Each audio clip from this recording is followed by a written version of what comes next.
Sorry. What's up, Met fans? Welcome back to Talking Mets and Rob. And what's up, baseball fans? Welcome to MLB Trade Deadline Special right here on Talking Mets and Rob.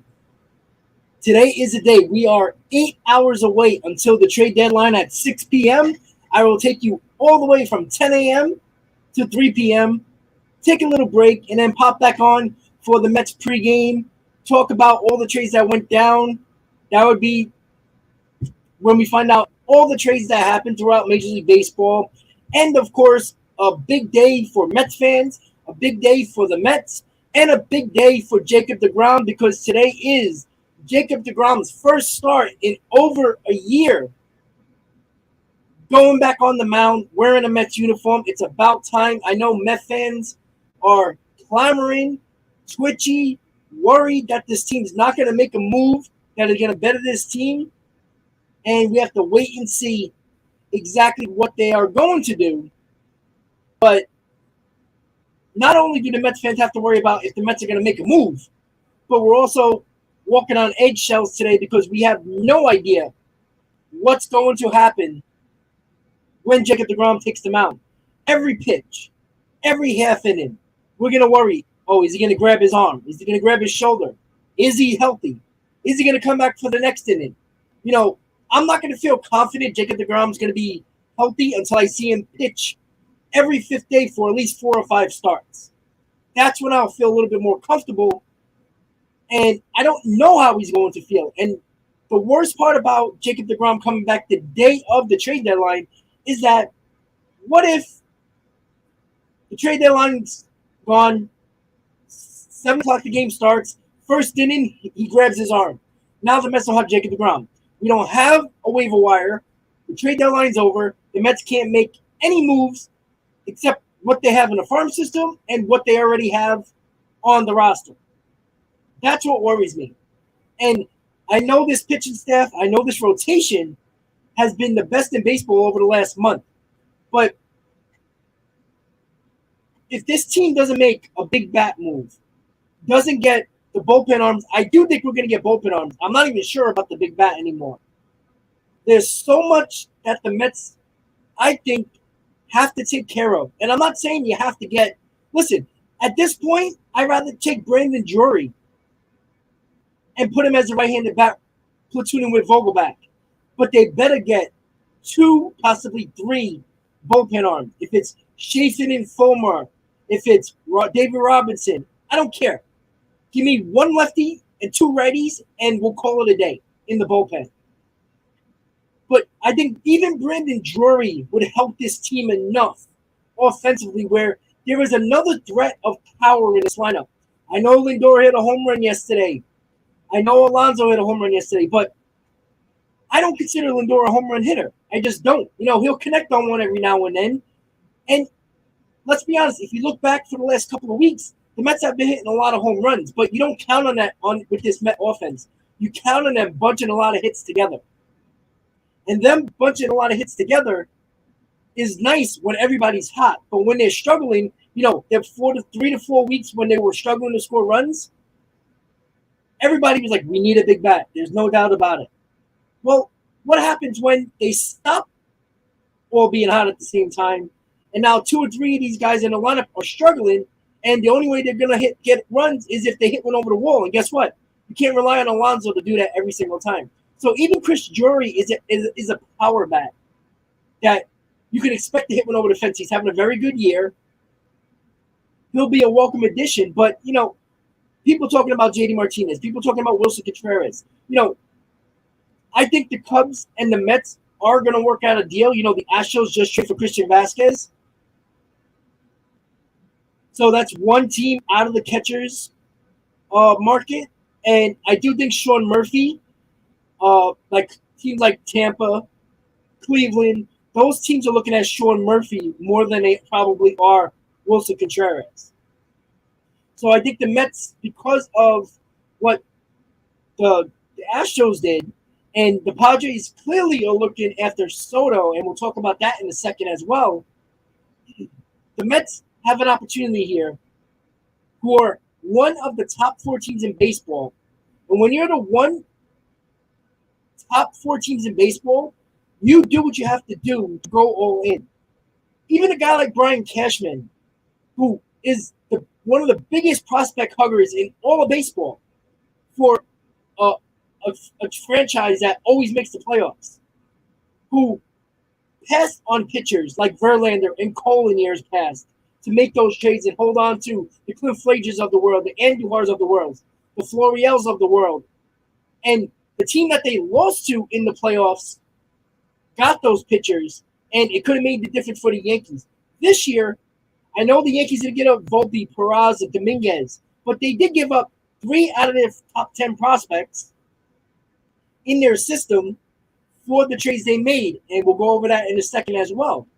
But it makes no sense to me that the Mets are going to get scared off because they traded Pete Crow Armstrong last year for Javier Baez, it wasn't that it was a stupid move.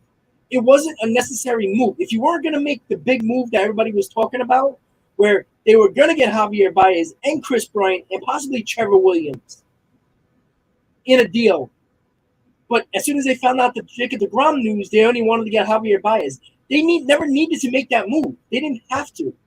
But you know what? They got nervous that the Mets were in first place, long time, and they thought they had to make a big move. But Javier Baez wasn't going to make the difference of this team because you had no Jacob deGrom. You had no Scherzer. You had no Bassett. And you were just about to get Carrasco back in August. So they had no pitching staff. Yet, they wanted to make a move for Javier Baez, and they gave up Pete Crow Armstrong in the process.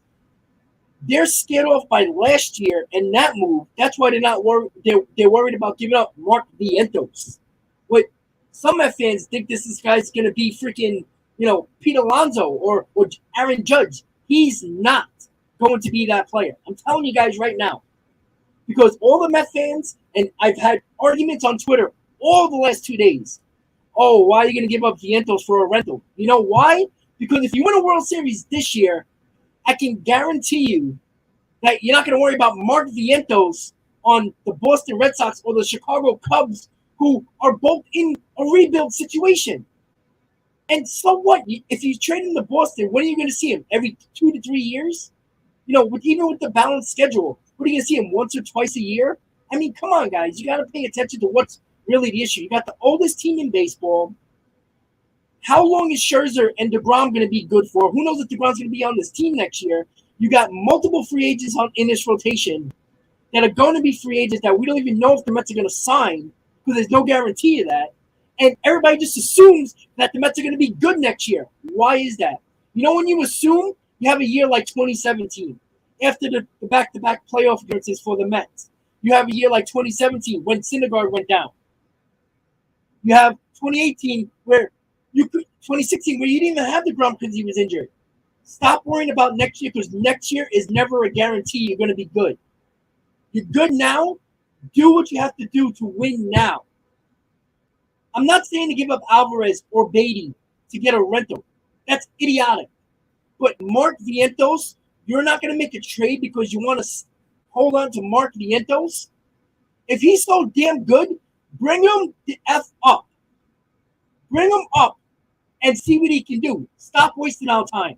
Because if you don't do that, and you don't make a move for a bat, and he comes up after the trade deadline and he fails, the Mets are screwed. And don't tell me, oh, they got good pitching. Wonderful. But when you see teams like the Padres getting everybody and their mother, they're probably going to get Soto and Josh Bell. And they got Hader. And they got a good bullpen. And you got teams like the Dodgers that some consider still better than the Mets.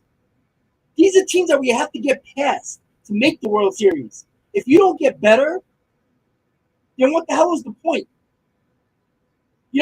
Mark Vientos can come up and be a world beater. But that's what you're going to hold your hat on? Because if you're going to hold your hat on that, then you're wasting your time. Then this 28 games over 500 season is the best season ever since 1986. The team has to do more.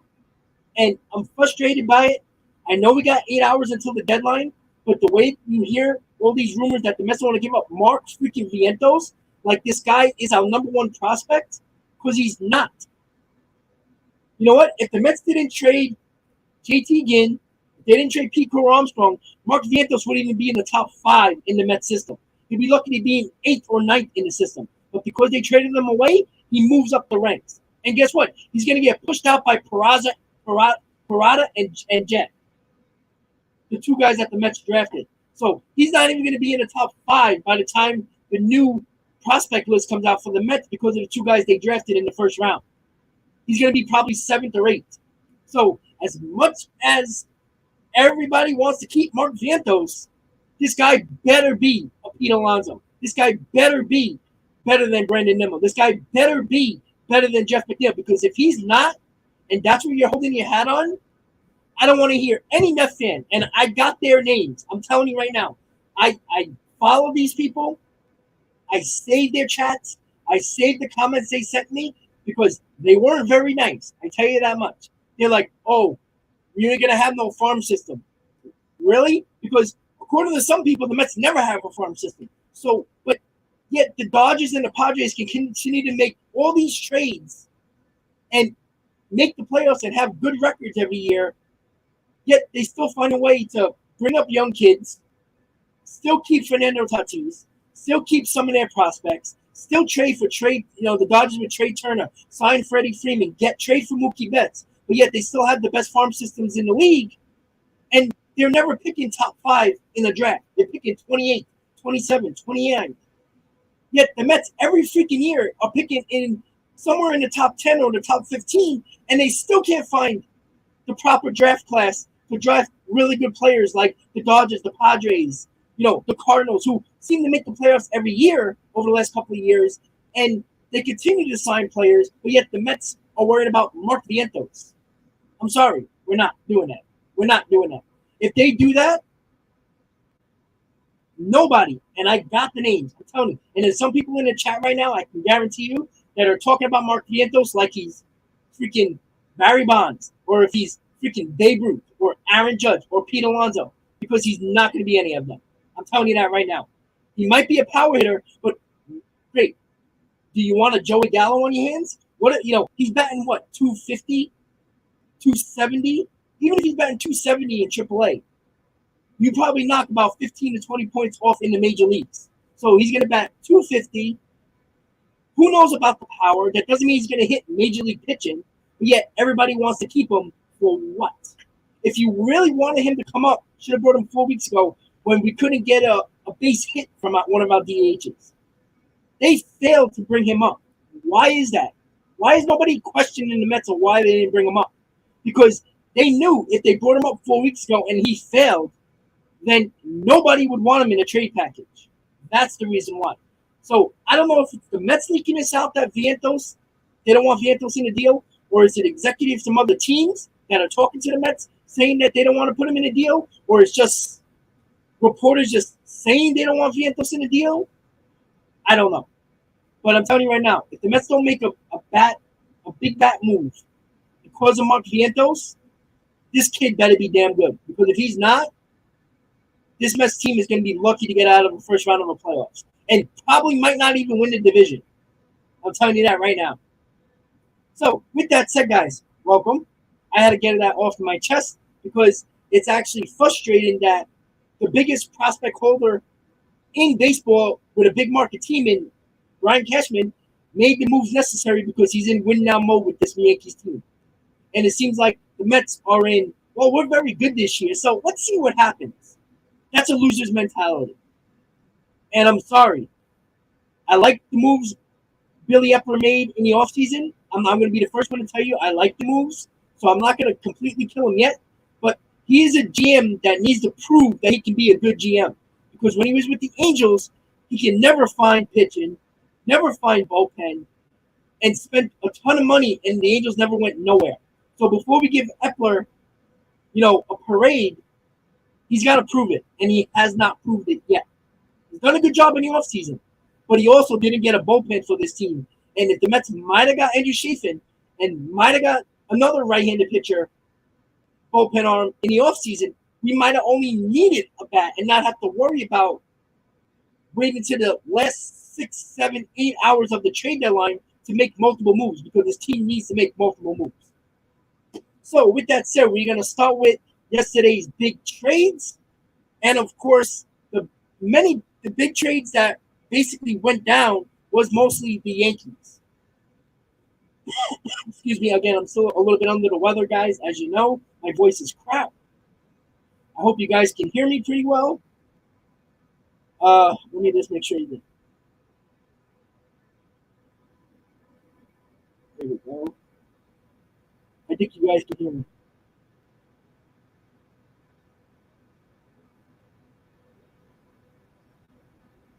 All right, so I guess you guys can hear me because I see people pissed it off.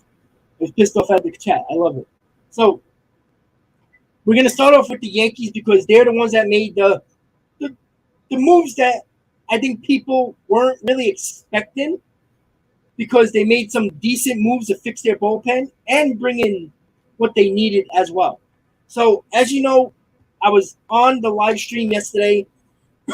Excuse me, when the Yankees traded for Scott Efros, the reliever for the Cubs, who has 5 years of control. They traded their number 7 prospect, it was Wisniewski, to the Cubs.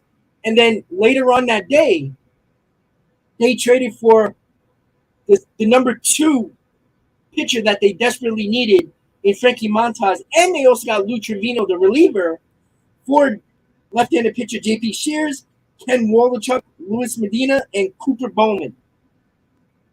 So they gave up a couple of top prospects, and they also gave up top 25 prospects as well. So in 2 trades, they gave up 3 top 15 prospects. Cashman is never the type to give up top 20 prospects ever, and he usually never makes those deals, and clearly Cashman is going for it. And somehow, some way, Cashman always finds a way to keep his number 1 and number 2 prospect, and he gets to keep them as well. And I think the Yankees are mostly done. They're probably going to have to do some roster configurations because they didn't get anybody off there. They didn't trade anybody off their Major League roster. So they're going to have to make probably some, there's not a lot of guys that they have options to the minors. So there's a few guys, like Joey Gallo, who might just be a dump somewhere and just trade them for anything at this point to make roster room for a couple of guys. Also, they were talking about Wandy Perez. Yeah, Waldy Valdez, I think it was one of the relievers that doesn't have options, but it seems like he might be the one that might get DFA'd. So we'll see. But the Yankees are going to probably make a lot of roster moves to make room for the guys they traded for.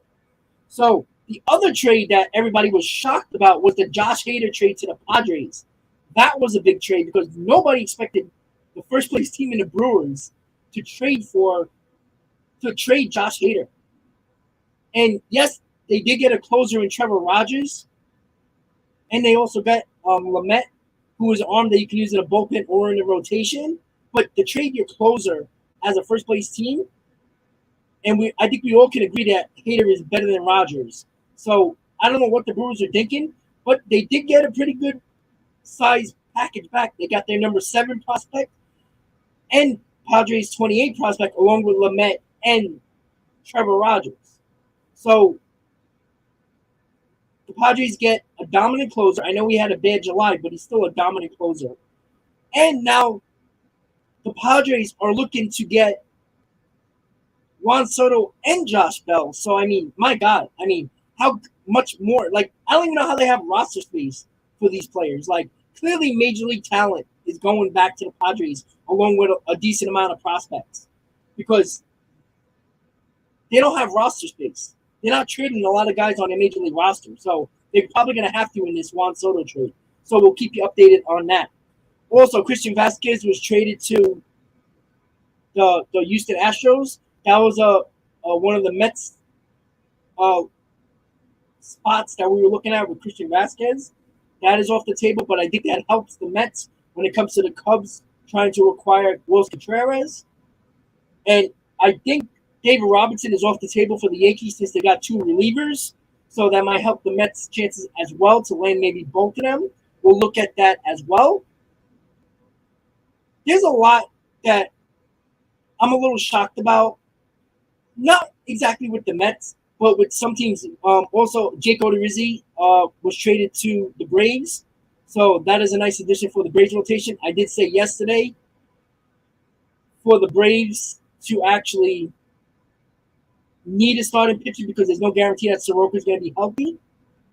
And I do think the fact that the Braves made a starting rotation move, I think they're going to try to look maybe get an outfielder, maybe another DH to platoon with Ozuna as well, maybe a lefty bat. There was some talk about Joey Gallo, which is hilarious to me. But again, change of scenery can mean, it's not like Gallo has to bat 300. If he gets his average a little over 220 and hits home runs, that's a good addition for the Braves. Even though some Braves fans don't want that, he's been rumored to go to the Braves. So the Braves got a veteran pitcher in their rotation.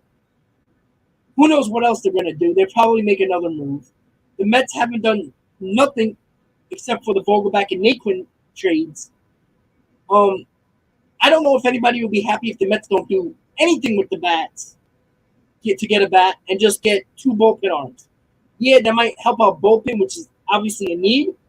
But there's going to come a time when 2 or 3 players in this lineup are struggling and you can't get multiple hits in a row, 3, 4, 5 hits in a row to score some runs, and you need that home run, that 2-run, 3-run home run that anybody can connect on even when they're not hot to score some runs. And we saw that for a couple of weeks where this Mets team could not score, and then everybody and their mother was saying we needed the bat, and now all of a sudden the Mets are playing well against bad teams and scoring runs, and now everybody is not so on board about getting the bat. You can't have it both ways. You can't see the Mets score runs against bad teams, and then when they're struggling to score runs, you're like, oh man, this team needs a bat. You can't have it both ways. This team needs a bat. You're fooling yourself if they don't. All right, Vogelback and Naquin are not the answer. They're a good platoon as a DH, but you need that set apart for a lefty because anybody can beat a terrible Patrick Corbin, even though the Mets have struggled against lefties this year. But when you get that really good lefty that you're facing, when you get a team that has 2 lefties in a bullpen and you got all lefties on your bench, well, that doesn't really help the fact that the Mets can't hit lefties. So I'm not saying the Mets have to get JD Martinez. I'm not saying the Mets have to get Wilson Contreras. But Brandon Drury is not going to cost you Mark Vientos. Get him. I'll be okay with that as long as you get a couple of bullpen arms. But have some urgency. This ain't the Wilpon Mets. This ain't the Sandy Alderson run GM Mets where he has to wait until the last second to get Yoenis Cespedes for a guy that just fell in his lap. And people give him all the credit in the world for that. But he didn't want him. There was just no other choice because other teams pulled out on their other players. And we know who they are. Justin Upton and Jay Bruce. Both of those teams, the Tigers, I think at the time, the Padres at the time, and the Reds decided they weren't going to trade him.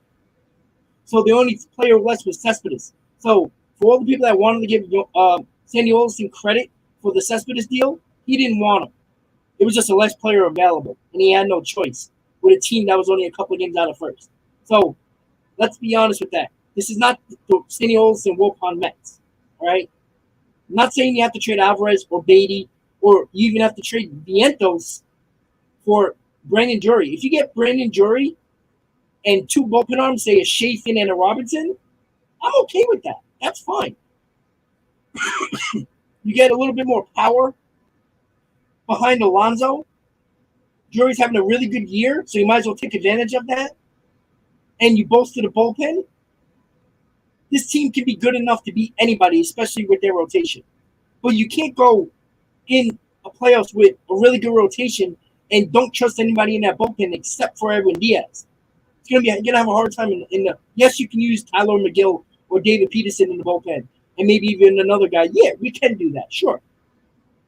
But there's no guarantee they're gonna pitch well out of the bullpen either.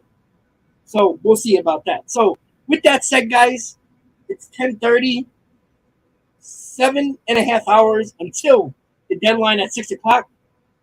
Mets fans are kind of in between 50-50. There's a lot of Mets fans that want the Mets to make a big bat move.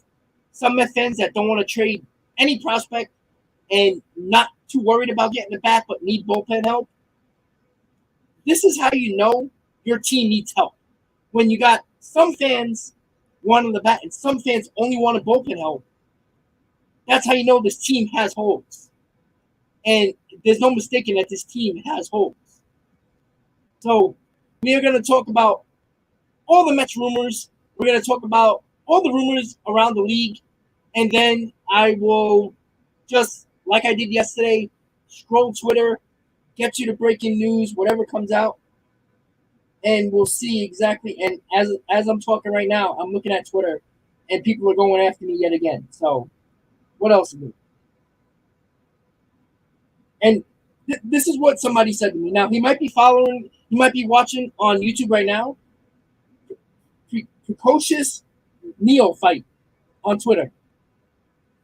This weekend will tell you all you need to know. If you really want a righty bat, why not try to get Wilmer back?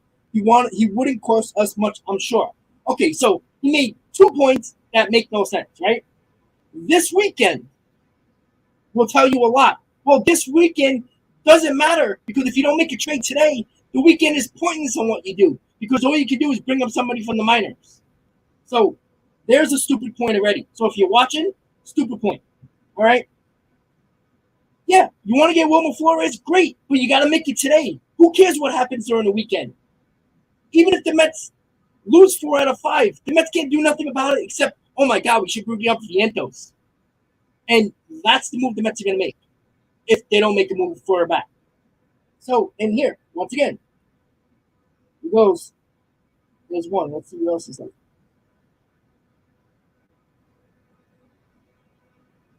Let me see. Excuse me. He says, be serious. Now, you didn't expect this team to have a lull during the season. Everyone does, but we still remain in first place. Fine. But the Mets still remained in first place last year around the same time. And we had about the same lead we had now against the Braves.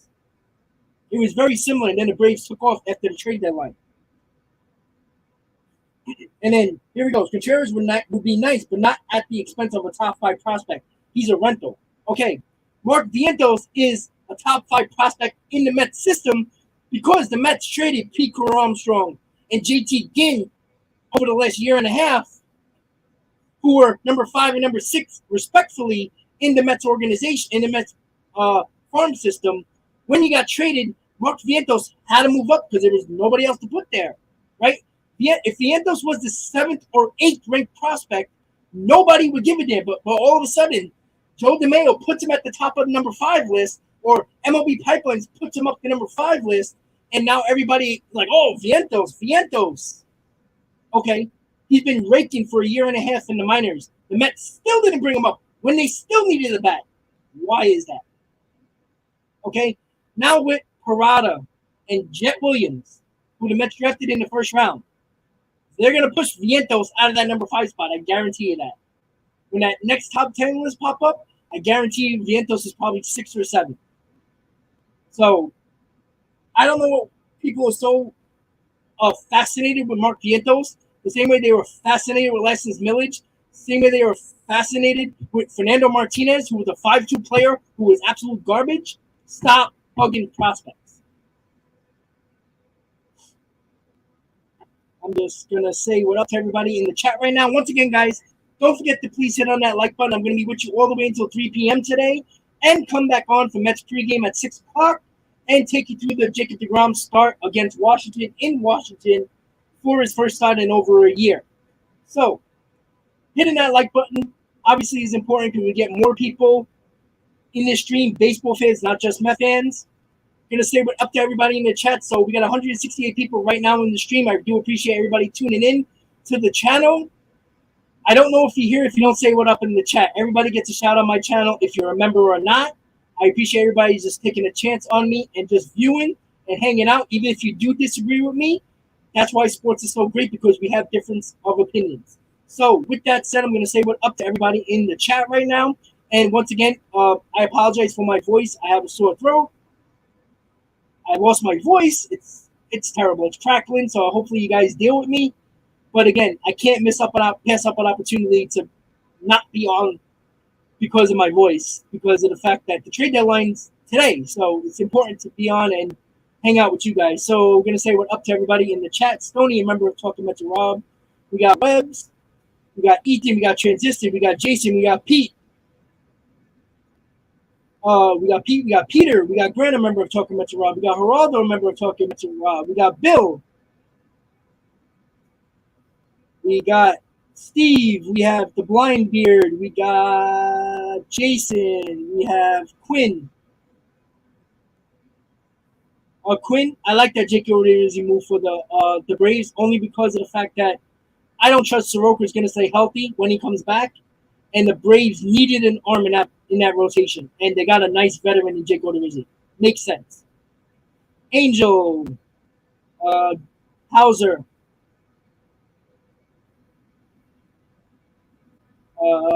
Kevin.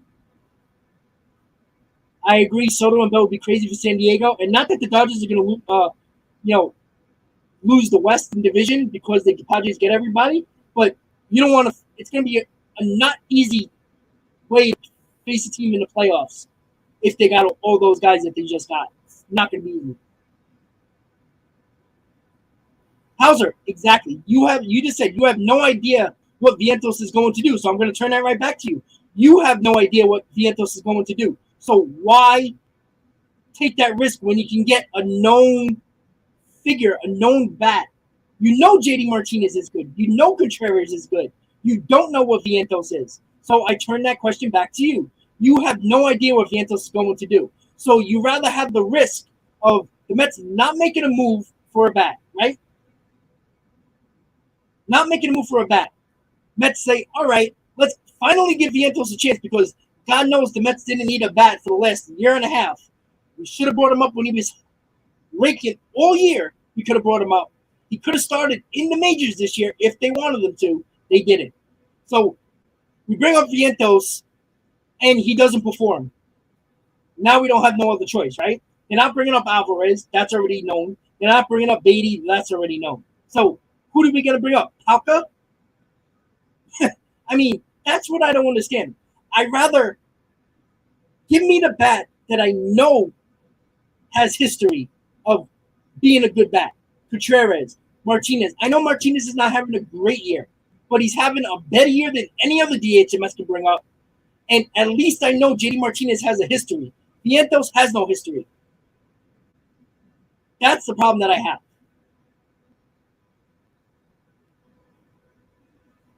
But I'm not saying that. See, this is the problem that you're not understanding.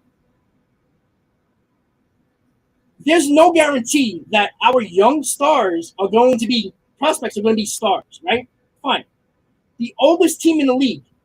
I'm not saying to trade your farm system for a rental. We're trading Vientos. Vientos. One. That means you still keep Beatty, you still keep Alvarez, you still keep Ramirez, you still keep Mauricio, who has no position on this team, by the way. Yet you still got Parada, who is one of the top catchers out of college that the Mets just drafted. So now you drafted a catcher who's going to be probably in your top 5 right away. And now you have Alvarez that's going to be blocking him. Great. Now we have Jet Williams who's going to be in our top 10. Great. But we're relying, the Padres do this. The Dodgers do this all the time. They don't have the youngest team in the world, but yet they still trade their prospects. They still draft well. If you draft well, you can replenish your farm system very quickly. Why do the Dodgers, who pick 27, 28, 29, 30 every year in the draft, still find a way to get top draft classes and get top draft picks and guys that end up in their top 10 in their farm system and have good prospects and good farm systems every year, but yet still sign Freeman, make the trade for Betts, make the trade for Turner. Oh, by the way, they made a trade for Trey Turner when they still had Corey Seager. So I don't want to hear about prospects. If they're so good, bring them the hell up. What are you waiting for? There's no need to wait for them. We need a DH. Vientos should have been up. Why ain't he up? Because one, the Mets don't want to take the risk of him failing, and now his value is crap. The same reason why we held on to Dominic Smith way too long. The same reason why we held on to too many prospects way too long. The same reason why the Yankees did the same thing, waiting on Cliff Frazier and not trading for Cole or Verlander when they had Frazier and Andujar. It's the same thing. You can go both ways. The Mets need to win. If you want to be the East Coast Dodgers, as our owner said in his first interview as the Mets owner, he wants to be the East Coast Dodgers. You know how the East Coast Dodgers, how the Dodgers operate? They spend money on the right players, and they make the right trades at the right times with their prospects. But guess what they do? They continue to draft well every year to replenish what they traded. That's how you become a good team. The Mets can't. Can the Mets do that? I don't know. But I'm not saying to trade Beatty and Alvarez. Those are your pride jewels, the prize jewels of your system. 2 years ago, nobody cared about Mark Vientos. Nobody even freaking heard of him, except for until last year when he finally showed power. So let's not make like he's the best prospect we have, because he's not. Chief, Grant, a member of Talking Mets Rob. Muhammad, Eric, Jason, Saint. I'm a dope. No, because you just don't like my opinion, so I'm a dope. No, we don't know if they want Vientos. And again, I'm not trading Ramirez, Mauricio, Beatty, or Alvarez for a rental. I'm not doing that. I think we can agree with that, House. Let's see who else is here. Angel. Well, that's yeah, they got better scouts than we do. Well, that's got to get fixed, because if you can't replenish your system, you're never going to have a chance to make the big trade that you need. Like, good teams, great teams, find a way to make that trade to better their team.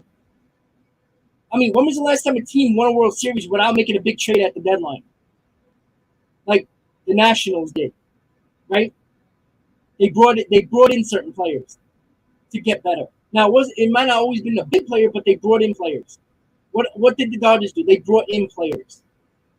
What did the Braves do last year? It wasn't big moves, but they got to make the right moves. And I don't know what Eckler is as a GM.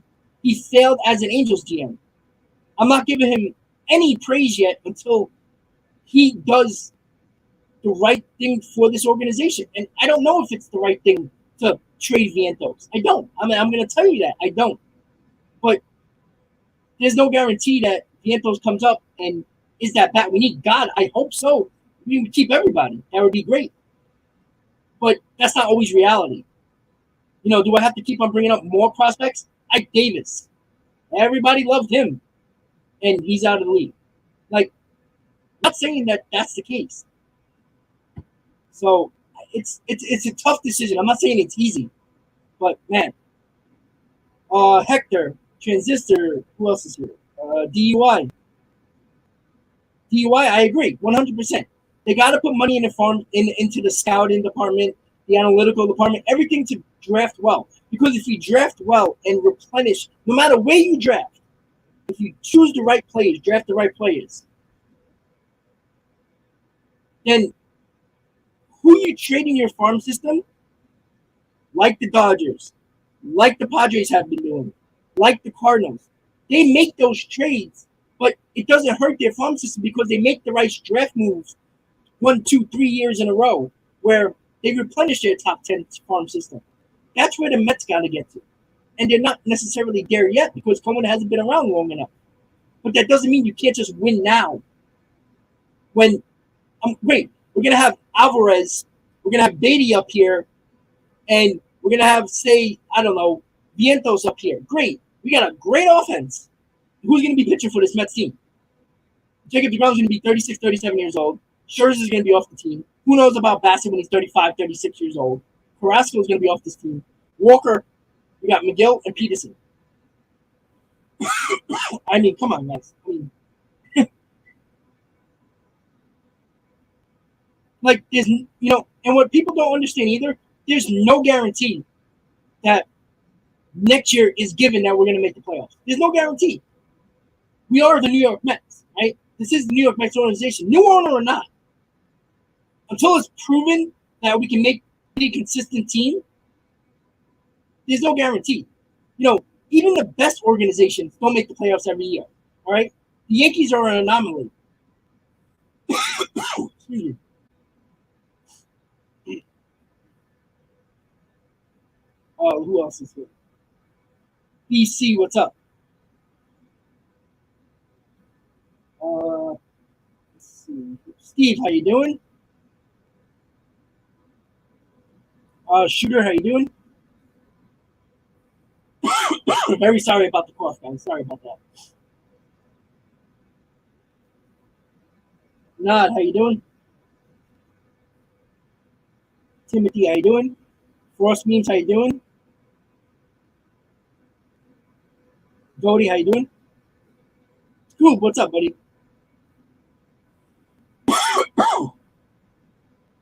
Soto to the Cards, probably not. It seemed like the Padres are going to win that bid, unfortunately.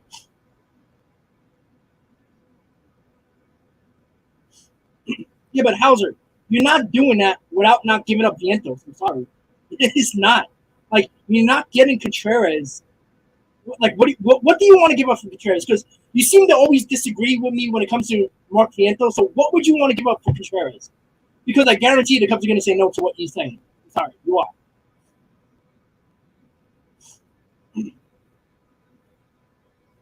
MLB The Show, what's up? I want to say the Dodgers are the main target for Soto. But they're looking, but I don't think they're gonna put up a better package than the Padres, unfortunately. John, what's up, buddy?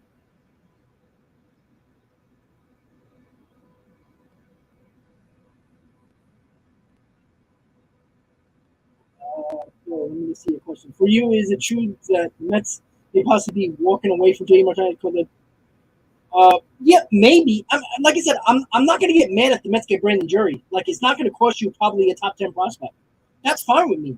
If that's where they want to go, go. But you haven't heard much at all about the Mets interested in Brandon Jury. You heard a little bit, but not as much as JD Martinez and Wilson Contreras. So if the Mets are going to continue to wait for the price to drop, they're going to be, holding their what in their hands because I'm telling you right now, the Cubs are trading Wilson Contreras. The Red Sox are probably trading JD Martinez. They're not going to wait for the Mets to decide what they're going to do. They're going to decide what they're going to do, and they're going to get the price they want, probably.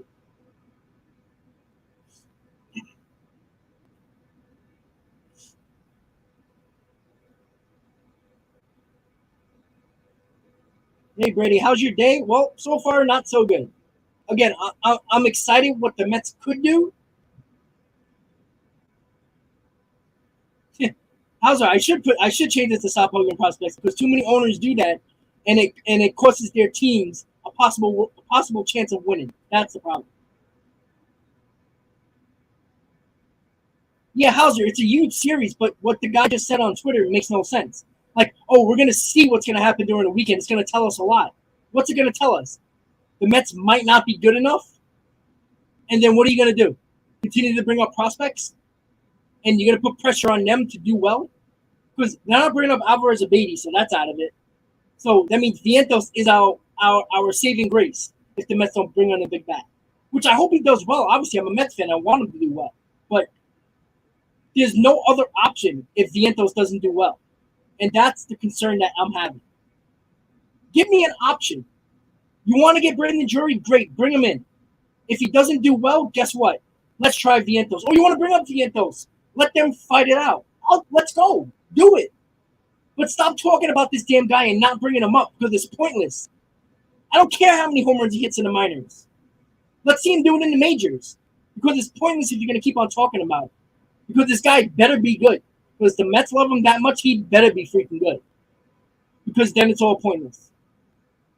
Cloudy, how you doing? Cloudy, I don't know what, I can predict all we want about DeGrom. I have no idea. Can he get out of the first inning? Like, I hope he does. you know, Pete, I don't know. You know, I mean, he was walking in the clubhouse and he tore his Achilles. Like, you know what I'm saying? Like, let me see him jump off the mound trying to cover first. You know what I mean? Like, it was awful when he did it the first time against the Mets. I mean, that was terrible to see. Like, look, I'm a Mets fan. I can kill it. I hope the Braves fall apart, but I never want to see a player get injured, even if it's helping my team. I just don't want to see that. Like, that was a nasty injury. Hauser. I love that one. Well, you know, Martino, again, I don't trust Martino as far as I can throw him. He's a Mets apologist. I'm sorry, he's a Mets hater and a Yankees apologist. So,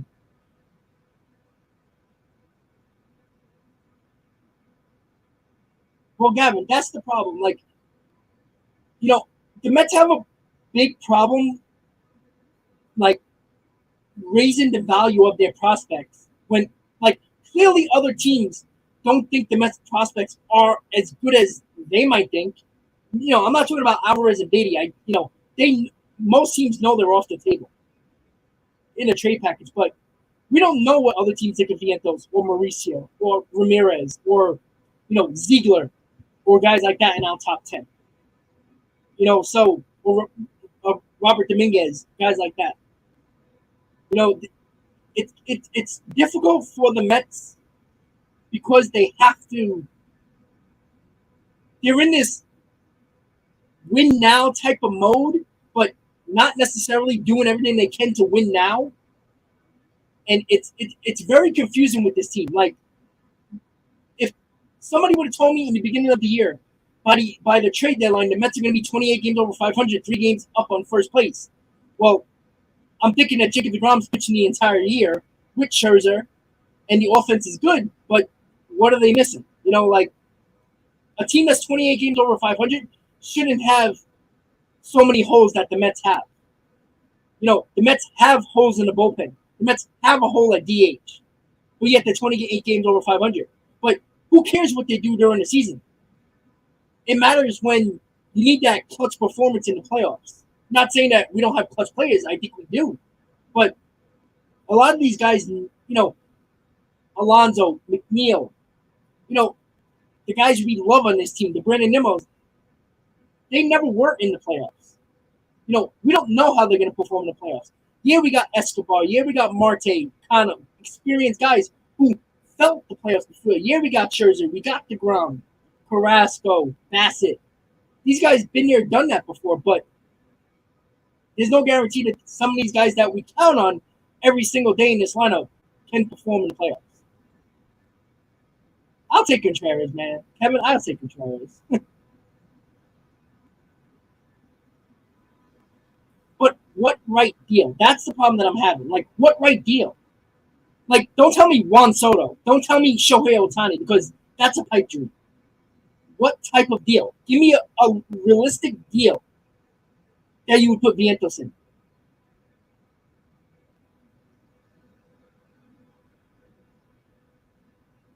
I get Matt Allen tomorrow. This guy's never healthy.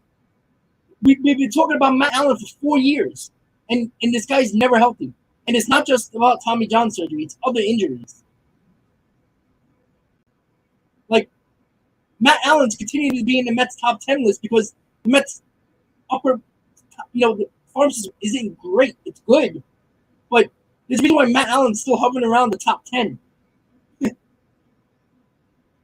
Like I said, I'm telling you right now, Calvin Ziegler is going to be a better arm than Matthew Allen. I'm telling you that right now.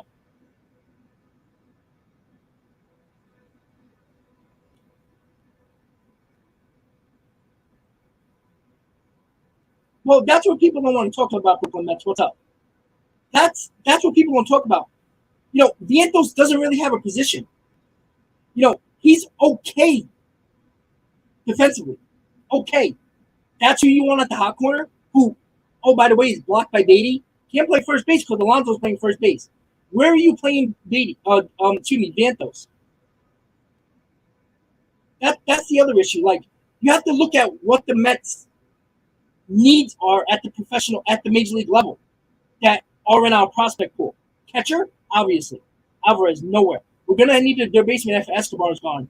Beatty's our guy. Where is Vientos playing? You're gonna put him in the outfield where he can't play, where he's average, probably slightly below average? Come on, that's not what we want to do. We've done that experiment with J.D. Davis, Dominic Smith, Lucas Duda. We don't have time for that. We don't have time to practice him in the outfield. What is he going to be, our everyday DH? So our number 5 prospect is our number 5 prospect, so we can have him as a DH, which is no guarantee he's going to hit in the big leagues either. Sorry, the only guy I would give up is Vientos.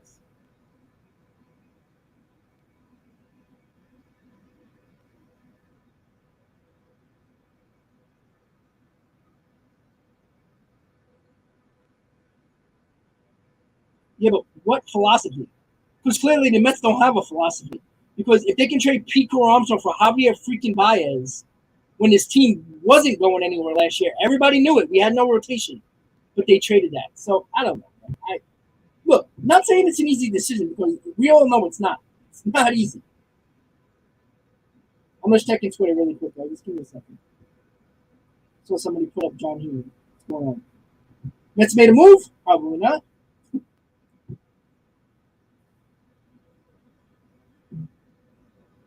Yeah, I'm getting so many messages, guys. Don't mind me, guys. Don't worry, guys. I love not agreeing or disagreeing with you, or agreeing with you and not disagreeing with you. I'm cool with that. You know, I love the back and forth. No, I tell you that.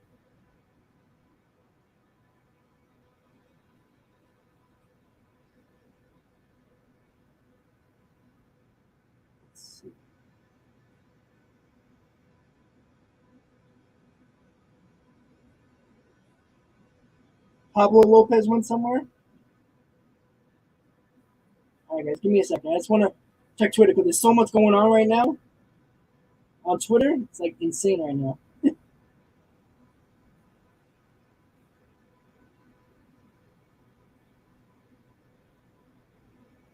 Okay, Jorge Lopez to the Twins. Orioles trade Jorge Lopez to the Twins.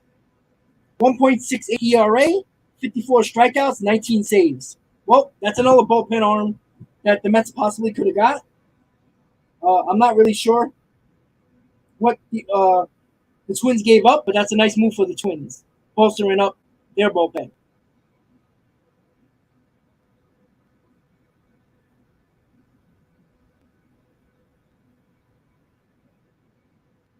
I'm just looking through the comments right now, guys. That's a good point, Tim. Uh, with the Piazza to the Marlins, but I want to bring up Piazza to the Mets when the Marlins traded them to the Mets. Not a lot of people wanted the Mets to trade Preston Wilson, right? Our number 1 prospect. People were pissed off about that too. But yet, I don't think anybody complains anymore that Mike Piazza basically had a Hall of Fame career. He had a Hall of Fame career and was loved by Met fans, right? So it's those type of trades. And oh, by the way, he was a rental until the Mets signed him. So you can still do that.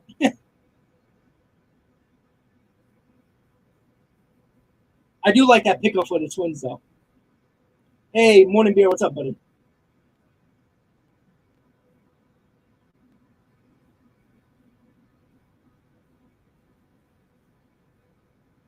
Oh yeah, Alex Ramirez. He's a couple of years away, but I'm not looking to trade Alex Ramirez. If it's not Juan Soto or Shohei Ohtani, I'm not doing those trades. Like I'm not giving Alex Ramirez for Contreras or Martinez. I ain't even giving any of our top 4. That's insane. Vientos is a guy who doesn't really have a position on this roster besides DH. Like that's what you're gonna hold up a trade to the possibility of him being out everyday DH. I don't know. Is he Manny Ramirez? Is he David Ortiz? I don't know. I hope he is. Sorry, guys. Woo. Crazy. So Jorge Lopez to the Twins, the closer of the Orioles, going to the Twins. Man, if you're an Orioles fan, we finally got some happy thoughts and becoming a 500 team, possibly close to a playoff spot in a wild card. And you trade Trey Mancini and you trade the closer.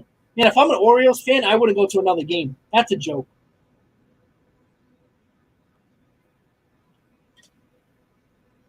Excuse me, guys.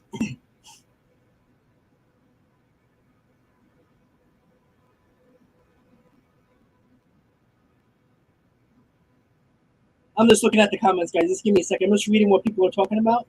Hey, Sean, member of Talking Metro Rob. What's up, buddy? Yeah, and right now I just saw what John Heyman just put. The Phillies are in on Noah Syndergaard, so that would be very interesting. Him coming back to the NL East. Yankees fan, yeah, man. Listen, good job by Cashman. I have to say, like, people might think that I hate the Yankees, just because I'm a Mets fan. Look, I give credit where credit's due, and that goes for the Braves as well, which I like the Jake Odorizzi trade. Finally, I think Yankee fans can agree. Brian Cashman finally went for it. He didn't prospect hug like he has in the past. He gave up a couple of top prospects and was still able to keep his top three, which is very good. Gave up a couple of prospects, but got that bullpen help they needed. Finally got that number 2 behind Cole. And got Benintendi, which everybody knew they needed. You're going to get rid of Joey Gallo. The Yankees are all in. And that's great to see, because in years past, they weren't technically all in. Joey Gallo and Rizzo wasn't technically all in. It was kind of Cashman saying, all right, you fans want it? Well, here you go. So these were the moves they made and they needed. And good for them. Good for them. You got the best player in baseball, who is unworldly right now, in Aaron Judge. You got the best record in baseball, and the only team that's going to stop you from making the World Series is the Houston Astros. And they got Lucherino, and they got Montas, who has very good numbers against the Houston Astros. Don't think for one second that Cashman didn't look at their numbers against the Houston Astros, who were in the same division as the Oakland A's. So that was a great moves by. Now again, they might not work out.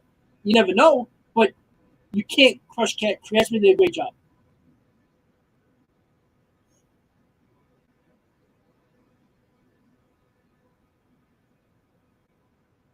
Won't be that better not happen. The only reliever that you can trust, or is it? It's not Edwin Diaz, is it? Because that's insane. Now, Buto, Ziegler, Plummer. I'm not a fan about giving Ziegler, because we don't have a lot of top 10 prospect arms in the system. But if I don't know what Diaz you're talking about, I don't know if it's Joely Rodriguez or hopefully it ain't Edwin Diaz. If it's Diaz, that's crazy.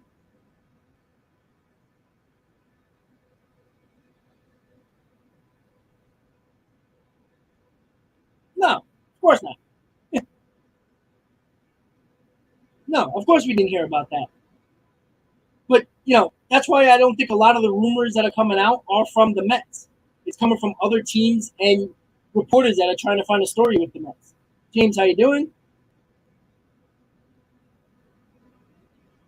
How's it? You're right about that. The only name we finally heard was Dominic Smith, which is the obvious name that would be in a trade package, obviously. And then we heard a solid prospect. We're only bringing up Mark Vientos because when you think of a solid prospect who can possibly be moved, and is probably Vientos out of the top 5, to be honest with you. Not saying that it's the right choice, but when you hear of a solid prospect, you're kind of thinking of probably a 5 to 10 type of prospect, I think. But who knows? Who really knows? I don't know. Honestly, I honestly have no idea anymore what this team's doing.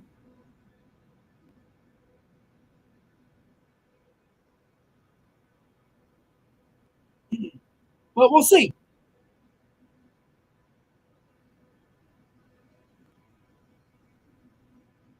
Well, positive. Honestly, like Vientos last year, before the year started, when the Mets still had Pete Crow Armstrong and had JT Ginn, Vientos was the number 7th, 8th prospect in the system. When you trade those Pete Crow Armstrong and JT Ginn, Vientos is going to move up. So I honestly believe if Vientos was ranked right now or number 8 or number 9 prospect in the Mets system, nobody would bat an eye. But because he's in the top 5, more people talk about it.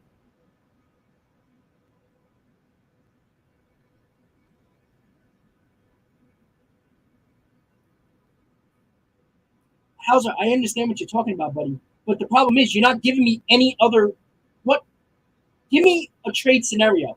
You tell me you don't want to trade him for a rental. So give me another trade that works for Vientos. Like you haven't gave me any names yet. Like so Your comments don't mean nothing until you say a trade package. Give me a name. We talked about Contreras. You don't want to trade him for Contreras. You don't want to trade him for Martinez. Who are you trading him for? If Vientos has to be in a deal for a player, give me that player. Because you haven't given me one yet. I'm giving you names. You haven't given me nothing. So you keep on commenting the same thing, but you're not giving me any trade package. Type a trade package and tell me it. We can discuss that. I might agree with you, but let's discuss a trade. You haven't said a name. Hebrew, what's up, buddy?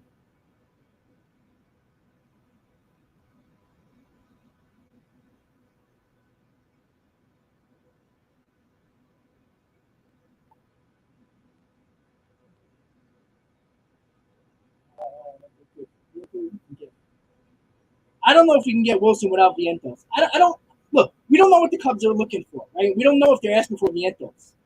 You know, are they looking for Matt Allen? Are they looking for Ziegler? Are they looking for Dominguez? Are they looking? Do they want Alex Ramirez? I don't know. I honestly don't know.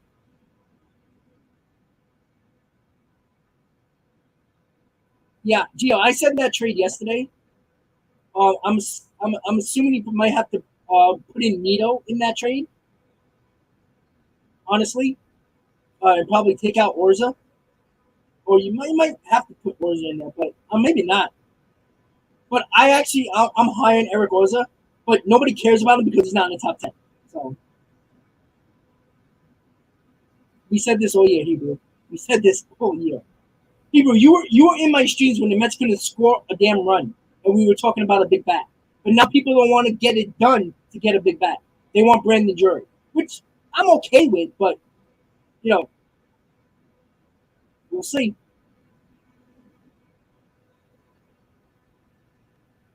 But what does that really mean in a 7-game playoffs? It means nothing, right? Were the Braves better than the Dodgers and the Astros last year? No.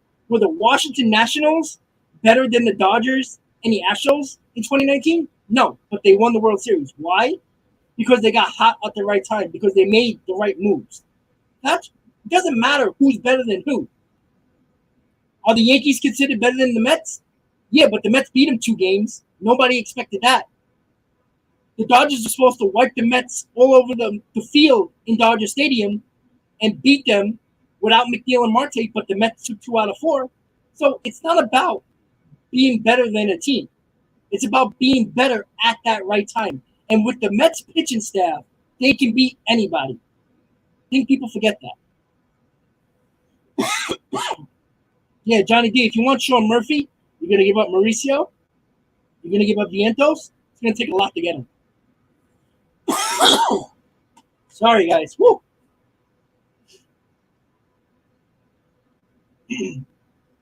That's a rough one. Sorry, guys.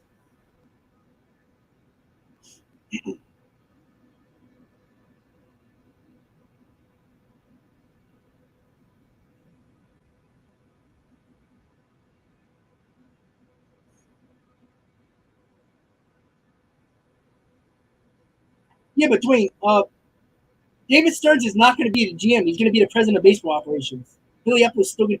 Billy Epler and Stern go way back, so they know each other for a long time. And David Stern's not going to be the GM. He's going to be the president of baseball operations. So, yeah, Jimmy, I know. I love that twin move. Oh, man, I love that twin move. But like I said, guys, we can all agree to disagree with a lot of things, but it's not about being better than a team on paper. It's what you can do against that team. And there's no guarantee. Like I said, great. The Cubs wiped us off the floor in 2015 during the regular season, right? Everybody on paper saw that the Cubs were better than the Mets in 2015. The Cubs had no shot against the Mets in 2015 in the NLCS. It doesn't matter if you're better than a certain team, right? On paper, it matters what you do during that game. The Mets rotation, if DeGrom is healthy, the Mets can beat anybody. And even without DeGrom, their pitching staff is pretty damn good with Scherzer as our ace. You can beat anybody. I'm just going to put up that trade with the Twins.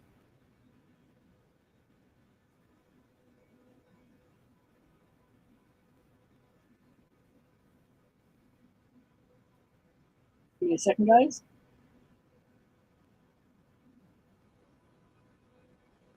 Let's throw that up there so everybody who comes in, who's just tuning in, can know what happened.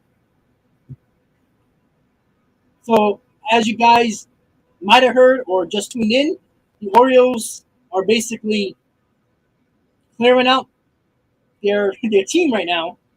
Gave away Trey Mancini and their closer. Well, not really gave away, but they traded him.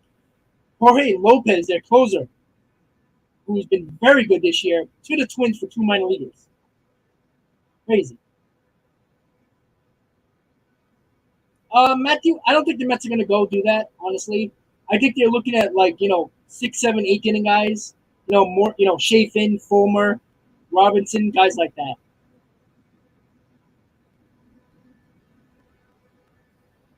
Edwin, that's not true. People were excited because they made a big move that everybody was clamoring for, but people weren't happy that they gave up Preston Wilson in that trade. They were not happy. Look, I was young, and I was listening to Mike and Amanda when that happened, and I tell you that right now. There was fans calling up that were happy, but they were mad that they gave up our prize jewel center fielder in Preston Wilson. And Preston Wilson was good, but he was never the player everybody thought he was going to be. But everybody loved that trade.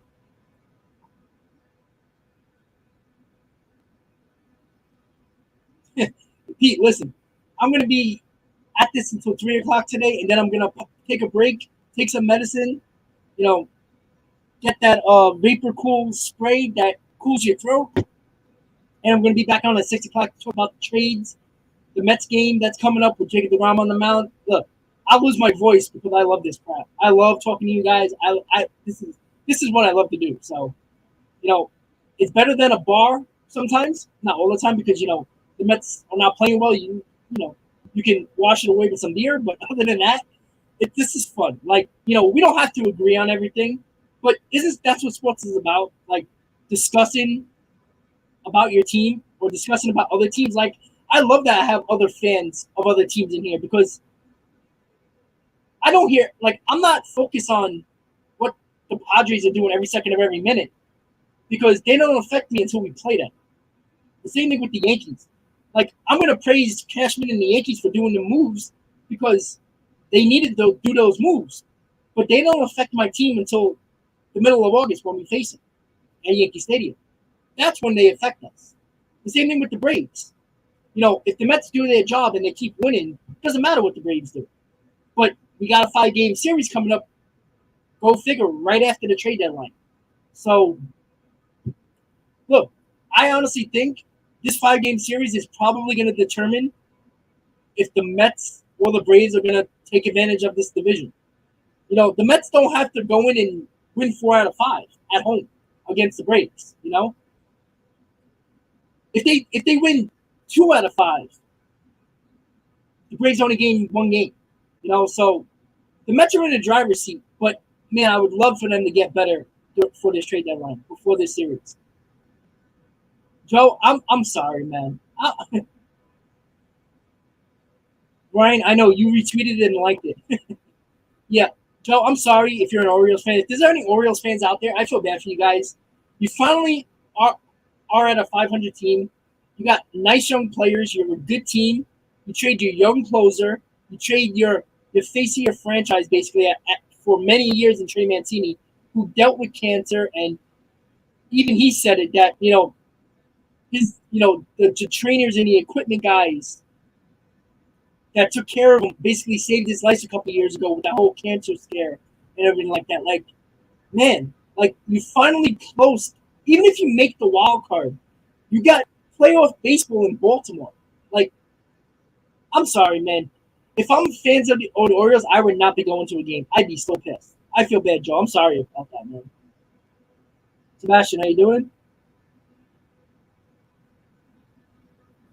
Thank you. So go to him. Why are you on my channel? I don't care. I got 241 people right now. I don't need one less person. You can go. That doesn't affect me. Like, if people don't know me by now, I don't need you to be here. It's your choice, and I always tell you guys that.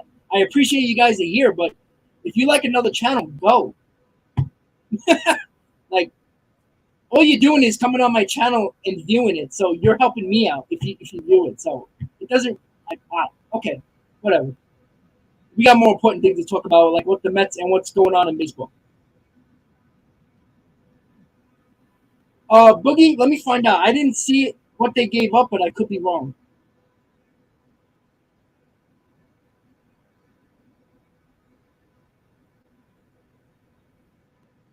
If you see it, guys, don't mind type you. I have no problem with you guys typing it just to see because I haven't refreshed Twitter yet, so I don't know. Let me see what John said. Let's see. He had it. So,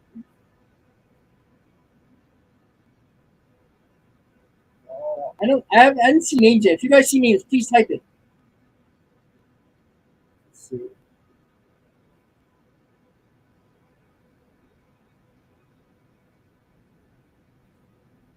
Let's see. What did they do? Let's see. I don't know. Let me just look at the chat. I don't know if anybody put it. I could be wrong. I know they gave up two minor leaguers, but I don't know who. How's I do appreciate it. Like I said, we disagree a lot, but that doesn't mean that we can't it's not like we don't know baseball. You know what I'm saying? Like I can just tell them just because you disagree doesn't mean I'm like, oh, you don't know baseball. Nah, come on, I'm not stupid like that. Like you know your shit. I know that. Just because we disagree doesn't mean you're less of a baseball fan than I am. That's crazy. You know what I'm saying? So hey, and I'm glad you enjoy the channel. Yeah, so they give up two minor leaguers. I just don't know who they gave up. I'm trying to look through it, but I don't see anything. I don't know if you guys do, but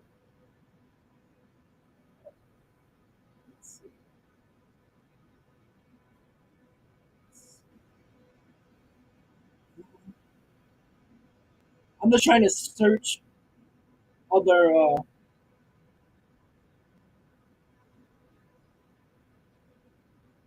Just trying to search names and stuff like that.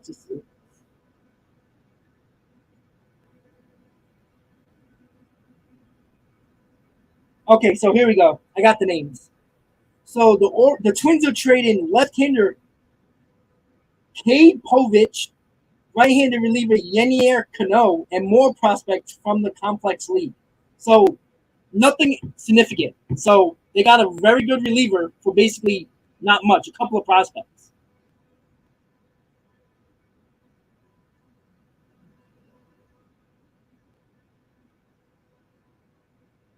Well, Joe, they are discussing Noah Syndergaard for the Phils. So, thank you, Marvin. Thank you. Sorry, a lot of comments are popping up, so I'm trying to catch up with everybody. But yeah, guys, that's what they gave up. The Twins gave up, and Cano and Povich, and a couple of very lower prospects as well. So there you go. Nothing close for the Mets yet, guys. Not really much going on with the Mets. We heard a little bit about Andrew Chafin, which is obviously a need. Yeah, Joe Bell and Soto. I know it's it's insane, but good for the Padres, right?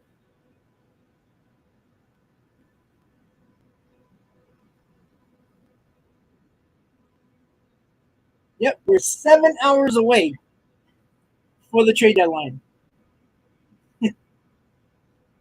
Exactly. How's that? It doesn't matter if the Mets make a trade that you don't like, but the Mets win, we'll be happy. If I don't like a trade that the Mets made and you do, we'll both be happy if the Mets win. That's just the way it is. I'll take. Oh man, let's go. Yeah, Tyler Mail is another guy that the Mets were interested in the offseason earlier this year as well. Now the Phillies and the Twins are on them now, which makes sense because the Phillies do need starting pitching.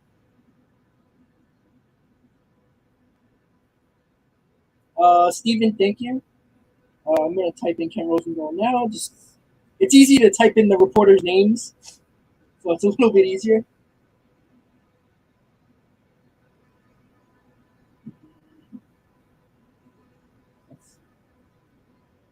All right, so an hour ago, Ken Rosenthal. I know it's about an hour ago.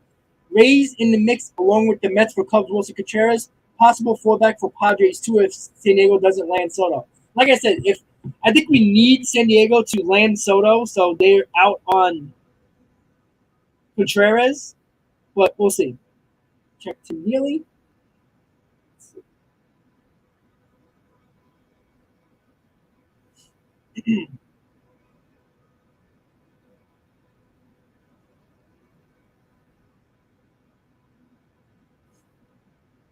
So this is probably something that some people might disagree with Tim Neely. He said this about a half hour ago. Here's my take on the trade deadline. The Mets should go for it. Go big. They're tracking to have the second best record regular season in franchise history. So much has broken the right way for them this year. You got to take advantage. For all the talk about building a sustainable winner, which is admirable and what every organization wants, you just don't know when you'll be able to be in this position again. The 2015 Mets were supposed to be the start of something big, right? The Mets need to lock up the NL East. They also have a real shot at winning the World Series. This might be your only year of Scherzer and DeGrom together. Don't waste it. So shore up all your weaknesses, even if at the cost of a prospect or two you think you'll miss. I agree with that, 100%. Because you're never guaranteed next year. Never. Yeah, I have a feeling the Rays are going to have a better package to give to the Cubs for Contreras, and that's going to suck.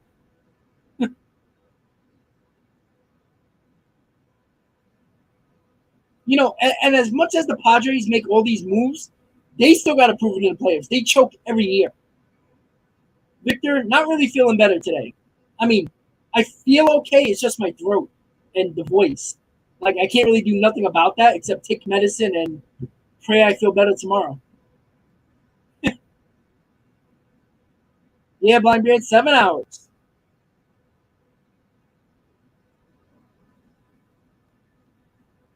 Yeah, we're not getting Josh Bell, Sebastian. It's not happening. I mean, if we all got along, I mean, I'm not saying I don't like you guys. Of course I do. Like, just because you have different opinions doesn't mean I hate you. That's not true. Don't believe that. Some people that do channels might not like you for what you say. They might block you. I'm not that type of guy. Like, you can come after me. Like, if you don't like what I say, tell me.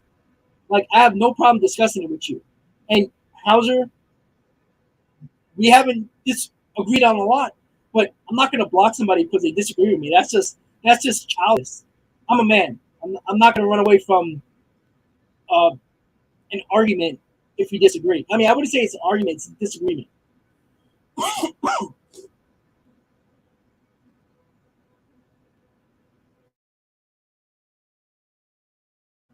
Sorry, guys.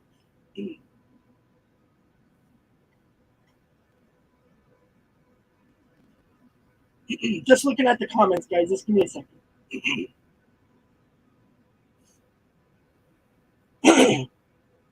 Timothy, that's a good question. Do you think there are any guys that we haven't heard of that Mets could be interested in? Yeah, probably a lot. Honestly, like nobody knew that we were targeting Nate Quinn and Vogel back. So again, it could be somebody outside the box that nobody's looking at, that Epler's looking at, and it might be something that everybody likes if they make that move. I mean, just because we haven't heard it doesn't mean the Mets aren't in on it. We haven't heard nothing about the Mets and Josh Bell. That doesn't mean Epler's not talking to the Nationals about Josh Bell. You know what I mean? So just because we haven't heard it doesn't mean the Mets aren't doing it.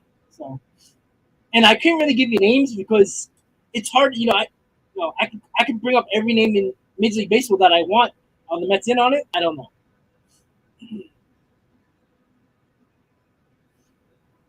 Thank you, Christian.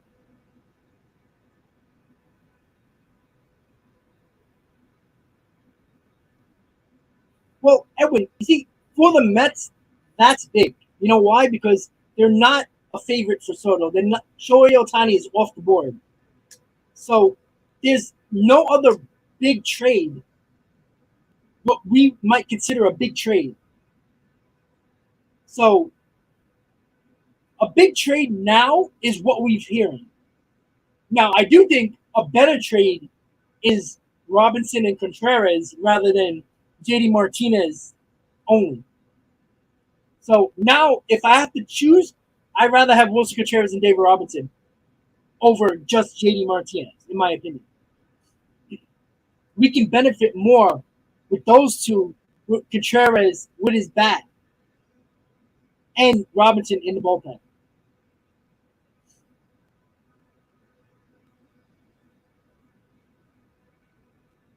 All right, guys, we're just checking the comments once again. Yeah, Christian, I've been taking vitamin D for a while. I don't get sick like this. Like honestly, I usually don't. Like I said, I was out a lot during the weekend. That's why I didn't do live streams during the game. And there was friends that came out of town, that came from out of town that I haven't seen in years, high school, college, and all that. And I was hanging out with them mostly all weekend. Hanging out late, being out drinking, eating. So it's not a good combination. Not getting a lot of sleep, that's gonna kill you. Now, it would be crazy if the Blue Jays find a way to get Syndergaard. They're once top prospect. Yeah, uh, lockdown Cubs. I doubt it. I mean, it would be stupid for you guys to keep them. Honestly, like, let's not be mistaken that the Cubs are rebuilding, and you're not signing Wilson Contreras. It's not happening. The Cubs already made that clear. So you might as well get something for Wilson Contreras along with David Robinson. Like, you have to get something for them. You don't want to lose them. And if the Cubs have shown you anything, they're trading their guys that are going to be free agents. They traded Bryant. They traded Baez. Shoot, they've traded Gleyber Torres, their top prospect, from Chapman to win that World Series. You know what I'm saying? So they're going to trade Wilson Contreras. I know you love him. He's one of your guys, but he's gone, unfortunately. Like, it happens, man. I mean, it's unfortunate, but this is what happens. No, Colin, it's not monkeypox. I promise you that. Dwayne, I mean, okay, but that's going to solve the bullpen issues. But, there's no guarantee that the lineup's going to continue to do what they've been doing in the playoffs into the rest of the year. I mean, they probably could, but God, man, I'd so love for Vientos to be that bat.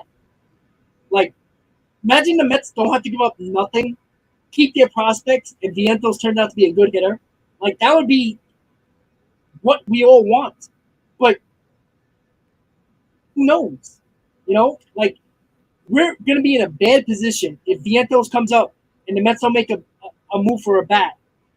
Vientos comes up and doesn't hit at the big league level. The Mets have no other options right-handed. We go back to J.D. Davis. Like, no. Like, you can't do that.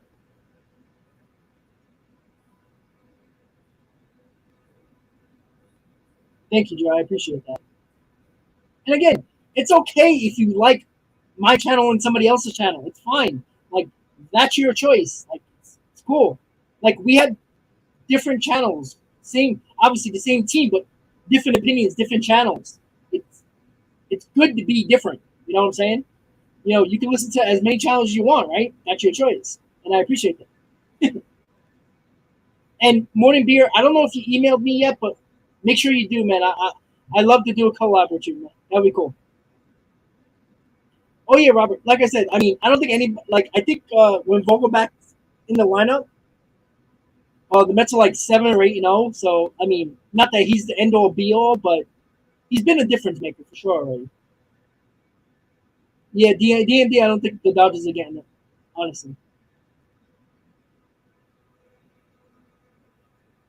Well, Sebastian, the Padres are overrated until they do it, right? They've always made these big trades, and I'm telling you this right now, and the Padres did this before. Remember when they made all those trades with Justin Upton, getting all those big names, and when it didn't work out in 2 years, what do? They traded everybody. They basically broke apart the team. They're going to do that again. If they don't get it done in the next year or two and make it far in the playoffs or to the World Series, they're going to break up the team again because that's what the Padres do.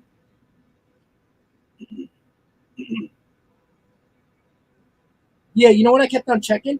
I kept on checking to see who's going to be in this who are the Nationals calling up in their farm system, because if they trade Bell and Soto, they got to add to their roster, obviously. Blindbeard, I appreciate that, but you know what? I know I sound like shit. I I, I don't feel great, but again, what are you gonna do, right? I'm here, right? If I can go to work sick, I don't have COVID, so it's not like I have to worry about infecting people or anything like that. I'm not that type of person. But, you know, I don't have COVID, so I just have a terrible voice right now and a bad throat.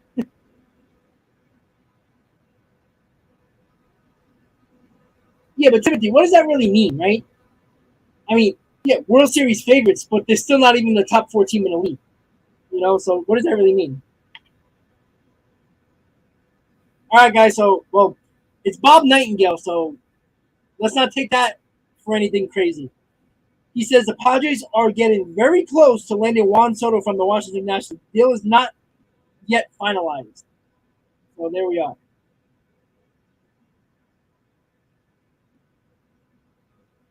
Just give me a second, guys. Just checking Twitter.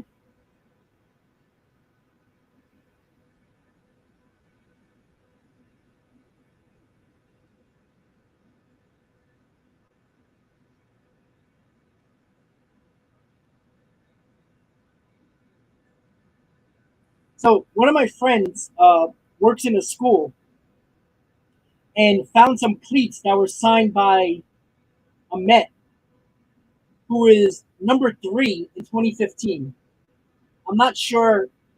Shoot, I have to go back. I don't remember that. But who was number 3 on the Mets in 2015? If anybody can remember that, I can tell my friend who it is.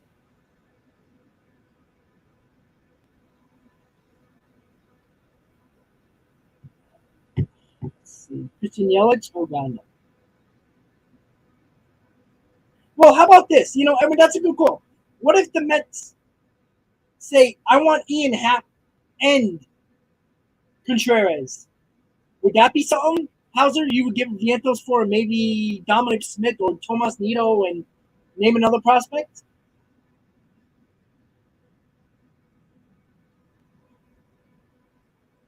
DMD, that's a possibility too.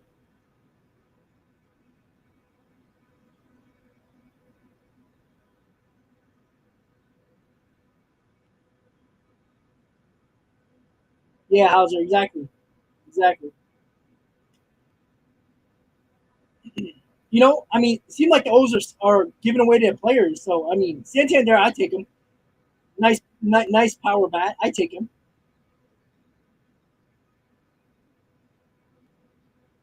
Yeah, I think that's crazy if the Cardinals, you're not going to give up Carlson and you lose out on Soto. I don't know. That's crazy. I would do that.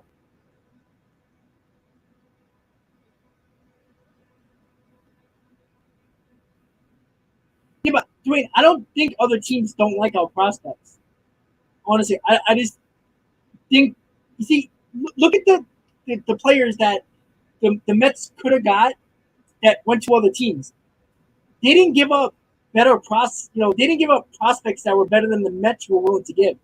You know what I'm saying? So I don't think that's necessarily true. I think teams like the Cubs, like the Red Sox, know what the Mets need.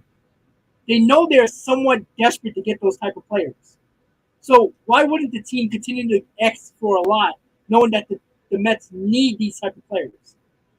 So again, the Cubs are going to have their backs against the wall eventually because their market for Contreras is slowly closing, and that's why you heard the Rays and the Mets are the favorite to get Contreras. It was also the Astros, it was also the Padres, but now that they're so focused on Soto, they're going to be out on Contreras. So we'll see what happens. Though.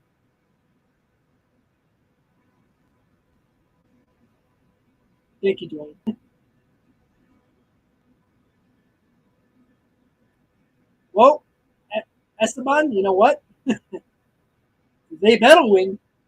After all the moves they just made, they better win. Yeah, Tim, they're not calling up Alvarez for the DH, so it's not happening.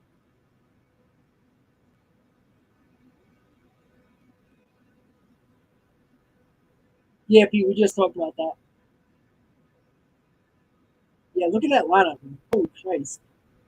With Soto in there and possibly Bell. I mean, you got to throw Bell in there as well. Like, Jesus. Cronenworth, Hosmer, wait, Tatis. So, oh my God.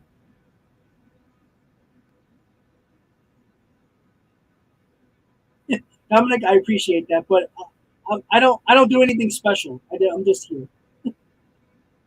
Bednar is interesting. Yeah, let's get a question.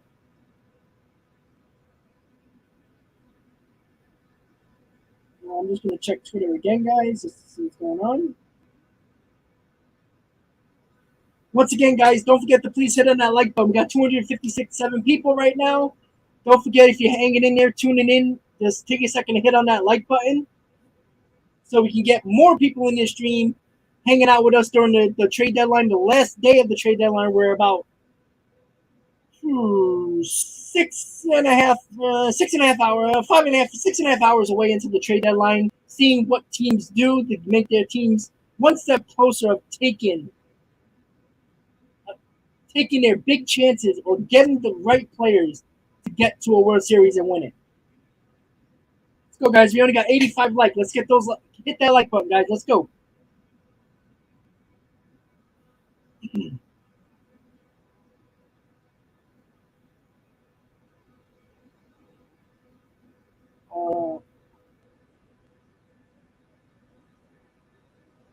Yeah, like I said, I tested, so I'm fine. Like that's the first thing I do because I do work in an area where I'm around a lot of people, so I don't want to get I don't know what type of conditions people have or underlying conditions. I don't want to get nobody sick or anything like that. So, but I'm good. Michael Zinc and Iron. Well, I'll tell you, I got a lot. I got my tea, coffee, spray. Like I'm just all over the place right now. But hey, gotta do what you gotta do, right? It's an important time of the year for the Mets and just in general. Joe, how you doing, buddy? You made it. I know you're working right now.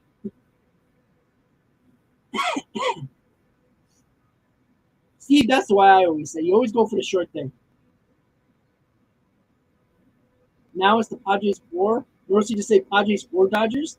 Freaking Dodgers, man. Jesus Christ.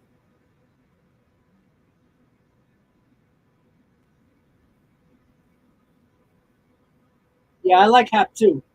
I mean, do we really need another lefty? But I like Hap. Hap's fine with me.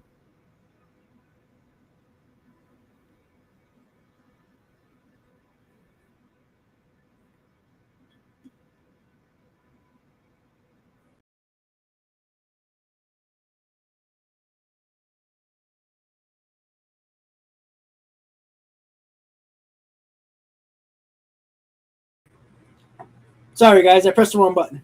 There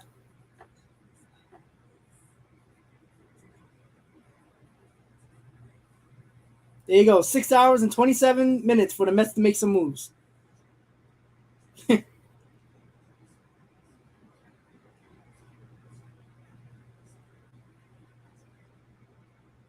You guys can hear me, right? I'm sorry, I pressed the wrong button, so I kind of clicked out or something. My bad.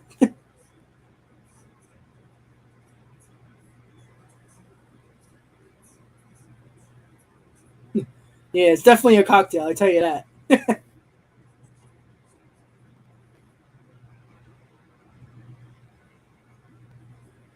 Oh yeah, I'm sorry. He is a switcher. I'm sorry about that. My bad. That was my fault. Sledge, what's up, buddy? Well, I kind of put myself in a position where I got like 2 hours of sleep in 3 days, with all my nights out with friends that I haven't seen in years. So that wasn't a yeah. I would take Ian Happ. I wonder what it would take. Clearly Ian Happ's going to get traded as well. Maybe the Mets can pull off a trade with Ian Happ and Contreras. You never know. Steven, nothing.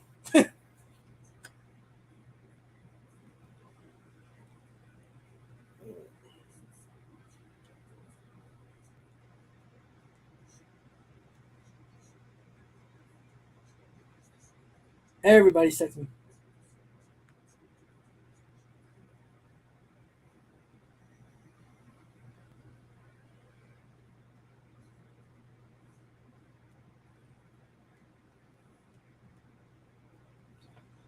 Man, you lay off the coke. Hey, if I was on the coke, man, I probably wouldn't be sick.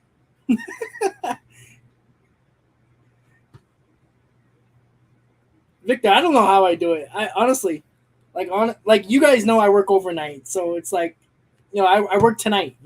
So at least the trade deadline will be done by then. Like I said, I'm going to be with you guys throughout the Mets game today with Jacob deGrom. So it's going to be another long day, but I got some sleep today. After 3 o'clock, I'll take a little nap before I go back live again. So there we go. I'm a Mets fan from Florida, currently living in Texas. All right, so one southern state to the big Texas in the West Coast.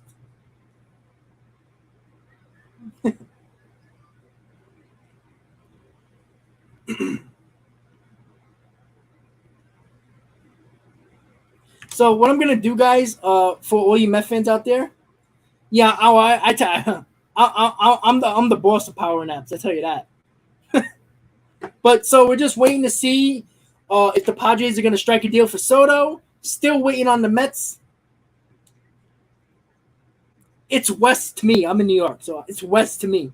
But what I know, it's like the middle of the country. I know it's like the Midwest. Not really. Southwest, excuse me. Frank, I'm fine with Brandon Drury, but we haven't heard the Mets really connected to that at all, which is weird.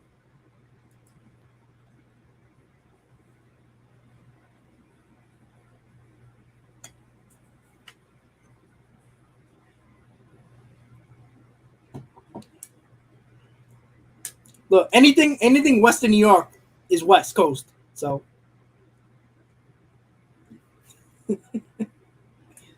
no, see, the South to me is Florida. The South to me is Georgia, North Carolina, South Carolina. Muhammad, I would love to give you good news. We ain't got none yet. Not for the Mets. That's awesome, Victor.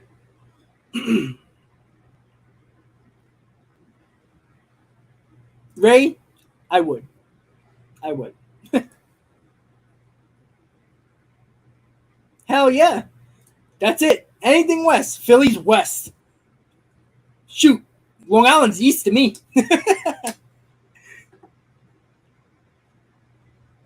Oh, that's right. That's right, Joe. Good call. I don't know why I couldn't remember that.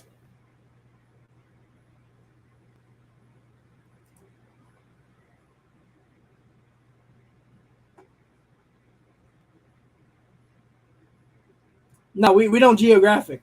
Nah, that's it. Down south, again, it's down south's the Bronx for me. Down south is, you know.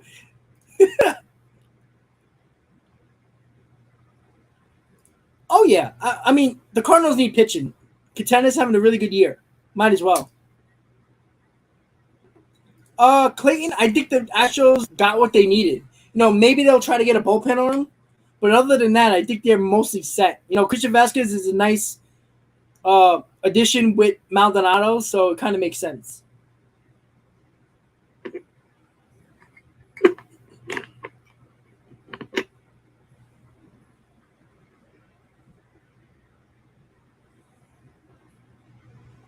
It depends where you are in the country.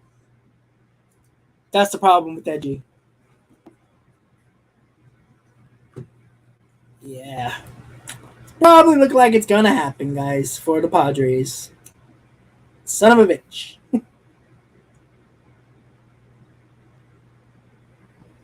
Let's see. Yep, Padres on the verge to acquire Juan Soto. Deal is believed to be nearing final stages. Look at that.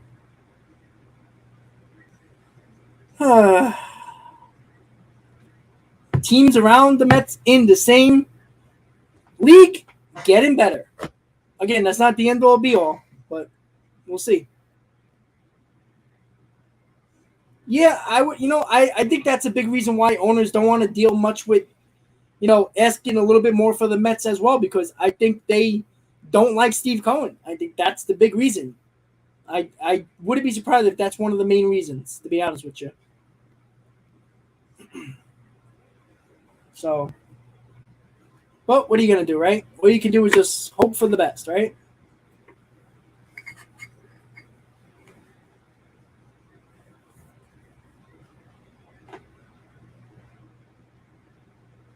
However, I have not heard any. Excuse me, I'm not Hope. I'm saying KC. I have not at all. Nothing that I've seen.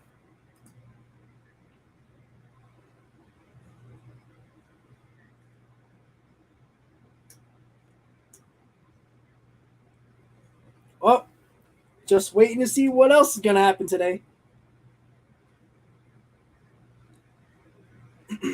So once again, guys, I'll be with you until 3 o'clock today.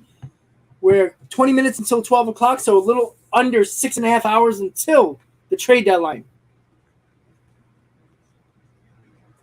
So far, Jorge Lopez was traded from the Orioles to the Twins. The Padres are getting closer and closer to landing Juan Soto.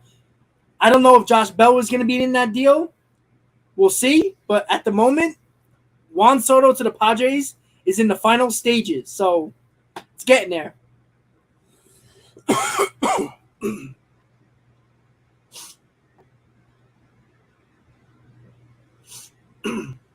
Hats, what's up?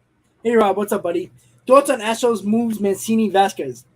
Well, I would like them. I would like the Mets to do that. Get those two guys. That would have been fine with me. But look, you shore up another bat in that lineup. You know, Mancini's down with his power this year, but with Trey Mancini, he's a veteran bat. I think he's a lot more clutch than people give him credit for. And I like Vasquez a lot. And if you look at his numbers against the Yankees, he has good numbers against the Yankees. And he's a nice platoon guy with Maldonado. So I think the Astros did a good job, but I do think the Astros need a bullpen arm to help you out a little bit in that bullpen. Excuse me. Clayton, I'm excited, but I'm scared as hell. You know, like every pitch, every inning, I'm scared he's going to grab his arm, his shoulder, his elbow, anything. Like, I'm going to be nervous the entire game. Like, I honestly don't care if he doesn't pitch well. I just don't want him injured right now. Like, I think the Mets can beat up the Nationals without DeGrom pitching well. But I'm nervous every single time he's going to throw a pitch.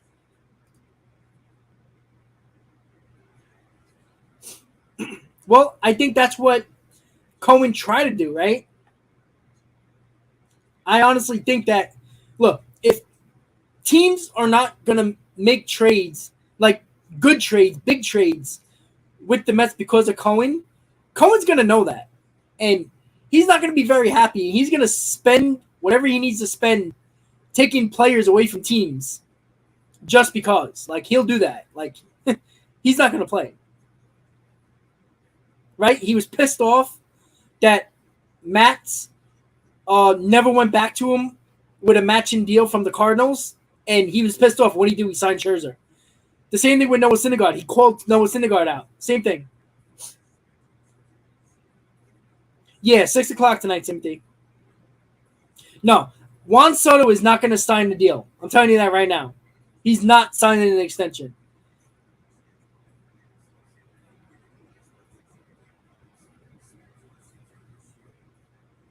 Exactly, PG. Simulation. That's exactly right. 100%. It's nearly impossible for them to get Contreras. So that's one less team in on Contreras.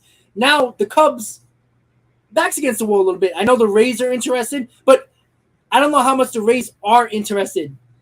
You know, how far are they willing to go to get Contreras? We'll see.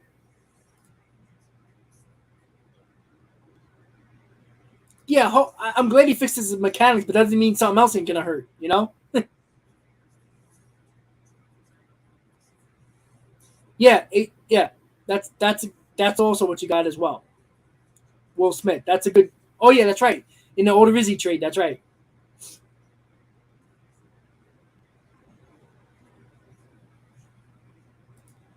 Yeah, I mean that makes sense. I mean the Mets almost had Hosmer in a Dominic Smith deal, which probably would have been better for us, but they're gonna definitely try to move some money around.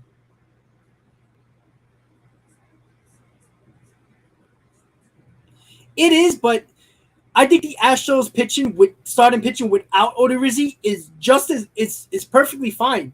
You know, you got Verlander, you got Urquidy, you got a good rotation without Odorizzi. The problem with the Astros that they were having this year is their bullpen. And Will Smith's going to be a really good addition.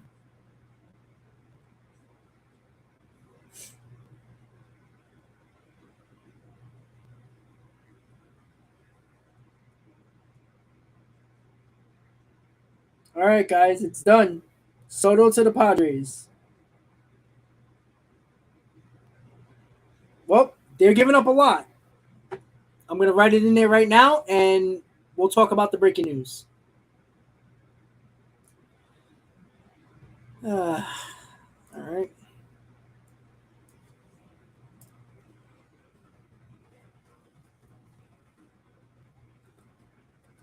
Give me a second. Let me type it.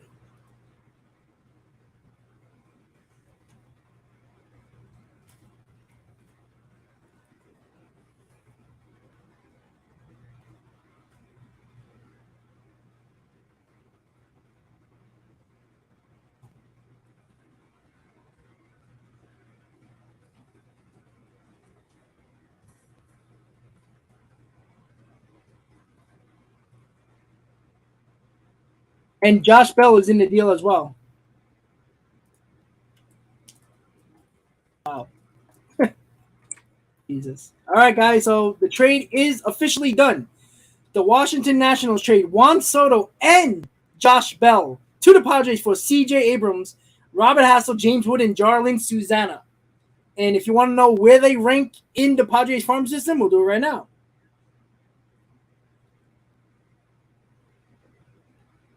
So, the Padres gave up for Juan Soto their number 1 prospect, their number 3 prospect, their number 14 prospect, and where the hell is C.J. Abrams? Interesting. Yeah, wow. All right, well, so they gave up their number 1 outfield prospect, the number 3 outfield prospect, so number 1 and number 3, their number 14 prospect right-handed pitcher, and C.J. Abrams for Josh Bell and Juan Soto. So the Mets weren't giving up their number 1, and they weren't giving up their number 3. So that's already out of the question for the Mets. So the Padres get Josh Bell and Juan Soto for Abrams, Hassel, Wood, and Susana. Number 1, number 3, number 14 prospect as well. That is huge. Wow. Amazing. Now that this trade happened, you're going to hear a fury of trades now. It's always after the really big trade where all the little trades are going to happen. So once again, guys, breaking news. The San Diego Padres trade for Juan Soto and Josh Bell. The Padres gave up their number 1 and number 3 prospect, Robert Hassel and James Woods, along with C.J. Abrams and the 14th-ranked prospect, Jarlin Susana. That is the trade that just went down, and it has been confirmed. Juan Soto is no longer a part of the Washington Nationals organization. The San Diego Padres weren't to the end, were the favorites. The Dodgers were trying to get him. The Cardinals were trying to get him. The Cardinals didn't want to give Carlson in that deal, so the Padres won. I mean, that's a big boy move. C.J. Abrams is a shortstop.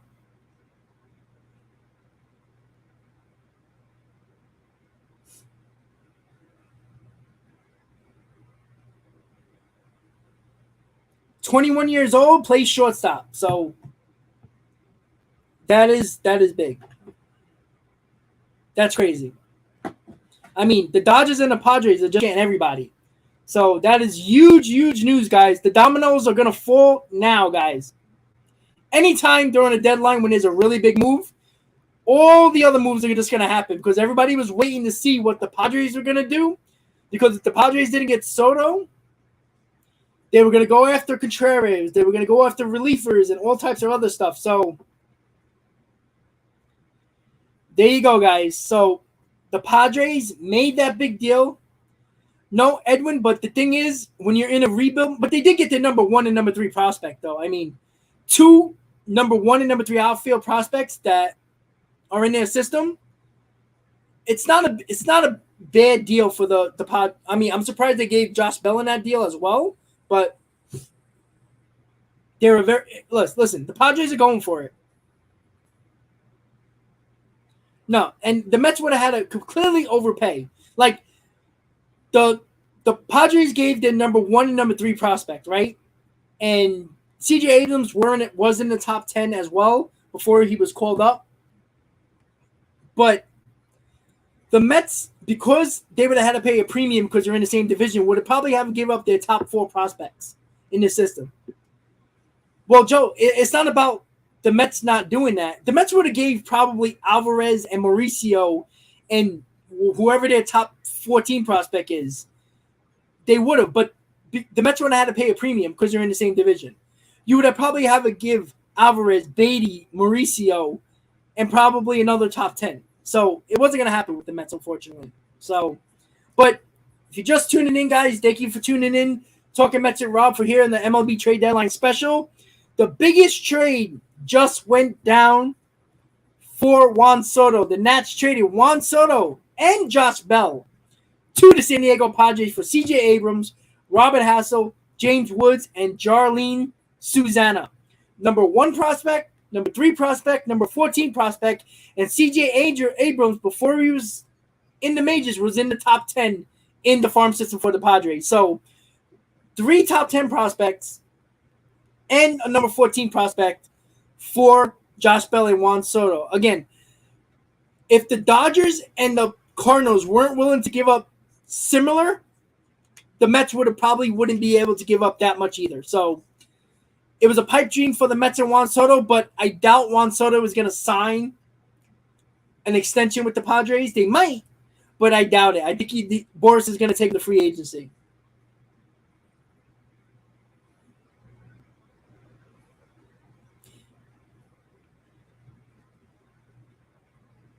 Yeah, Christian, but the Mets are not willing to do that. That's the problem. Listen, what I would have gave now 1, 3, 10, and 14, right?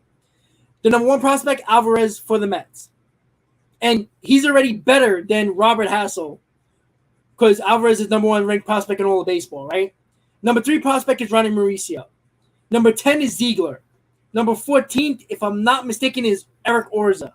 So I would do that deal. I would. The Mets would have kept Brett Beatty. You would have kept everybody's favorite Mark Vientos and Alex Ramirez. I would have done that, but I don't think the Mets were willing to do that. Right now, the Padres are the winner of the deadline. But then again, the Yankees are not too far behind because the Yankees got what they needed on their team. Well, no guarantee. We'll see. The Padres have choked year after year in the playoffs.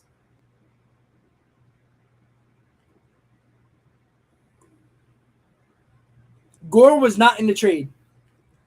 I was looking for that as well.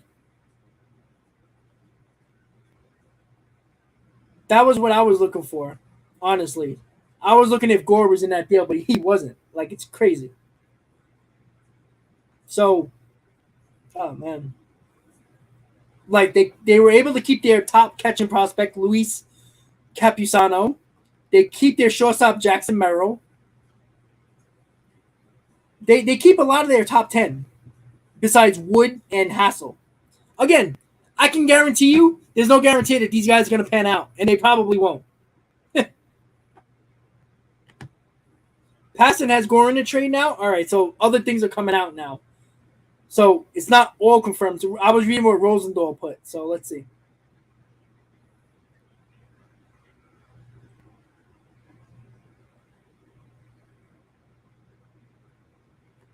All right, let's see.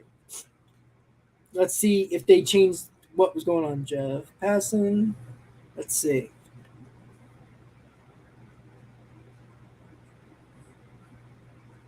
Okay, so a little more is added, guys.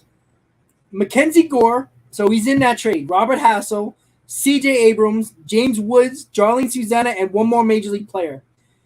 That's the only holdup right now to the agreed-upon deal. So Mackenzie Gore is in that deal. All right, so now this is out of the Mets league. No doubt about it. Gore, Hassel, and Woods, top 5 in this system. Abrams was in the top 10 in the Padres system. Jarlene Susana was 14th in the system. And one more major league player. I don't know who that's going to be, but we'll see. That is a haul. That's a big boy move. I doubt it's Hosmer, but you never. I don't think the Nationals are going to take on that contract, so I doubt it.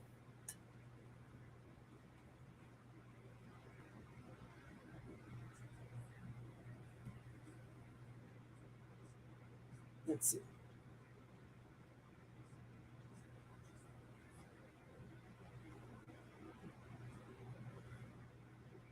And it is a possibility that Hosmer might be in that deal. That's what some people might be saying. But you know what? Give it up for AJ Preller. This might not work out, but he's going for it. And I like that. Honestly, I like that a lot.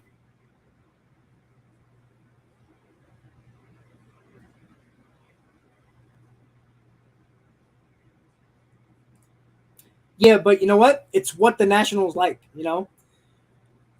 I know the Mets' top prospects are better than these guys, but again, it's not. Again, the Mets were going to have to give up a premium because they're in the same division. That's all. But it is a lot of prospects, though.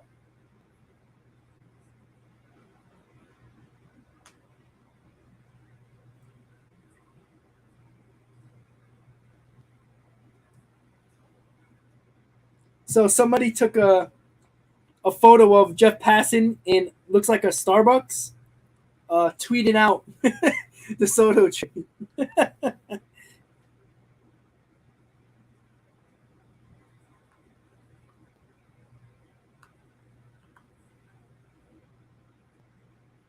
Eric Hosmer is in the deal, confirmed by John Heyman. So Eric Hosmer is coming back to the Nationals with all those prospects. So are the Padres paying some of that money? Because that makes no sense.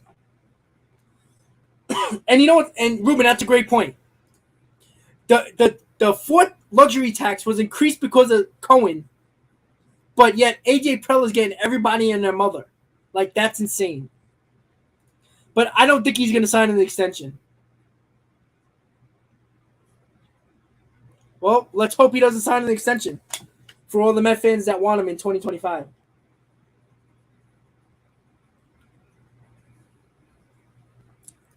Exactly, Hauser. And even if the Nationals were willing to, we would have had to pay a premium.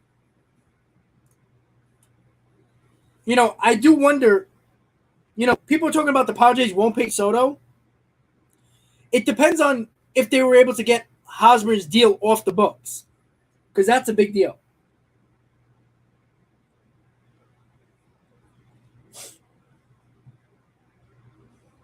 So I wouldn't be surprised, guys, in the next hour or so, when it's absolutely finalized, that deal, that a lot of other moves are going to happen. Exactly, Grant. It does bode well for the Mets. And I'm going to add Gore to this and everybody else. Let me just change it up.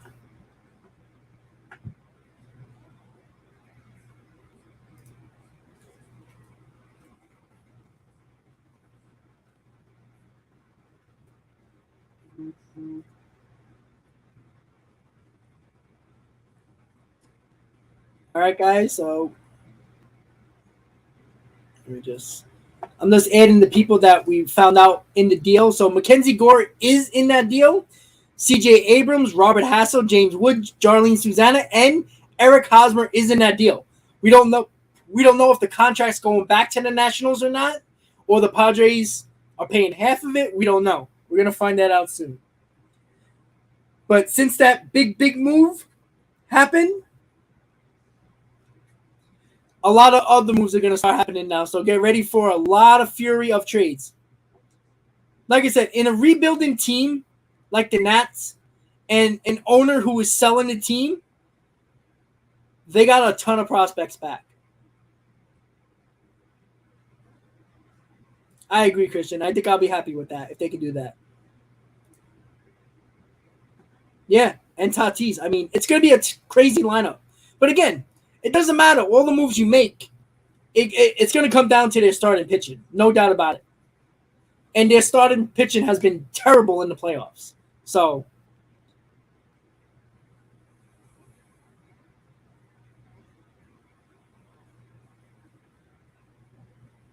yeah, they're not going to let Eric Hosmer hold up a deal like that. And he does have a no-trade clause, but again, do the Nationals really going to stop that trade because of Hosmer? Probably not.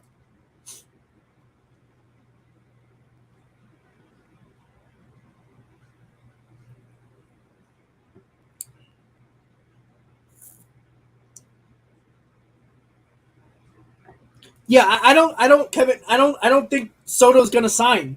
I think Boris is not stupid. We know that. He is not going to sign an extension knowing that multiple teams are going to go after him and increase the price every second of every day when he's a free agent. So he's going to be a free agent. And maybe the Mets will get him. Maybe they won't. I don't know. But I think he's going to become a free agent. He's not signing an extension. Well, I mean, they're not really necessarily gutted, and that's what I've been talking about when it comes to the Mets. The Mets got to get on the Padres and Dodgers level with scouting and choosing the right players in the draft because of the fact that every year the Padres and the Dodgers pick 25th, 26th, 27th, yet they continue to find these great players that are in the top 10 of in their farm system every year. But yet they still spend money, they still make big trades, and they still continue to have a great farm system. The Mets got to get to that level, or they'll never make a trade like this. They'll never make a Mookie Betts trade. They'll never make a Juan Soto trade. And that's the problem. Well, Bell's a rental, Soto's not. Look, I think if the Nationals were willing to trade Soto to the Mets, you give your farm system. You got, even if you can't sign Soto, you still got this rest of the year and 2 more years.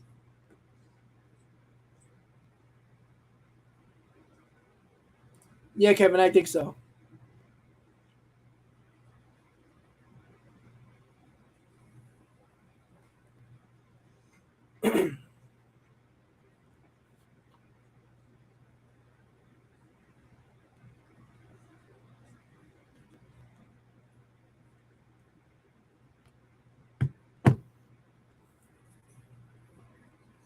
Sorry, guys, I'm just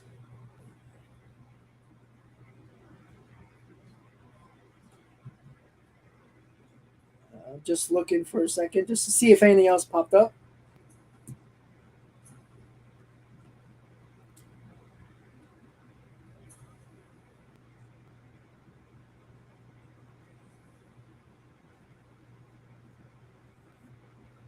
Webs, I know, I agree, but it's also the fact that the Nationals. I don't think Mike Rizzo hates the Mets, so it would be very hard even if you offered them those 4 guys. I mean, it's a disservice to the Nationals for not taking that deal, but I don't know if the Mets even wanted to offer that, to be honest with you.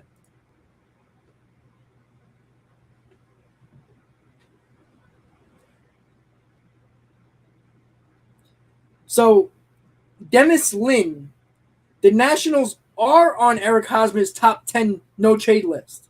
So, we'll see if he gives the consent to that.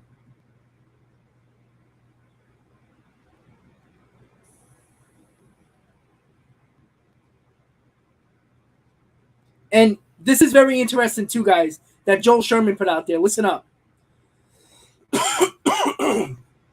According to Joel Sherman, and who is in the middle of getting this deal done? Scott Boras.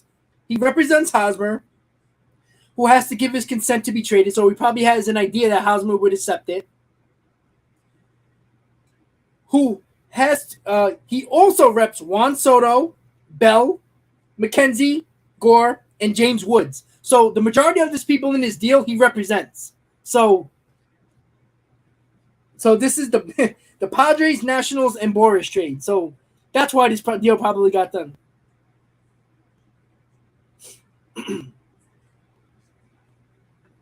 Yeah, Albino, it's crazy, right? Once again, guys, big trade if you're just tuning in. And once again, don't forget to please hit on that like button. I'm with you for another 3 hours until 3 p.m. today. Already the biggest trade of probably the last 50 years. Probably after the Mookie Betts deal. What was that, 5 years ago, 6 years ago? 3 years ago, 4 years ago? Juan Soto has, it's not 100% finalized yet. They got to get the consent of Hosmer, who has a no trade clause. The Nationals traded Juan Soto and Josh Bell for Mackenzie Gore, C.J. Abrams, Robert Hassel, James Woods, Jarlene Susanna, and Eric Hosmer if he consents to that trade. The deal is not 100% finalized, but it's looking like more and more that the deal is going to get done. And a lot of the clients, these players, agent is Scott Boras. So they're all aware of what happened. So there we go. Yeah, Ruben, that's what I talked about earlier. If this doesn't pan out in 2 years, the fire sale is going to happen for the Padres, just like they did when they acquired all those players many years ago. There you go, Wentz.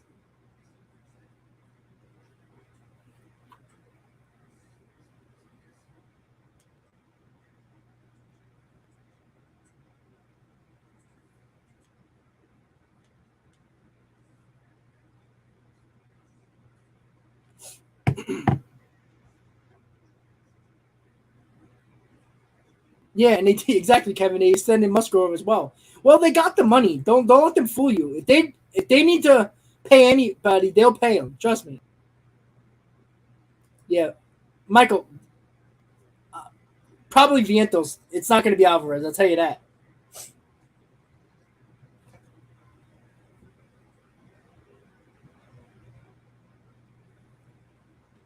Just refreshing Twitter, seeing what we got. Once again, guys, we got 400 in the stream right now for this MLB Trade Deadline special. Big breaking news: Juan Soto and Josh Bell is getting traded from the Nationals to the San Diego Padres. For Eric Hosmer, Mackenzie Gore, C.J. Abrams, Robert Hassel, James Woods, and Jarlene Susanna. Big haul back for the Nationals. Probably one might actually be really good, which is why they're called prospects and not guarantees. So for anybody who wants to prospect hug some more, I can probably guarantee you that one, maybe two might pan out. So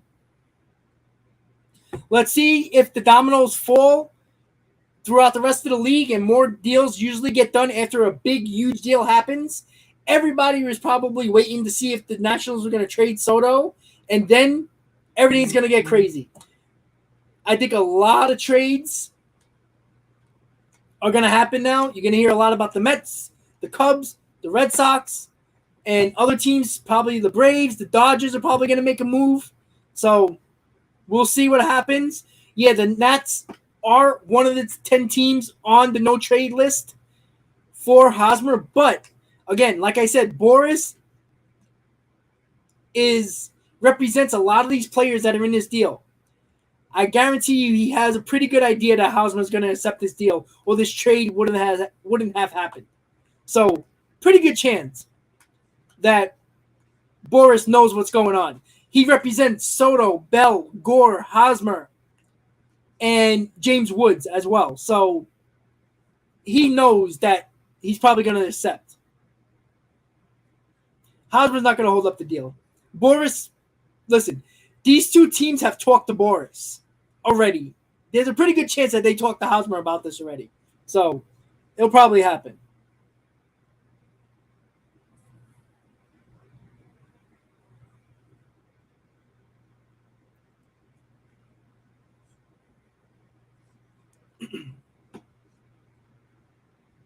Yeah, the Mets have good pitching, but again, yeah, that's nice in the playoffs and all, but you also have to hit as well. And the bullpen is not something – I don't want to go in the playoffs with this bullpen. I don't. It is impressive rotation. But when those guys come out, if they don't pitch 7-8 innings, you got to get 2 Diaz in a game, right? Do you trust Seth Lugo? Do you trust Ottavino, Drew Smith, Joely Rodriguez. I don't. Once again, guys, we got over 400 in the stream right now. Welcome. If it's your first time to Talking Mets with Rob, hopefully you're enjoying the stream. We're talking about the trade that just went down about Juan Soto and that's in the Padres. We're hoping, if you're a Mets fan, that something happens with the Mets right now. We will see. But this is rocking the world of Major League Baseball right now. Juan Soto is going to be traded to the Padres. Final details, Hosmer has to consent with his no-trade clause, but everybody assumes that it's probably going to happen. But, wow. If you would never think a team would trade a young superstar in Juan Soto at 23 years old, but a rebuilding Nationals team, an owner who is going to be selling the team, is trying to get their finances in order, their assets in order, because they don't want to have a lot of money on the books when you're trying to sell a team. Cohen and the Wilpons was an exception. The Mets had a lot of debt. A lot of people were trying to buy the Mets, didn't want to take on that debt. And the reason why Steve Cohen was able to get the Mets was because he was willing to take on all the debt and pay off a lot of the Wilpons' debt to buy the Mets. So when you sell a team, you want to get your finances in order. You don't want too much money on the books because a lot of people who are coming to buy that team don't want to be on the hook for a lot of money. And that's a big reason why Soto's going to be is gone. Bell and a lot of other contracts are probably going to be on the board as well. What annoys me a little bit about this trade is that the Padres didn't have to take on a bad contract like Corbin or Strasburg. That annoys me a little bit because the Mets were probably willing to do that. But again, when you're in the same division, that's why it's unfortunate that Steve Cohen wasn't the owner when Mookie Betts was available, because that would have been a possibility for the Mets more than Juan Soto, because Boston is not in the Mets division, obviously. So it would have been probably a lot easier for the Boston to trade him to the Mets than the Nationals would have traded Soto to the Mets. So we are waiting. I have a pretty good feeling that a lot of things are going to happen over the next hour or two or so, knowing that this big trade, as soon as this deal is 100% finalized, you're going to start hearing trades just like yesterday, right? After the Yankees made that trade for Montas, all of a sudden you saw the Astros make moves. You saw the Brewers and the Brewers make a move with the Padres. Like, a lot has happened. So it's going to be very interesting over the next couple of hours.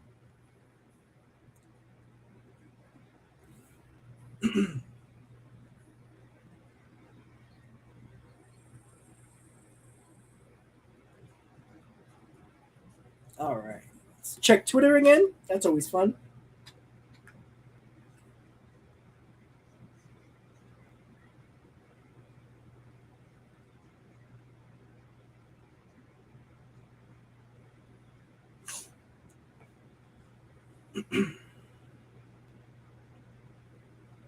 Refreshing Twitter.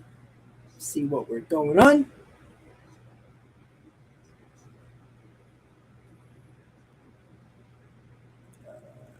Let's see. Any Mets news? Let's see.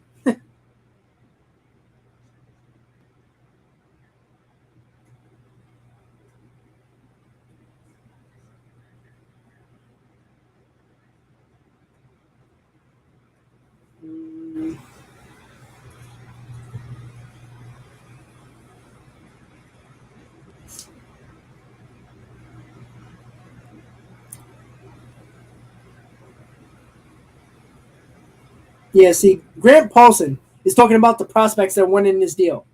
James Wood is further away than Robert Hassel. A little rawer. Great. Chance to be a star.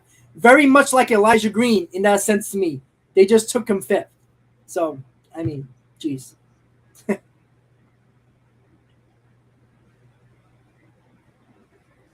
But good for the Padres. You know what? If I'm a Padres fans, I can care less about prospects. I'm trying to win the World Series. Good for them. It is disappointing. Well, yeah, I mean, you can say that about a lot of players too, Michael, you know?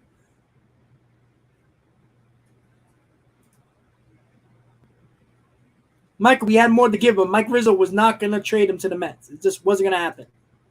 Once again, guys, thank you for tuning in to Talking Mets with Rob, MLB Trade Deadline special, last day of the trade deadline.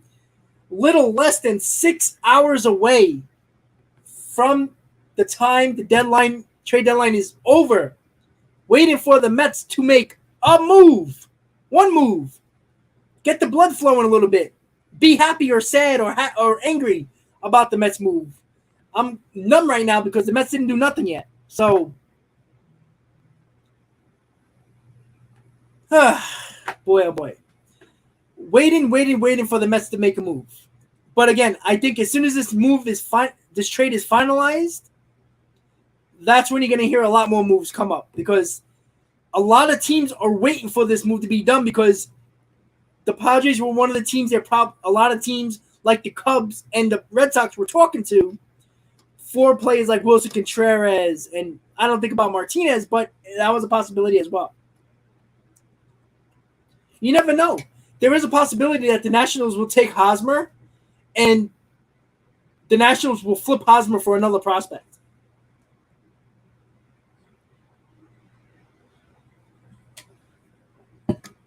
You know the problem, Quinn, with the Blue Jays, and I think you're well aware of this. They have to be very concerned about players not being vaccinated because they can't play in Toronto. So, you need a bullpen arm, but you can't get Andrew Chafin because he's not vaccinated. So they're in a bad spot.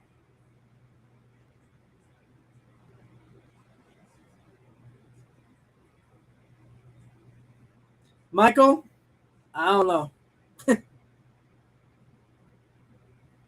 No, the Padres are not the favorites.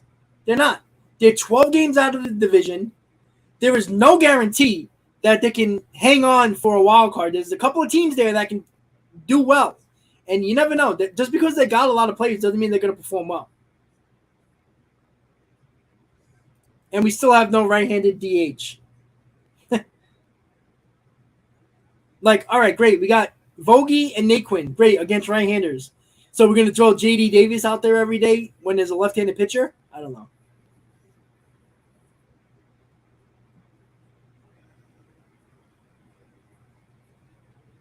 Yeah, Christian, exactly. I feel like that's what's going to happen. A team that might need a first baseman or a team that might need a DH, say, hey, you want a Hosmer? Give us, I don't know, your 20th prospect or something because you got to take on that contract. Landon, I know what I think they want. I think they should get a big bat or a right-handed bat, and 2 bullpen arms. At the very least, they need 2 bullpen arms.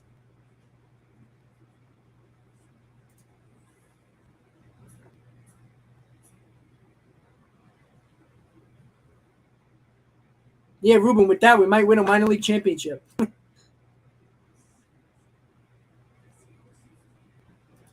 Yeah, James, nice bench peaches. That's fine. But again, it's what is that's good. Those bench pieces are good when you have your roster finalized, when everything's good. Like when you have the lineup that you don't have holes in, which you do. Vogie and Naquin are not filling those holes that the Mets desperately need. And if you want to go into this bullpen in the playoffs with this bullpen, you're going to be in trouble. You just are. Yeah, Kevin, Vientos will come up. Davis would probably be either sent down to the minors or released. I don't know. But, again, there's no guarantee Vientos is going to be any good. We just don't know that. And guess what? After the trade deadline, if Vientos comes up and if he doesn't perform, then what you do? What do you do? J.D. Davis is back, and you put him as a right-handed bat at DH? Like, we're putting all our chips in Mark Vientos, and we don't have to. That's what's annoying.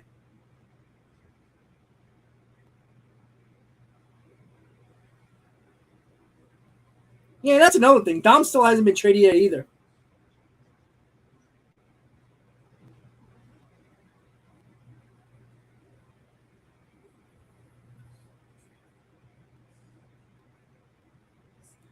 Yeah, I'm not trusting DeGrom yet until I see him stay healthy.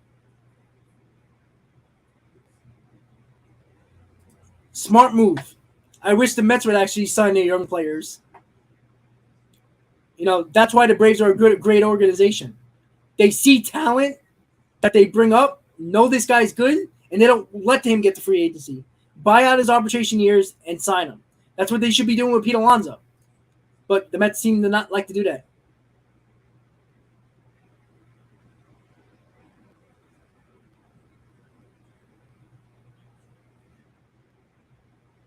But I'm not whining about Soto. I'm not. It's a pipe dream that the Mets were going to get Soto. But the Mets need to do more. If you think this Mets team is good enough to win a World Series just like this, you're not paying attention. You're not. Roberto, remember talking Mets around. What's up? Well, Roberto, we got 6 hours. I don't know what else to tell you, buddy.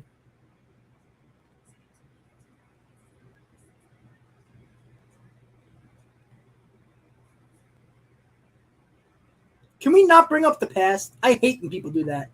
I hate when people remember Jeffries? Oh, remember when the Mets brought up this guy? Okay, great.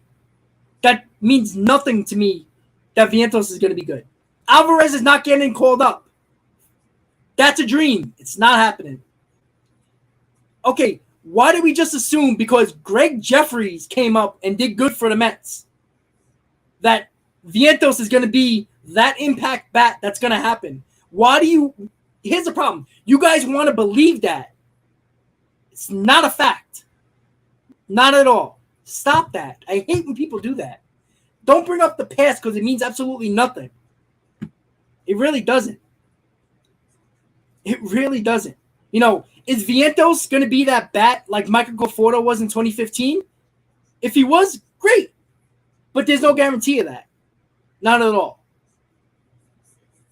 And don't bring up the past because it means nothing. The past means nothing to the present.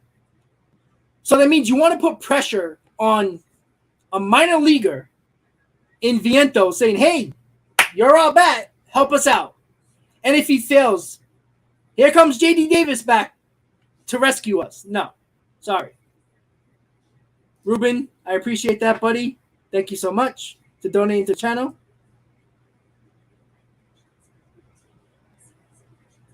No, DeGrom's going to pitch around 70 to 75 pitches, not more than that. We're in first place. If you want to talk about the past, let's talk about the past. This team, in their history, has the best record in Mets history since 86. You want to talk about the past? We'll talk about the past since people like that. You want to bring up Greg Jeffries and represent him as Mark Vientos, and that's okay? Let's bring up the past since people like that. Best record since 86. There's your past. But if you don't do it more to help this team out when they haven't been better in team history than 86, then what the hell are you doing? Because 3 years from now, if Beatty becomes a bust or Vientos is non-existent, what are you going to say then? Oh, we should have won with Jacob deGrom and Max Scherzer as our starters. Well, yeah, great. Now we pray that McGill and Peterson is our 1-2 in 5 years. There's never a guarantee. Remember in 2015, 2016, when we had Matt, Syndergaard, Harvey, deGrom, right? Everybody's like, oh, this is the beginning of a great start to a long run of Mets playoffs appearances. deGrom is left. So let's not worry about 2 years from now when there's no guarantee that this team can be good. You just never know. We know that this team is good. I think we can all agree with that. Let's do it, guys. Come on. Stop having that loser mentality. . . . . . . . . . . . . . . . . . . . . . . . . . . . . . . . . . . . . . . . . . . . . . . . . . . . . . . . . .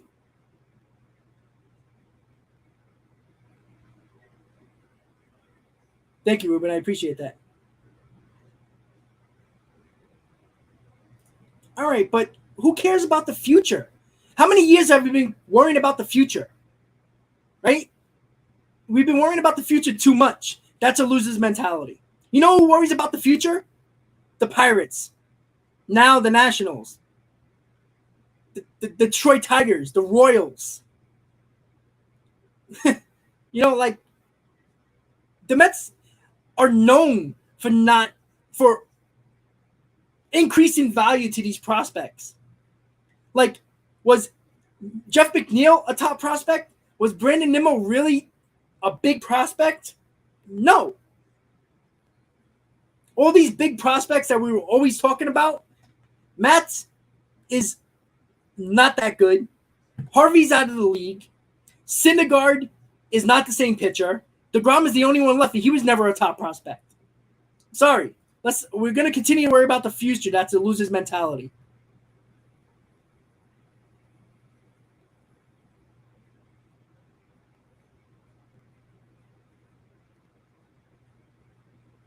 Yeah, exactly. Thank you, Steve. Everybody's like, oh, Elster. Talk about everybody else that came up 30 years ago. Like, it's not the point that Alvarez or Beatty are not going to be good. I'm not telling you to trade those guys. And I'm not telling you to trade for Soto because that was a pipe dream. But if you're going to hold your prospect hugging Mark Vientos and he's going to be the savior, I hope he is. But we're counting on something that's an unknown when you can get a known player that we know has numbers at the major league level. We don't know what Vientos is going to do. If Vientos comes up and struggles, enjoy J.D. Davis as the option again because that's going to happen. And you know what? The same way I apologized about Edwin Diaz, I'll apologize about Mark Vientos. But don't tell me the same way you're like, oh, you don't know what Vientos is. Don't give me that question, and I can't say the same thing back to you. Because you don't know either. But yet you're putting all the chips in on Mark Vientos. I agree, James. I agree. I 100% agree. We haven't handled the Padres either, and they got better. So, listen, the Mets can do nothing and still have a chance to win the World Series. But it's a little bit easier if you try to do some things. You know what I'm saying? It's not officially done yet. I haven't checked Twitter in about 10 minutes, but I don't think it's done yet.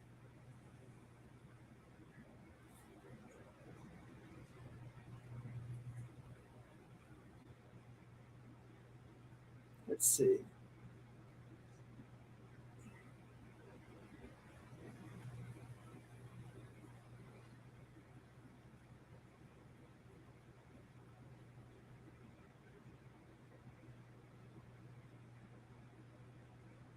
So they're still waiting for Hosmer to accept the trade.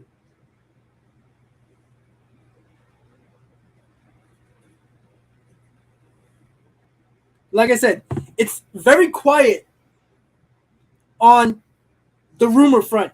Everybody's watching the Juan Soto trade because if it falls apart because of Hosmer, that's going to be crazy. Like, who knows what's going to happen? But everybody's waiting for this deal to get done. Nothing's happening right now. Like, there's nothing going on. Like, it's like everybody's just sitting down, just anticipating the trade to get done or fail. Like, just imagine you're waiting for a trade and you have to wait for Eric Hosmer to approve it.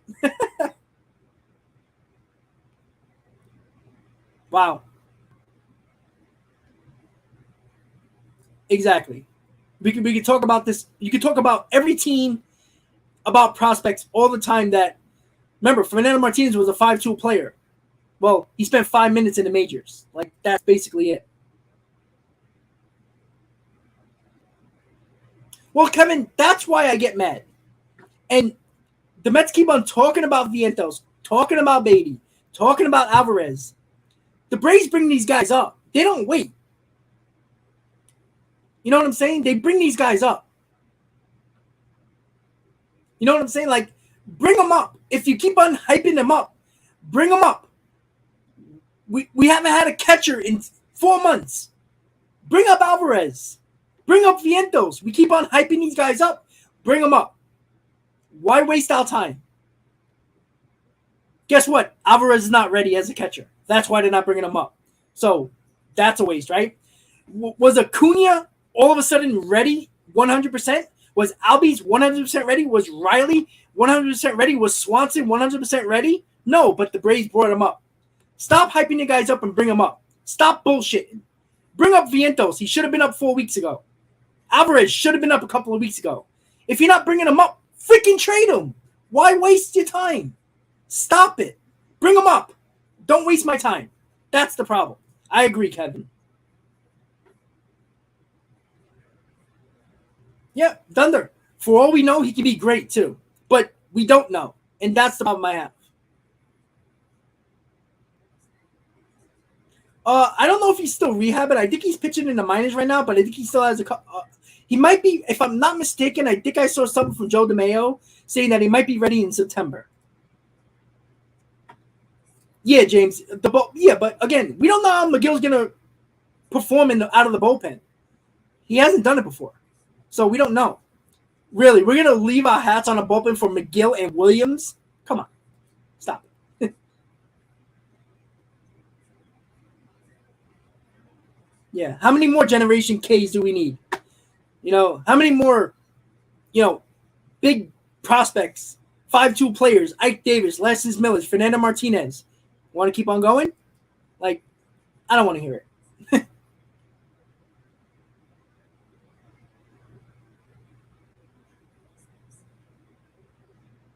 I never said we weren't good enough. See, you want to put words in my mouth, and I never said that. Never said that. Anybody can win the World Series that goes into the playoffs. Anybody. Even the last wildcard team can win a World Series. But when you can get better, and the Mets can get better, you do it. I never said that. Don't put words in my mouth. One thing you don't put words in my mouth. I don't put words in your mouth. Don't put words in my mouth. You never heard me say the Mets aren't good enough. Anybody that makes the playoffs can win the World Series. The freaking Nationals in 2019 won the World Series. They were the worst team in the playoffs, but they won the World Series, right? Anybody makes the playoffs can win a World Series, but you could also get better in the process. If you don't want to do that, then that's a loser's mentality. That's the problem that people have. And you're so brainwashed by the Wilpons and their mentality that you're in that loser mentality of, oh, let's build our farm system. You can still build a farm system and trade a couple of guys. You can. The Mets still have 4 top 100 prospects in Major League Baseball, and they traded JT Ginn and Pete Crow Armstrong. Why is that? Because they drafted well in the last couple of years. You can continue to do that. The Mets had the number 1 draft class this year, according to MLB Pipeline. Number 1. That's how you build your farm system. That's how you replenish what you lost. You don't make a trade because, we got to build up our farm system. Okay, so if the Mets say do well in the playoffs, but don't make the World Series, had a good year. I'm not saying you make the playoffs, it's a bad year. Hell no. That's a good year. As a Met fan, that's a damn good year. But what does that mean for next year? Okay, Alvarez will probably come up. Most likely Beatty. All right, great. There's our big boys up in the big leagues. Does that guarantee us anything?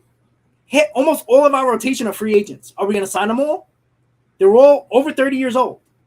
Are we going to sign more older pitchers? There's no guarantee. Every year, the next year is never a guarantee. And that's the concern that I have. Oh, Alex Ochoa. Jeez. It would be hilarious if Hosmer blows that trade up, right?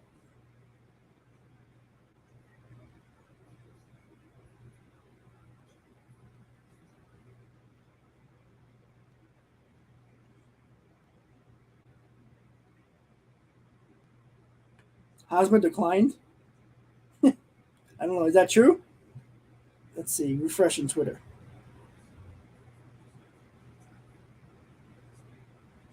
Poor Eric Hosmer. But the hell with him. Screw him.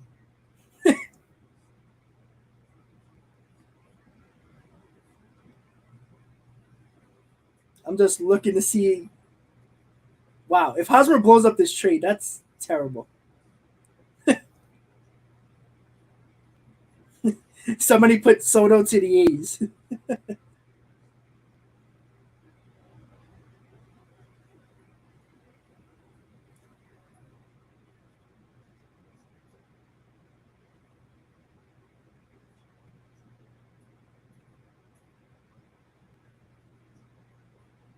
I'm just looking at the comments, guys. Give me a second. Yeah, exactly, Kevin. Strider and Harris as well. The Braves bring these guys up. These guys perform well in the minor leagues. Bring them up. Like, I just don't understand what's the holdup to bring up Mark Vientos if he's so good. Bring him up. Let's see what he can do. I mean, wouldn't it make sense to bring him up 3 weeks ago so we can see what he can do before the trade deadline? Not possibly not make a move and pray that Vientos is good? MTA, what's up, buddy? Thank you so much.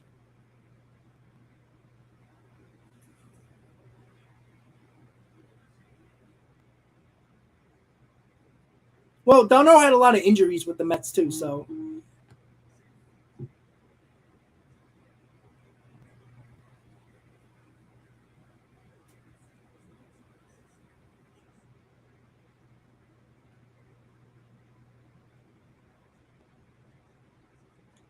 just looking at the comments, guys. Hosmer did block it. That's crazy.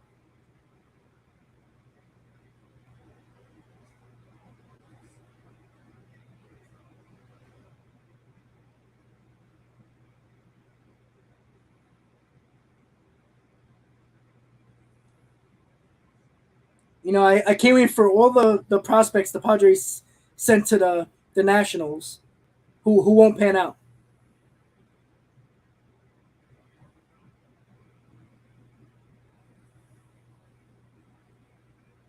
So Eric Hosmer still has not approved it yet. That's according to Bob Nightingale. Again, I don't think the Nationals are going to keep Hosmer. I think they're going to flip him.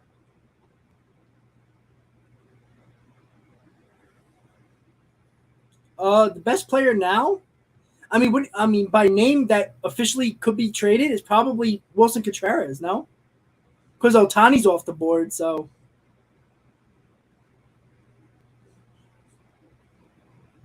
exactly, Timothy. That's what I was saying earlier. If well, according to Bob Nightingale, Hosmer didn't decline it officially yet, but nobody really knows yet. I mean, we're still waiting on the official word.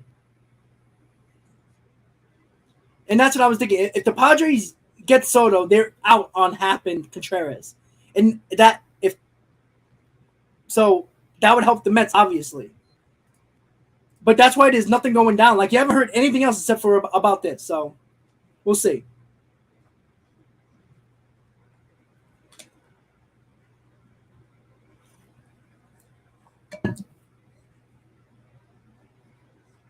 I'm just refreshing Twitter over and over again just to see if anybody popped up.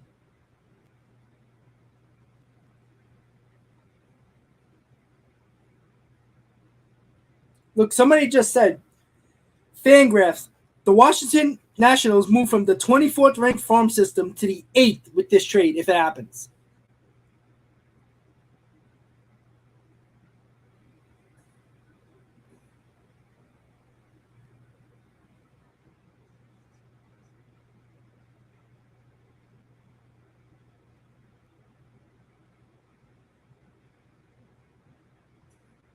All right.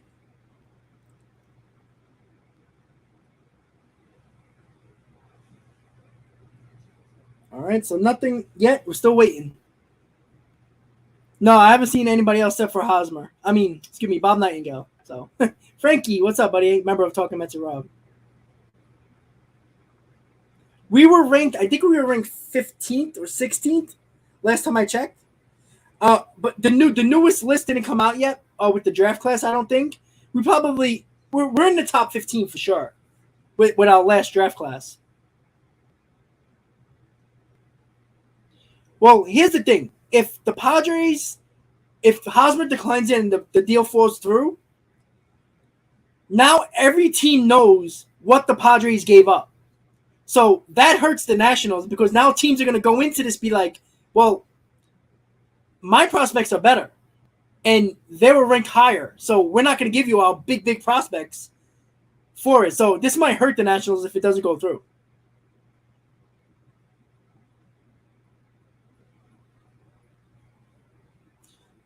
All right, guys. So we're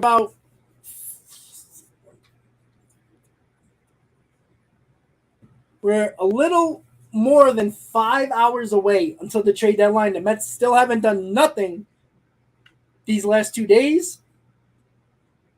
The last two trades the Mets made was Naquin and Vogelback.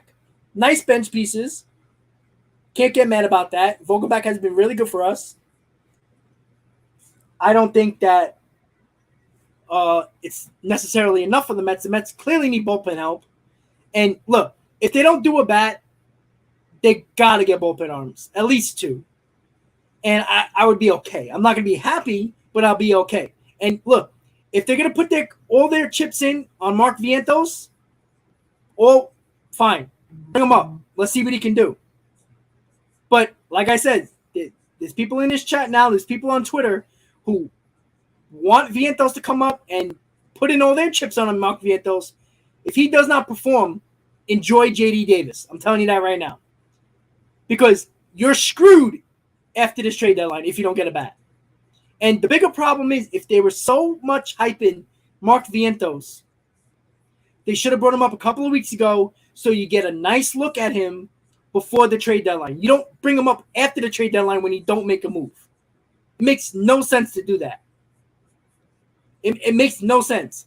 You should have brought him up 3 weeks ago, give him a chance, see what he can do. If he performs well, great. You got your right-handed bat. If he performs bad, now you know you need a bat in the DH spot.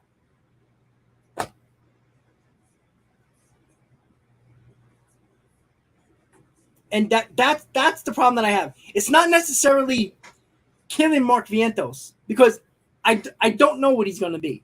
But the Mets, for a year and a half now, have been hyping this kid up. His power started to pop up in the minors last year, continued it this year. Then bring him up if you're going to hype him up so much. But it's pointless to bring him up after the trade deadline because you have no other choice if he fails, except for what you still have on your roster. That's just it. You know, I just don't understand the logic. The Braves bring up every young talent that's performing in the minor leagues. Strider and Harris, right? They brought him up because they needed him. They needed a spark. Bring him up. Waiting for after the deadline is pointless because he better be good. Because if he's not, J.D. Davis is your right-handed bat off the bench. Enjoy. Yeah, 6 p.m. is the deadline.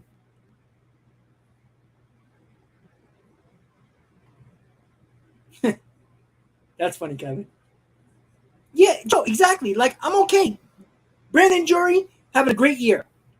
He provides that extra power that we need in this lineup. And Andrew Chafin, I'll be okay with that. I think we need another bullpen arm. But, you know, with Trevor May coming back, we'll see what he can do. And, you know, maybe McGill can be that bullpen piece as well. But, you know, there's no guarantee that McGill is going to come out of the bullpen and do well. That's a whole nother ball game. You know, same thing with Peterson. So, gonna refresh Twitter. Did he officially decline it?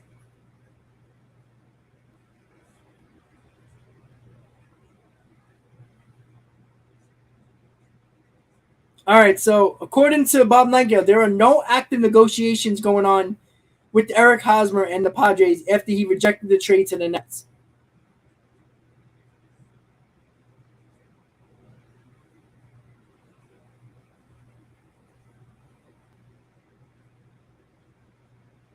So according to Nightingale, he declined it. But I only see Nightingale posting that. I didn't see nobody else yet.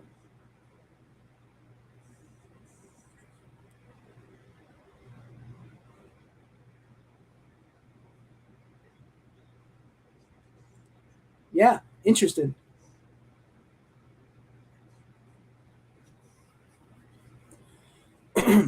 Yeah. So, guys, I mean, he, according to Bob Nightingale, he declined it. Take that for what it's worth. I mean, I just don't understand why the Nationals. I mean, I know why the Padres are willing to do it because they got to shed a little bit of payroll, but I don't. I don't see why the Nationals want Eric Hosmer. Like, are they really going to hold up that deal for Hosmer? Like, that's crazy.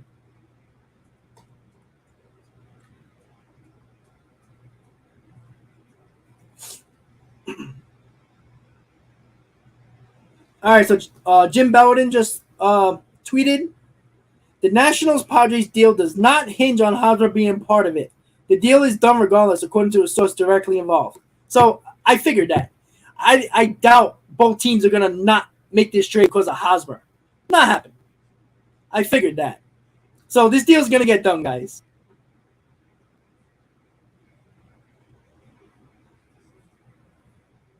Well, Frankie, let's hope they get bullpen help. Because if they don't, oh boy, and they're gonna rely on Peterson and McGill out of the bullpen. Again, they're good arms, but there's no guarantee that they're gonna flourish in the bullpen.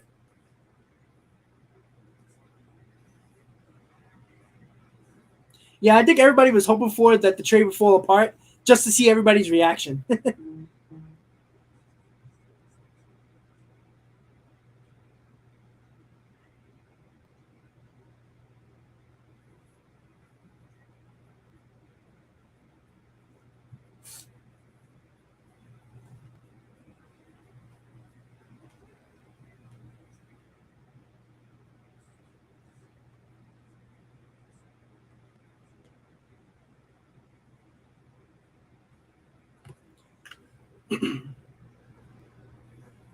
Yeah, well, again, I honestly think teams are strong arming us with certain deals because of Steve Cohen. I don't think a lot of owners like him, honestly.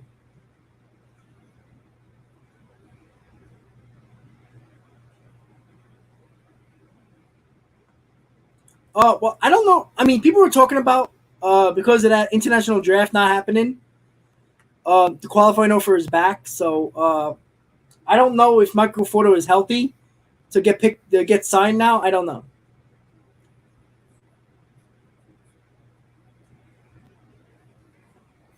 That's crazy. Well, I mean, the Nationals have nobody in their lineup anymore if this trade goes down, so that makes sense.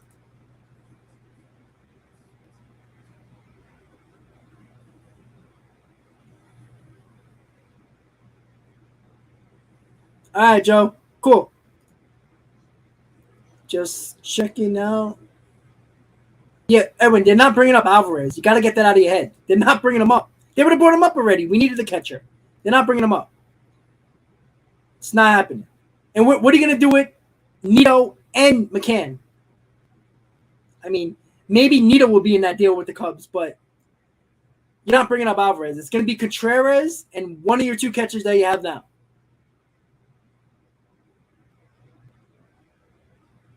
Which is hilarious, Terry, because, yeah, A.J. Preller can spend all this money all over the place, and the Dodgers can spend all this money.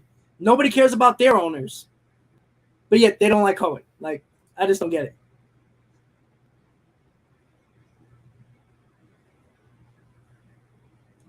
I heard he was somewhat healthy, but I don't know.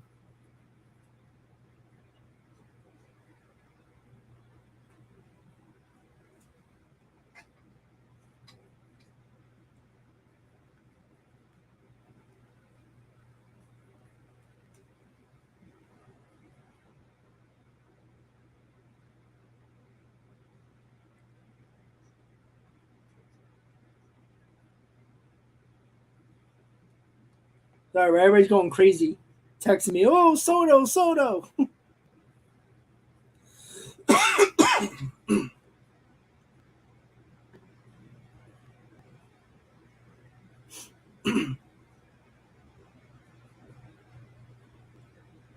Oh, Jesse, that's true with Braves. That'd be a crazy pickup for the Braves, man. Another freaking bat in that lineup. Ugh. God.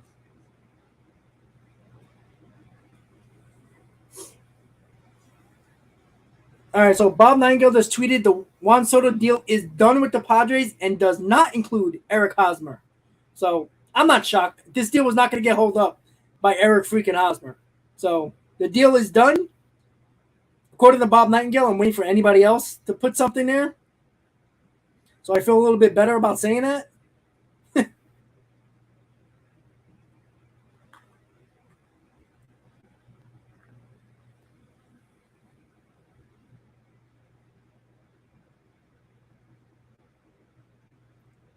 Sorry, guys. All right. Yeah, I'm not shocked that Hosmer was not going to hold up that trade. I'm sorry. It's not happening.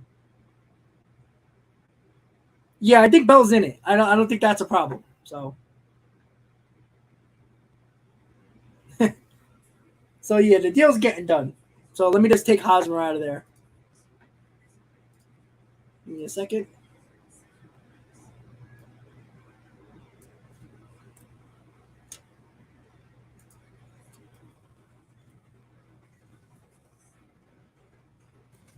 All right. So according to Bob Nightingale, and let's hope that somebody else reports this really quickly, the Nats did trade Juan Soto and Josh Bell to the Padres without adding Eric Hosmer, Mackenzie Gore, C.J. Abrams, Robert Hassel, James Woods, and Jarlene Susana going back to the Nationals. So a lot of prospects. Yeah, that was another pipe dream, Terry, unfortunately, with Josh Bell. Mike Rizzo's not giving anything to the Mets. So we're almost 5 hours away for the trade deadline. Still waiting for the Mets to make a move. Not even a good move, just a move. So we can discuss it. But the big news is, according to Bob Nightingale, the trade has officially been done without Eric Hosmer. Like I was saying for the last 20 minutes, Eric Hosmer is not going to hold up this deal. It's way too big of a trade. This deal cannot, with all those players already get rumored to be sent to each team, there's no way it could have not get done. Because if this deal got broken up and it didn't happen, now every team knows what you have to give up for Soto now. And both teams can't let that happen. So, yeah.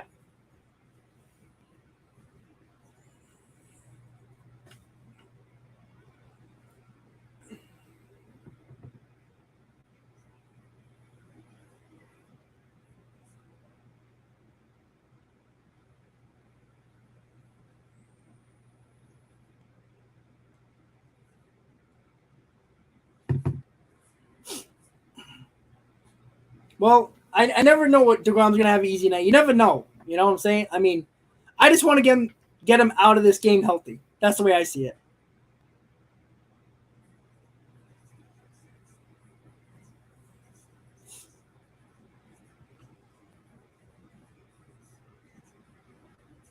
Yeah, and the Padres were not going to let that happen.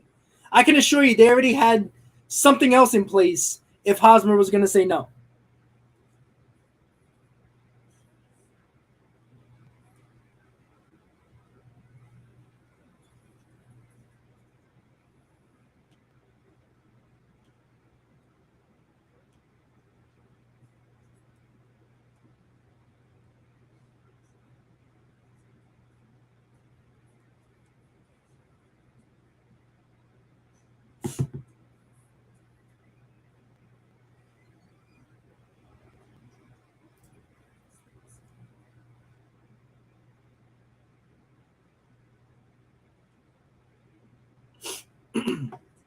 So I'm just waiting for another reporter to confirm this with Soto. It's probably officially done without this, so.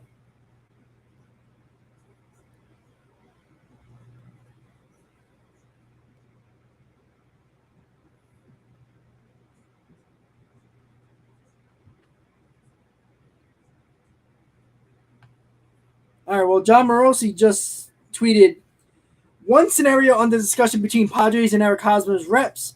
Hosmer may request that he end up with a team other than the Nats as part of a 3-team deal. The situation remains fluid, so maybe it's not done. I don't know what the hell's going on anymore. We'll wait until somebody says it.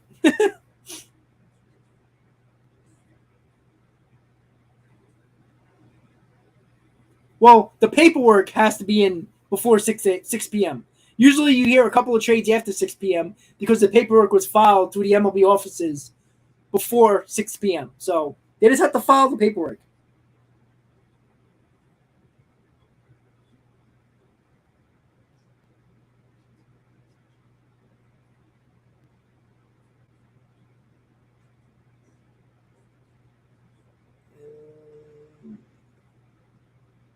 Let's see.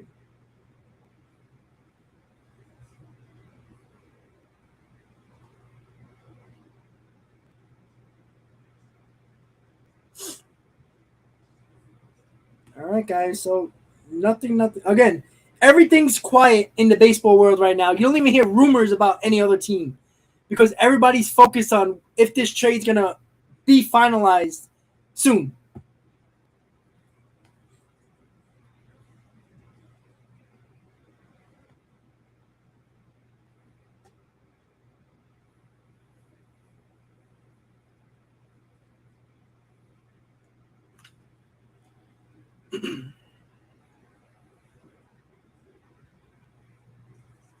Usually, Frankie, most of the time you can turn on like with AAA, you can go on the Brooklyn Cyclone, excuse me, the Syracuse Mets website, and you can watch it on their site. Jeff Passan said it. Okay, I can believe that now.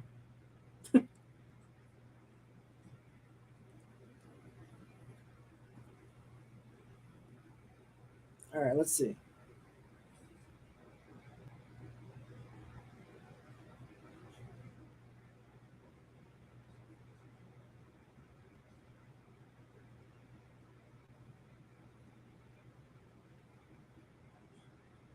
Mm, let's see.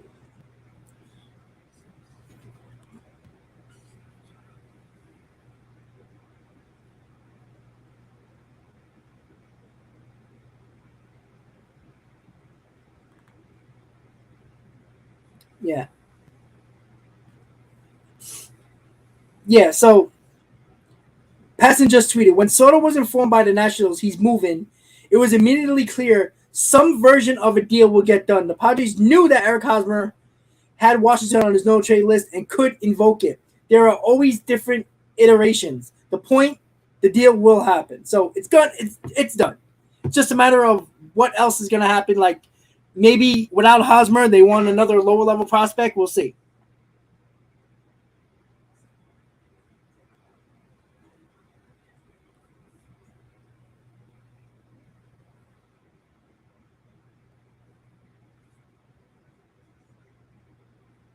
Well, I mean, again, it really doesn't matter on paper who's better. It's just a matter of who's hot at the right time in the playoffs and who gets it done. Yeah, the Reds are not going to give up Alexis Diaz. He has too many years of control. I doubt the Mets are going to do that. And they're not going to give up that for just this. I doubt it.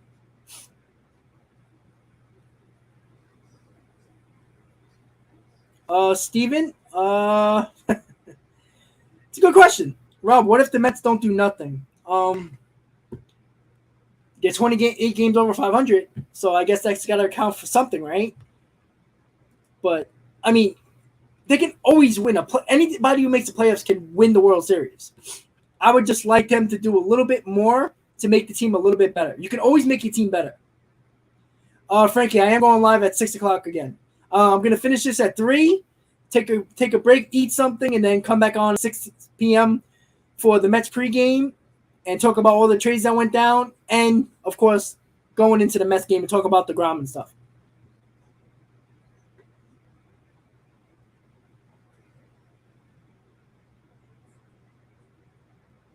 I love the Austin Riley deal. You know, the Braves do this all the time. They see a young potential who's raking, who is becoming a really good ball player, and they sign him. They don't waste no time. If the Mets would do that, it would be a lot better. But they don't do that. Yeah. Andrew, listen. I can't fault you there. Like they gotta get bullpen arms. At the very least, they gotta get at least 1 or 2 bullpen arms. Depending on the beer, I think a draft is like $13. A can, long cans are like 16, and a hot dog is probably like $7. So enjoy. I'm a normal guy. Give me hot dogs, pretzels, chicken fingers, fries. I'm not crazy. Sauces, peppers, stuff like that.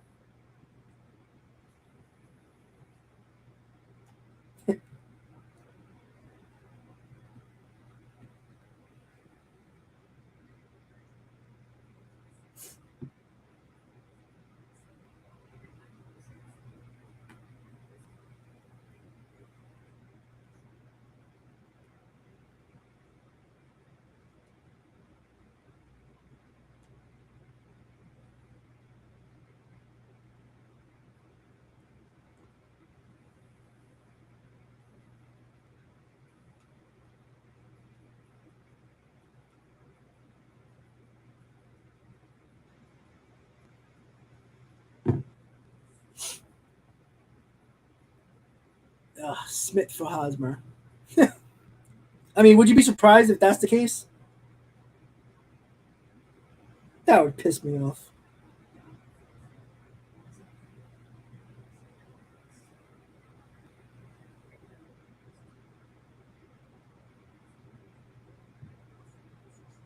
Let's see.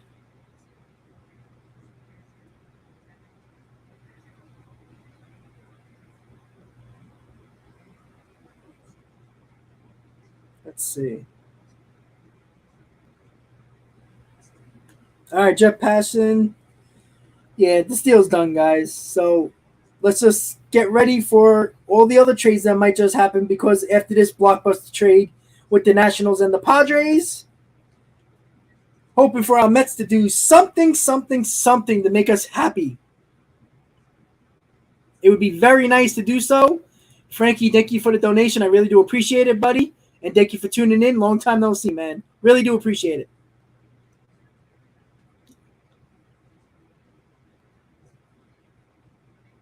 it. Well, that can actually get me a beer and a hot dog. I might have to add $1, but that's okay. Thank you, Frankie. I appreciate that, buddy. Really do appreciate that.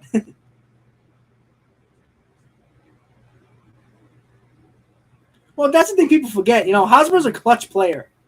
I know he's not the same player he was in 2015, but he's still very clutch. And he's a winner. So, and he's got that winning mentality. So I wouldn't mind Hosmer on this team, but we don't need another lefty. So it's pointless. Eddie, I bring back Jury as well. All right, Frankie, have a good day, buddy. I appreciate the donation. Have a good day.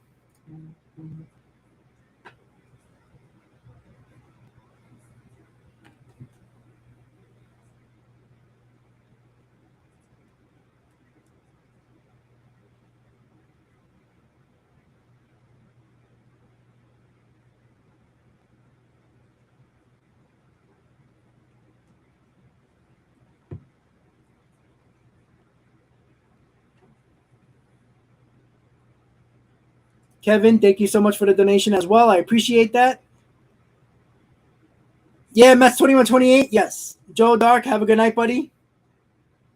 Odorizzi to the Braves. I like that move for Will Smith.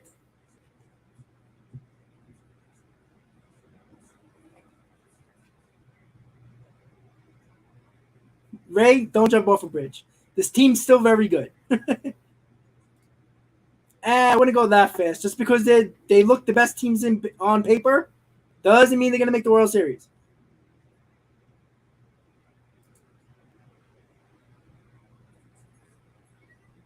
We'll see, Michael. We'll see.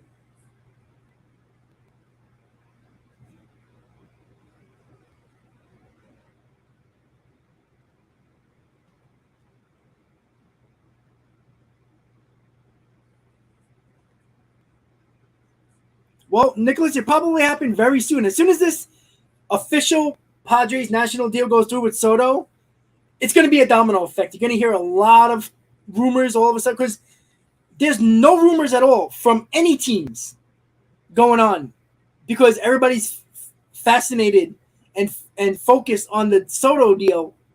Everybody's waiting for it to go down because if the Padres don't get Soto, they can do a lot of other things with other teams. So that's why a lot of teams are waiting. And you're gonna probably hear a couple of moves like boom, boom, boom, just like when Montez got traded to the Yankees. All of a sudden, the Astros made a move. This team made a move. So it's a domino effect. So you'll probably see it very quickly. Well, that's what I was saying before. Again, regular season means absolutely nothing. Like the Cubs owned us in 2015 and we kicked their ass in the NLCS. So it really doesn't mean nothing. But it would be nice to. It's not about other teams. It's if you can make your team better now, and every team can get better. Every team can get better with a move. Make the move.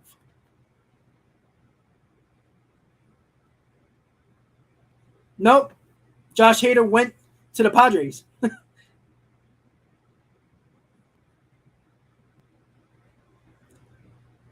Well, they dated. I don't think the Padres are going to give him up.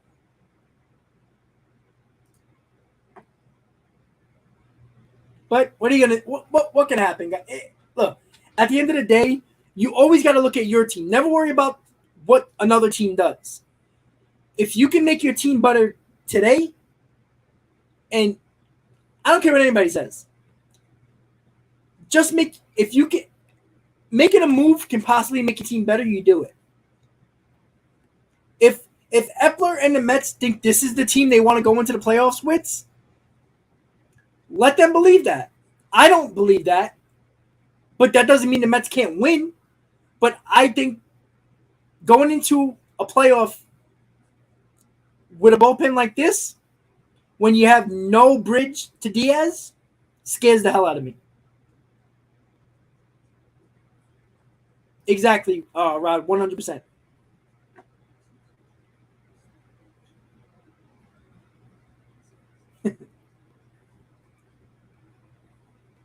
I agree. Listen, I'm not going to go ape crazy if the Mets don't make a bat move, a right-handed bat move. If you give me Chafin and Robinson, that fixes our bullpen with May coming back, possibly McGill going to the bullpen.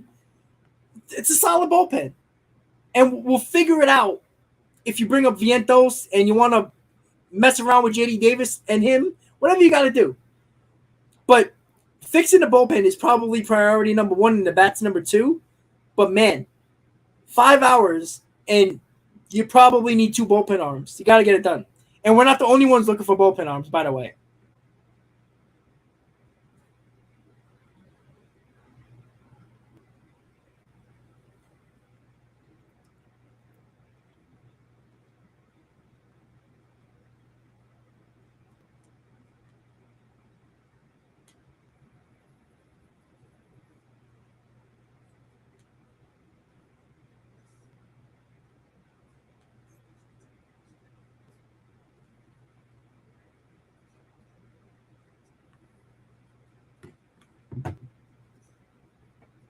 Soto will be a free agent in 2 years, 2025.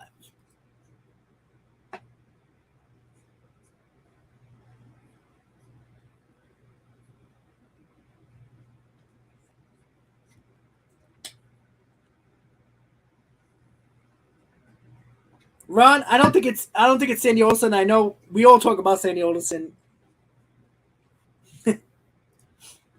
Ron, I get it. I don't think Olson's running things. I honestly don't think that Epler's willing to give top prospects for rentals.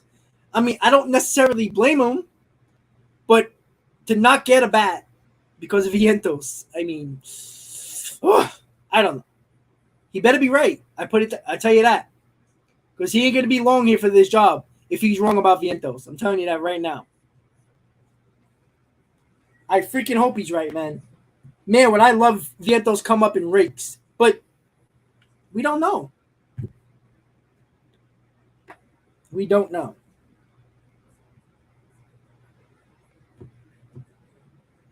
Gonna refresh Twitter.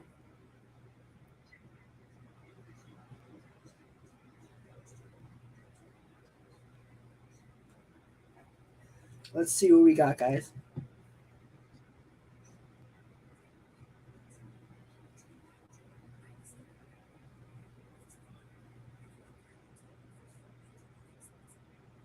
All right. What else is going on in the world of craziness?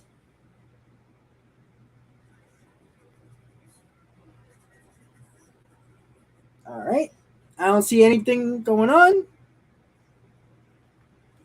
Just clicking on everybody's profile just to see what we got. Nothing really changed since we were talking about it. All right, so here's a little bit more information. If Hosmer were to accept the deal, the Padres are paying the full salary for the next 3 years of his contract. What the hell? Jesus Christ!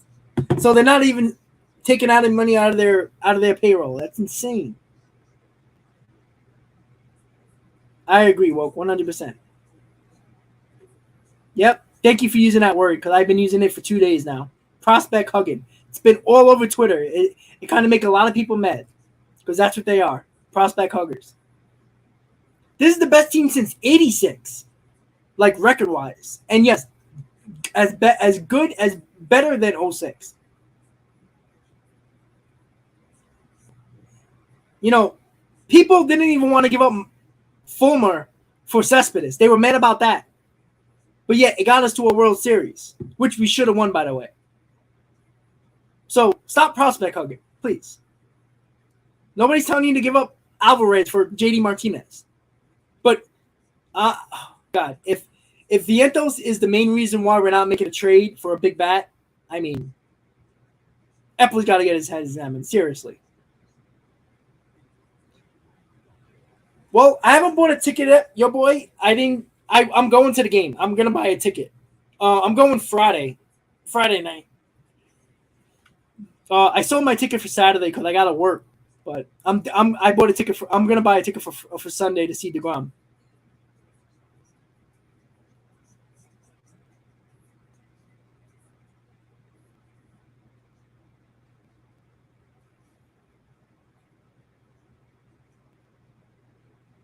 No, how's it? We don't know. But again, it's I look. Who knows what's holding up deals? I don't know if it's the Mets reluctant to give up Dom Smith. I don't know. But if a team, let's put it this way, if the Mets are unwilling to give Vientos in a Contreras Robinson deal, that's a problem. I'm sorry, it is.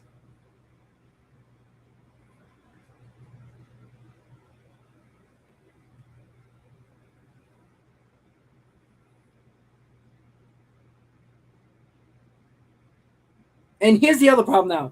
Now that the Dodgers are lost out on Soto, now the Dodgers are going after Ian Happ and David Robinson. So, another bullpen arm that other teams probably have another better farm system that can get them other than the Mets. So there's another problem. Yeah, DeGrom is pitching on Sunday. I believe on Sunday. He's supposed to be Wednesday, Thursday, Friday, Saturday. Yeah, supposed to be pitching on Sunday if he comes out healthy in this start.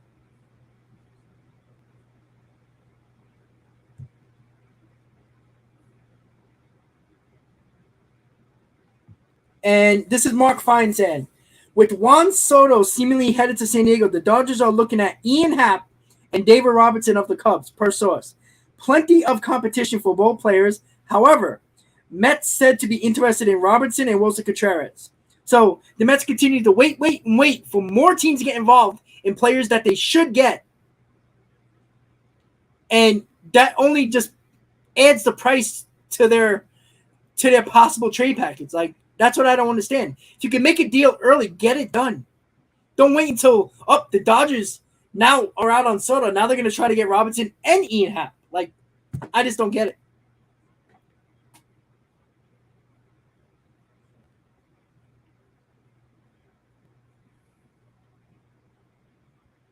Man, that's crazy.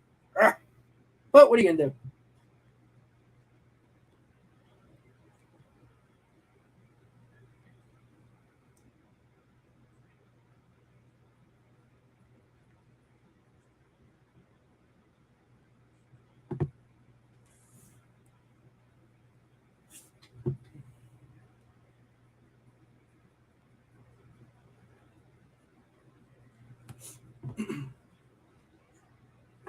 Yeah, Padres are a dangerous team, but they still also have to prove it in the playoffs. Well, that's the problem I have, James. That's why I was just saying. Like, we got little less than 5 hours, close to 4.5 hours now to the deadline. Like, what are they? Like, why wait, knowing that other teams are going to lose out on other players, which puts in more competition for the same players you need? Helmet nachos are the shit. Hauser, we agree. Finally. Helmet nachos with some jalapenos and cheese. Let's go. I'm ready. We're going to the game now. Let's go. Rod, I think the Mets, put it this way. Since the Dodgers are probably, since the Rays are in this possibility of Wilson Contreras, the Mets are going to force themselves to give Vientos for Contreras. I'm telling you that now. Because I guarantee you something, whatever solid prospect they were talking about yesterday with Dominic Smith and a solid prospect for Contreras, everybody just assumed it's Mark Vientos. Maybe it's not. But if it is, and the Mets are still holding it back, they're going to eventually buzz. I'm telling you. Well, DUI, Contreras is not an upgrade at the backstop defensively. He's not. Offensively, yes. Defensively, he is not a better catcher than James McCann or Tomas Nido defensively. Thank you, Anthony. I appreciate that.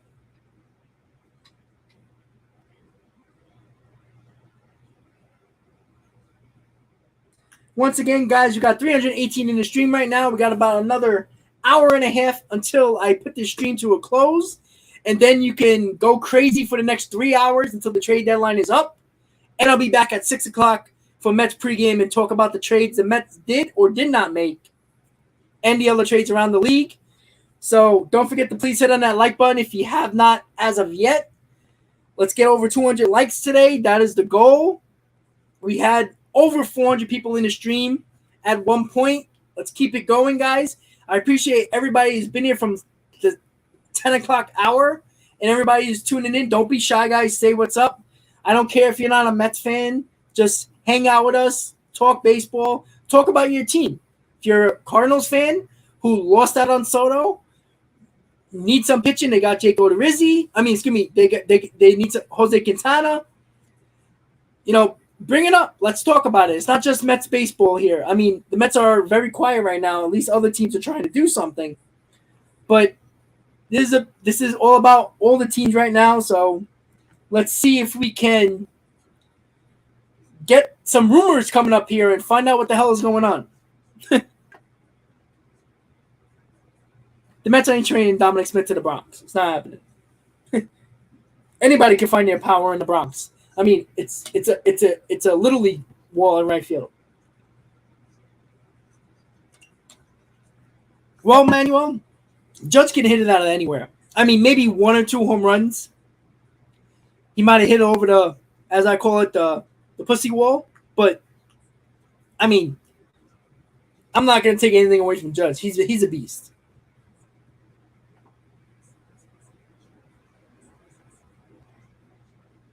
Yeah, Tom, no.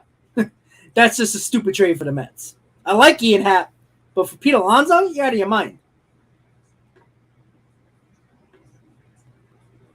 Epler would get shot in the head.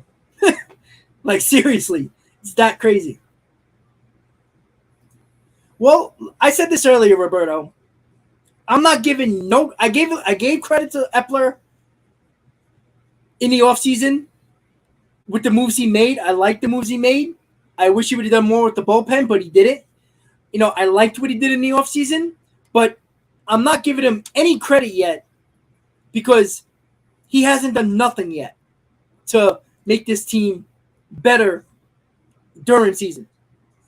So he failed as an Angels GM. So he has to earn my trust and Mets fans' trust. So I honestly think until he earns that trust from Mets fans, I don't trust him because I don't know what he can do. He failed as an Angels GM. We are getting a retread of a GM. We'll see.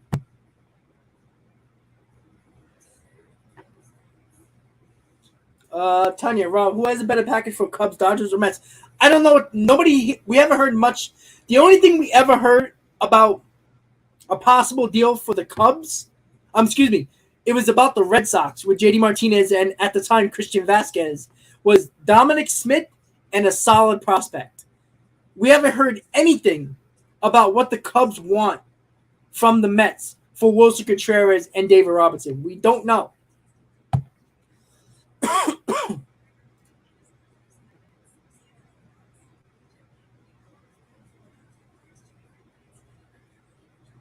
Tom, we don't know if it went through yet. Pretty sure that the trade's going to go through. It's not 100% official, though. I agree with that. But the Epler this is why Epler screwed up. He put himself in a position where he didn't acquire more bullpen arms. So he put himself with no choice but to make that trade for a lefty. Because the other lefty was a joke. So, which chasing Shreve. So he didn't have a choice but to make a move for a lefty because he didn't sign Chafin. And that was the problem that I had with Epler in the offseason. That was the only thing I had a problem with Epler was the bullpen.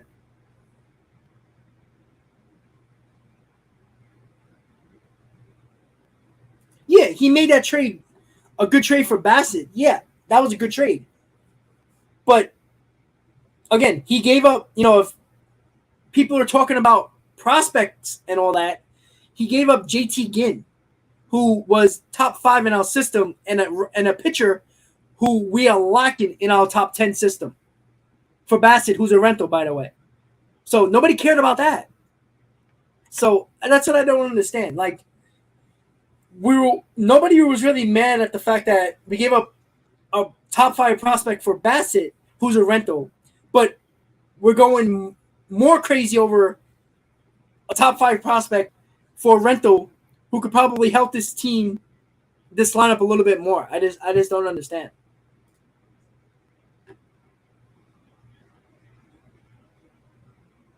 Yeah, it's very quiet. John, I do that now. Most people won't. Jake, I don't know, man. I don't know what the hell they're doing. I really don't. No, Fernando, I couldn't go, unfortunately. I wanted to. I couldn't go, though. Well, Seattle's trying to go for it, and I can't blame them. Haven't made the playoffs in, 20 years? They're going for it. Okay, Bassett's been good. Great. But that day of the trade, nobody cared about JT Ginn. Like, oh, we got Bassett. Great. He was great for Oakland last year. Okay. But we're okay with that. Because Bassett has been good. If he was bad, everybody would be killing the trade. But we gave up an arm in our top 5 where in our top 10, we have no arms. We got Matt Allen, who's always hurt, and Calvin Ziegler, who just hit the top 10 this year. But we traded JT Ginn for Bassett. But we're okay with that. But we won't want to trade Vientos for a known bat in Contreras, who wouldn't be in the top 5 if the Mets didn't trade Pete Crow Armstrong or JT Ginn in Vientos. If the Cubs want Vientos. I don't know what they want, but I'm just saying. Okay, but he's still a rental. And Contreras could be that big bat this offense desperately needs, who has power.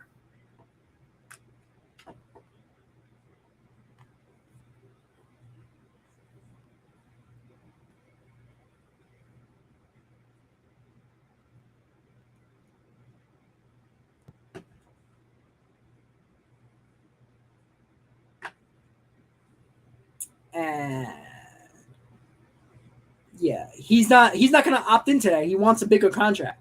So he's going to opt out. He's going to be a rental. There's the hell with the mutual contract. Opt out. It's not, come on. The mutual opt out, if a player plays well, he's opting out of that deal. So it's a rental.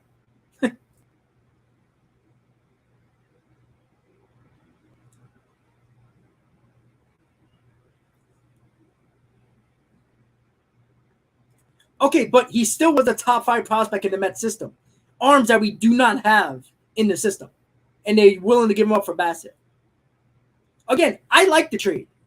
But people are bringing up rentals and possibly giving up Vientos for Contreras, who is a known bat, who will be good, but don't want to do that for a couple of months of Contreras, which, again, it's not the end-all be-all, but you can't tell me that Contreras won't help this team.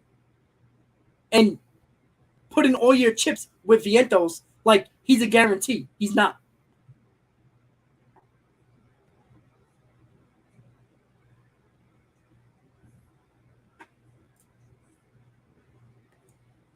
Let's refresh Twitter. See what's going on.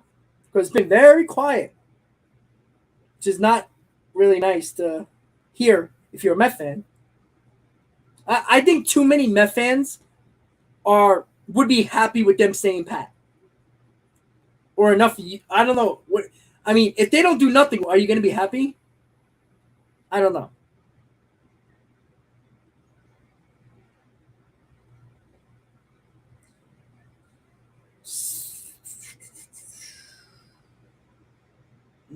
Boy, oh boy.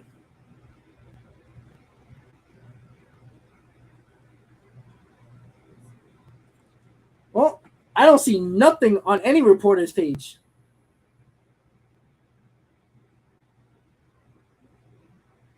Wow. Just absolutely dead quiet around the league. Wow.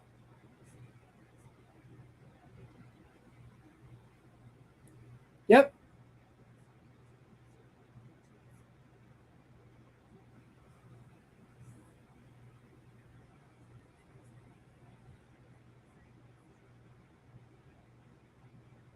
Huh. All right. Otani's not getting traded, Ricky.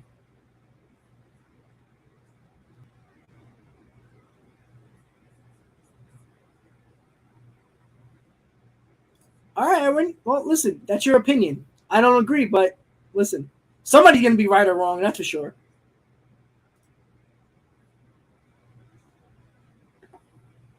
No, he didn't. Baez was supposed to help us to get to the playoffs. He did not. And we traded Pete Crow Armstrong. So, but the Mets needed a hell of a lot more. They had no rotation. You got to think of it another way. That was a stupid trade for the Mets. We had no rotation when DeGrom went down. Walker was a disaster. Carrasco wasn't even back yet. I mean, nobody was here. Syndergaard wasn't on the roster. Like, there was nobody in this rotation. But Javier Baez wasn't enough.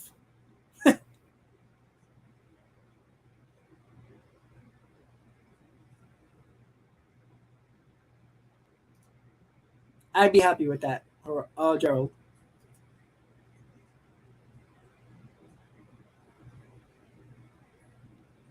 You know, this team was more filled out than they were last year when the Mets got Baez.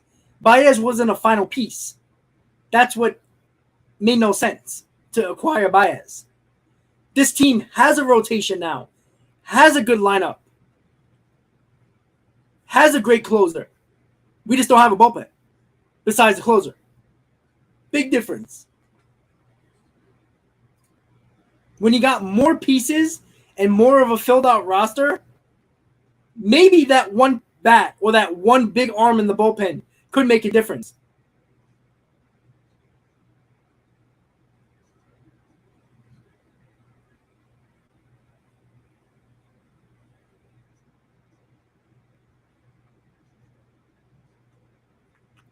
Well, according to the Mets front office, they hated that trade. They wanted to keep Pete Crow Armstrong, so.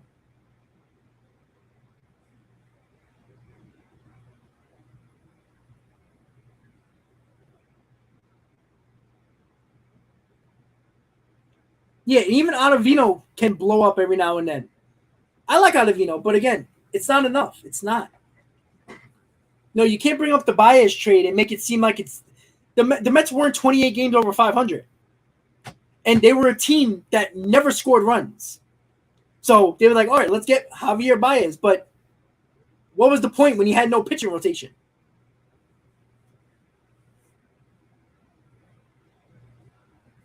Well, Josh Bell wouldn't play first base. He would be out everyday DH. And remember, Josh Bell's a switch hitter. So it would be Vogelback and Josh Bell platooning at the DH spot.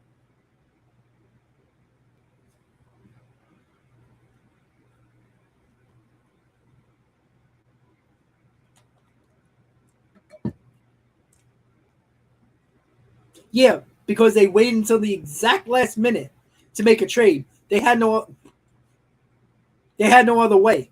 And that was a Sandy Alderson special. That's what Sandy Alderson does. Waits. Oh my God, we got to make a move. Let's pounce. And that's why they did that.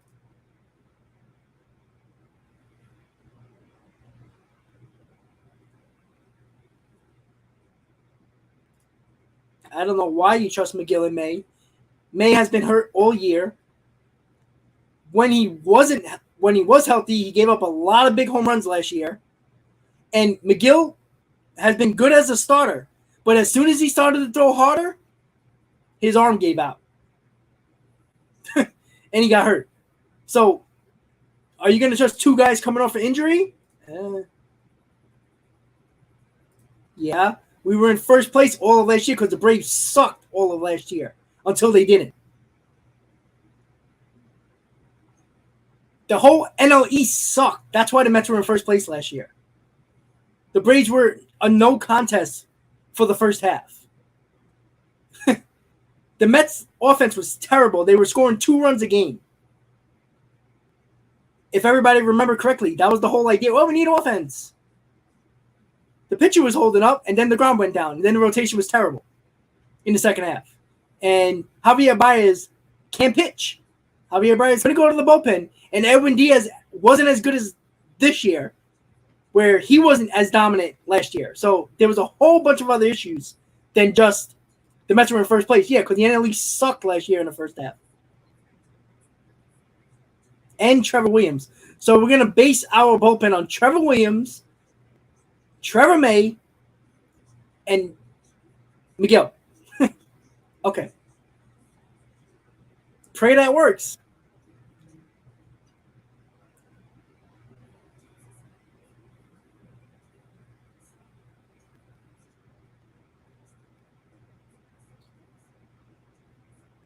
No, Christian, they already said he's going to the bullpen because DeGrom's back. There's no spot for him. That's the problem.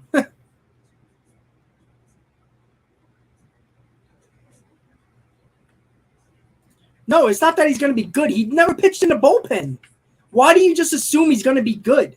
That's the problem. I don't understand. Why do you just assume he's going to be good? I can't assume he's going to be bad, but you can assume he's going to be good. That makes no sense.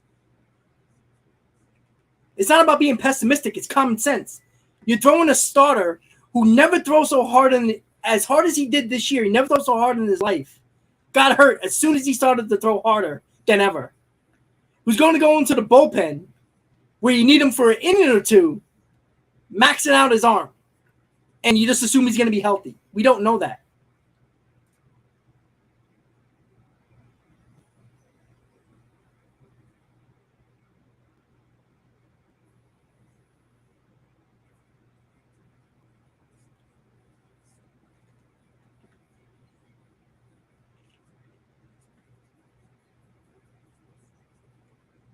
But who says giving 2 of the top 10 prospects? Nobody said that. Nobody said that. But this team is – wait, why wouldn't we make the playoffs? We're 7 games up in a wild card, even if we don't win the division. We're going to make the playoffs. But this team is 100 times better than last year. Last year's trade made no sense. The Mets weren't a good team. The NL East was terrible.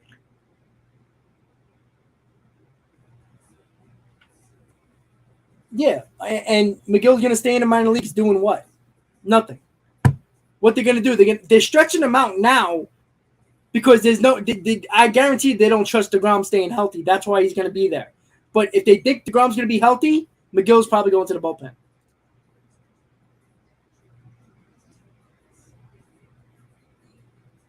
Okay, I watched him pitch too as a starter. As a starter. And he was pretty decent last year as a starter. He was excellent this year as a starter. First time ever in his career he's thrown as hard as he did. Got hurt as soon as he started to throw hard. And he even lasted a month. I mean, come on. Month and a half of pitching. Never throw harder in his life. Got hurt. And we just assume because he's a good starting pitcher that he's going to be a good bullpen arm. It ain't John Smoltz, all right? We don't know that.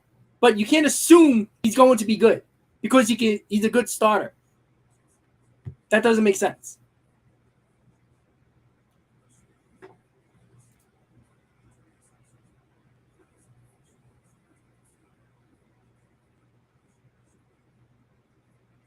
Well, Max, that's what I worry about. That if DeGrom don't feel great and he's hurt again or something, now we might have to count on Peterson and McGill, which is fine. We got a good rotation. That's not the issue.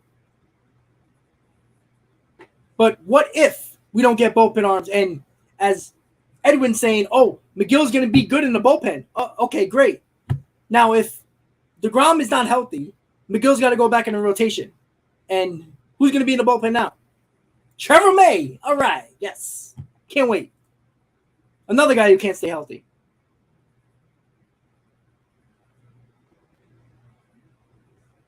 No, I'm not going to be riding. I'm going to be rooting for a team. I want all these guys to be good. But you're too optimistic about everybody. That's the problem. It's not about riding and beasting in the pen. You're not paying attention. You just want to disagree because you think I'm wrong, but you're saying the exact same thing that I'm saying in the opposite way, right? You're saying he's going to be good. I'm saying we don't know that. You're being way too optimistic thinking that everybody's going to be good. And then when they don't do well, you won't come back on the stream and take your losses. I'm here. I took my losses with Aaron Diaz. I took my losses with Jeff McNeil. Ask anybody who's been with me from last year. Ask everybody. I'm going to root for my team. If McGill is the best bullpen arm we have other than Diaz, I'm not going to cheer for him because I didn't agree. I didn't think he was going to be good in the bullpen, which I didn't say. I didn't say he wasn't going to be good. I said there's no guarantee he's going to be good. Because he's a good starter doesn't mean he's going to be a good bullpen arm. That's what I said.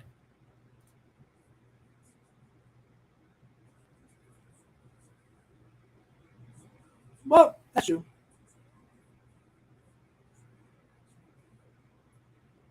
Yeah, Hosmer declined the trade, Peter, but you don't have to worry about that because the trade's going to get done. Excuse me.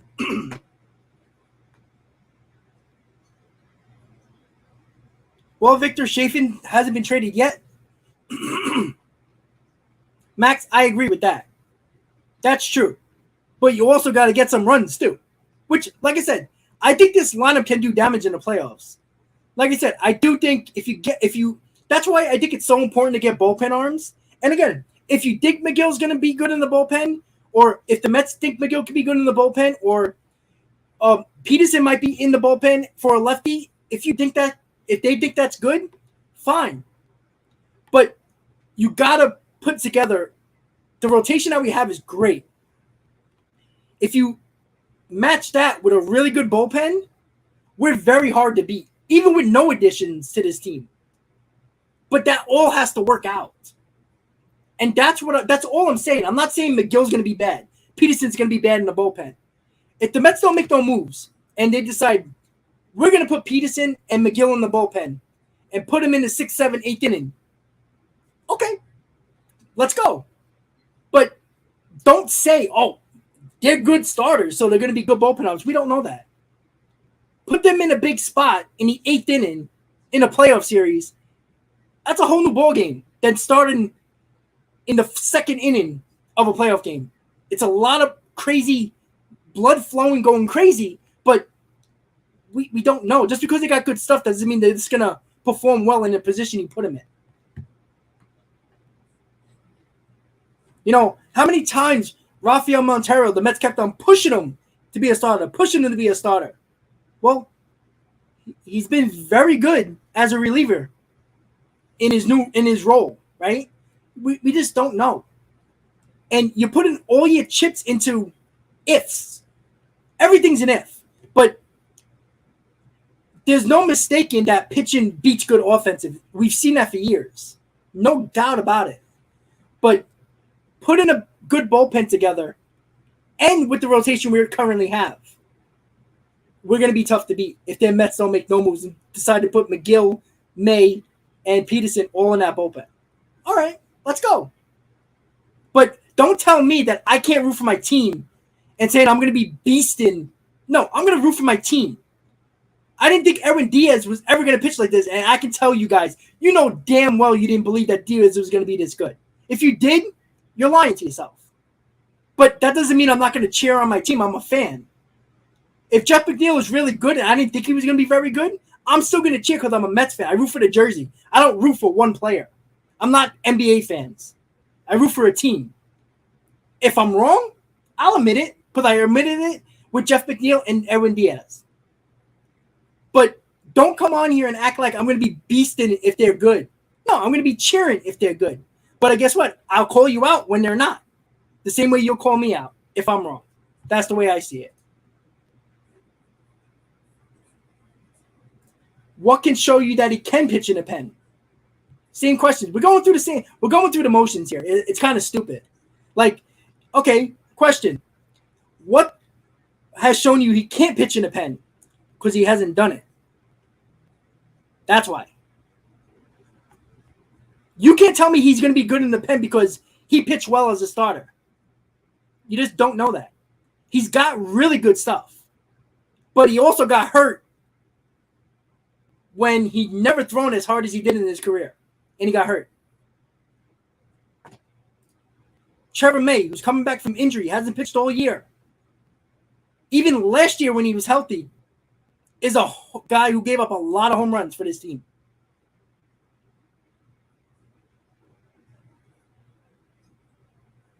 Yeah, Seth Lugo couldn't pitch as a starter. That's why the Mets put him in. Put it this way. The Mets put him in the bullpen because they needed them in the bullpen. Seth Lugo could probably start. But yeah, Seth Lugo is a guy that the Mets didn't need him in the rotation in those years when they needed a bullpen arm. That's why they threw him in the bullpen. Seth Lugo can probably start. But not everybody can be Seth Lugo and go to the pen.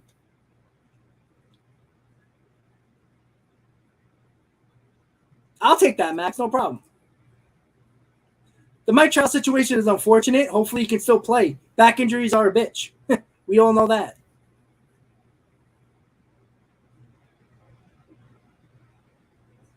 Okay, John Smoltz.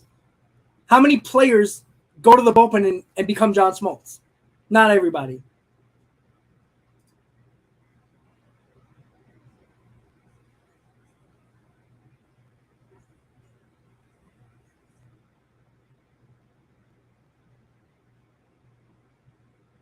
Yeah, I mean, you saw with Peterson, right?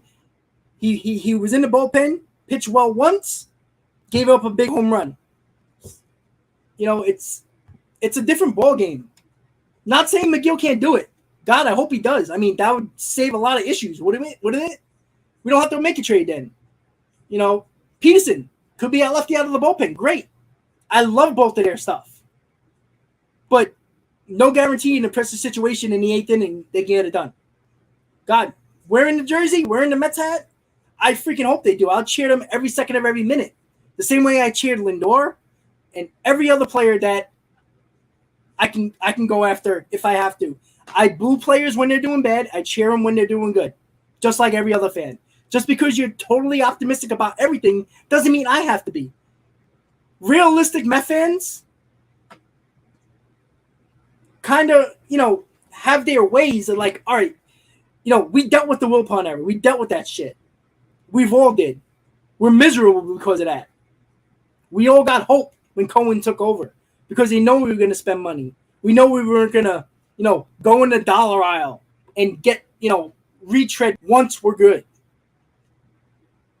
This team's really damn good, but that doesn't mean you can't make them better.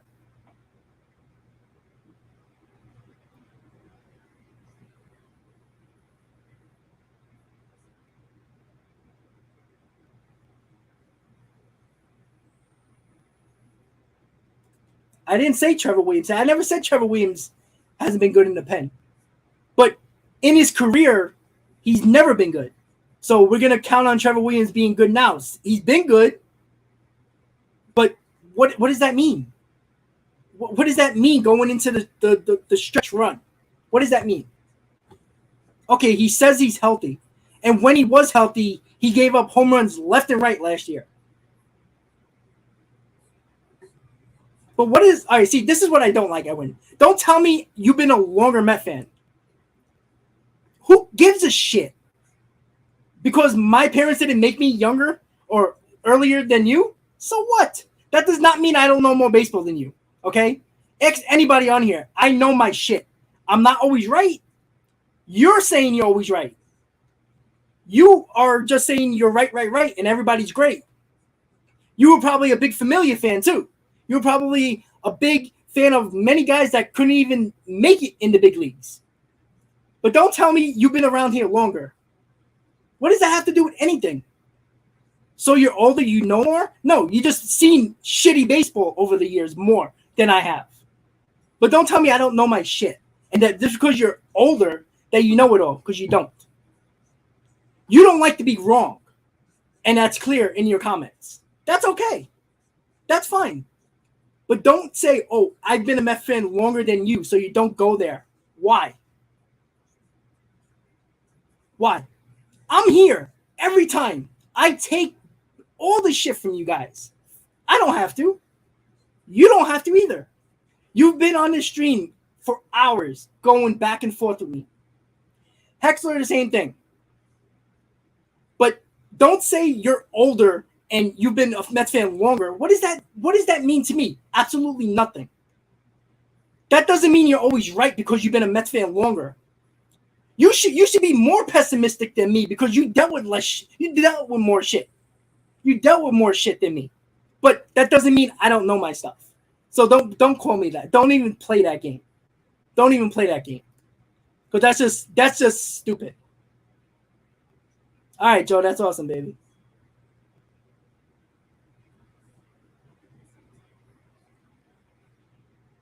Marlins Blue Jays trade? Was it Pablo Lopez?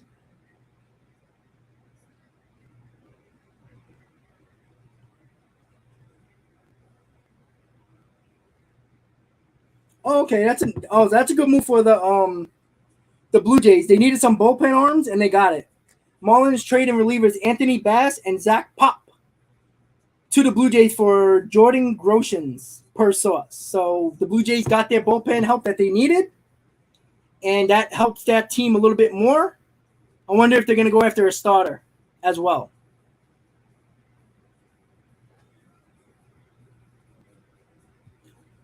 Fernando, where'd you get that tweet from? Robertson NHAP? I like that a lot more. I would take that over Contreras for sure.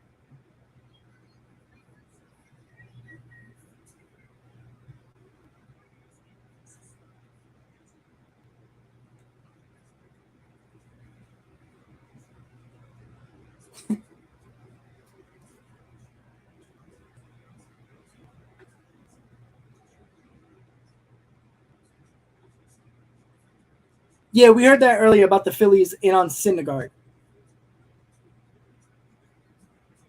Well, let's hope Trout's okay. I mean, everyone knows about back injuries. You saw over Wright, Manley, all those guys. It's can end your career real quick.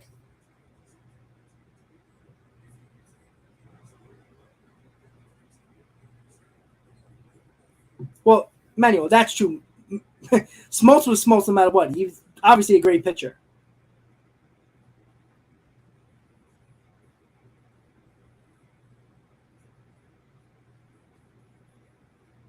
Well, yeah, most failed starters become a reliever.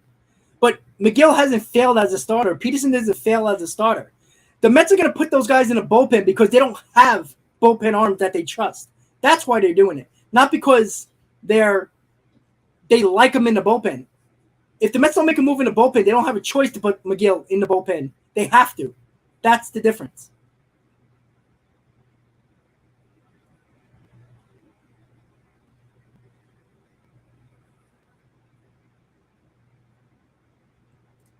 Yeah, and that was the best year of his career. That was it. And Met fans couldn't wait to get rid of him. I'm not going to ban Edwin. I have no problem talking with Edwin. I have no problem. Why? Because he disagrees with me? Nah. I'm not that type of guy. By the way, I'm not Wardy. All right? Just so everybody knows. I am trying to catch up, but too many damn people are typing. I promise you, Edwin. I'm looking for you. Trust me. Guys, I'm not blocking him. There's no reason to block him. He ain't cursing me out. He ain't saying anything racist or sexist. We're disagreeing. That's baseball, baby. That's sports talk. And I think everyone knows I never block him.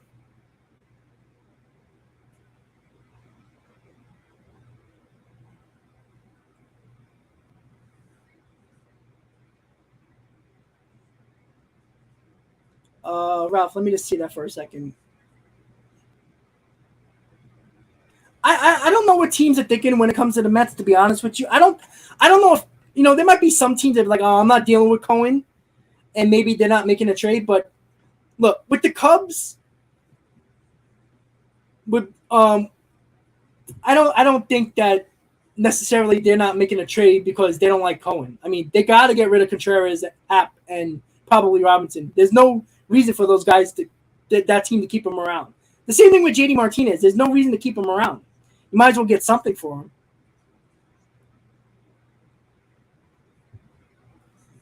Yeah, exactly, Pete. Like I said, I'm not gonna. Why would I block Edwin for? Because I disagree. You know how many people? If that's the case, there's nobody. There's nobody gonna be in the stream if I disagree. If I block it, that don't make no sense. Well, yeah, Edwin, absolutely. See, I agree with you with Peterson with that. The problem is, as a reliever, he can't just throw all the strikes. Like you said, he's a strike thrower. You can't do that as a reliever every single time. You gotta play with the plate a little bit. And I don't know. And Peterson, as you know, Edwin, I know you know, there's no guarantee. Peterson, worst thing as a starter is his first inning. Well, when he comes out of the bullpen, that's his first inning. And I even talked about that when Peterson gave up the home run to Gleyber Torres. And when that happened. So, honestly, like, Peterson's worst inning when he starts is his first inning. Well, he'll be coming out of the bullpen, and that's his first inning. He has to adjust. He can't throw so many strikes. He has to play around with the ball around the plate. So, again, that right there just shows me, like, there's no guarantee he's going to be a good bullpen arm. And the Mets might be forced to put McGill and Peterson in the bullpen if they don't make a move for the bullpen. And there's no mistaking, they're looking for bullpen arms because I don't think they can necessarily guarantee that McGill and Peterson is going to be a good bullpen. If the Mets knew that McGill and Peterson would be good in the bullpen, why would you be hearing they're in Robinson and Chafin and Fulmer? Because they don't trust the fact that they could be good in the bullpen because they don't know.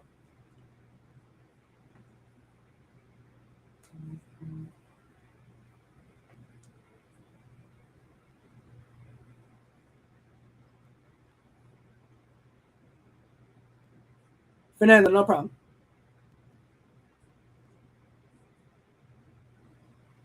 Yeah, but Rocky, that's a loser mentality. I think even everyone can agree with that. Great, we made the playoffs. Woohoo! Like, that's not, yeah. As a Mets fan, oh, great, we make the playoffs. Could we do it for 3-4 years in a row? Maybe a World Series championship in between? That'd be nice. Can't just be happy with a World Series playoff appearance. Of course, you're going to be happy they made it, but you can't just be satisfied with it. Because I can tell you right now, if they're losing the divisional round, we're going to be pissed off. And then you're going to hear all the things up. They should have done this. They should have done that. Or they could have just sucked.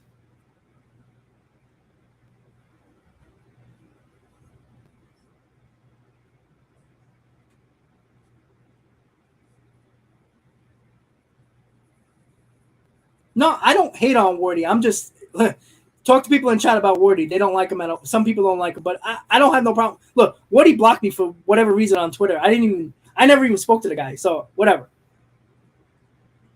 But I've been told Wardy is way too positive, and too many people enjoy that because they don't like criticism. You know, I'm not a pom-pom person, you know, waving my pom-poms just because I'm a Met fan. No. Players suck. I'll say it how it is. And I think most people enjoy my channel because I don't just am positive about every single thing with the Mets, because that's not who I am.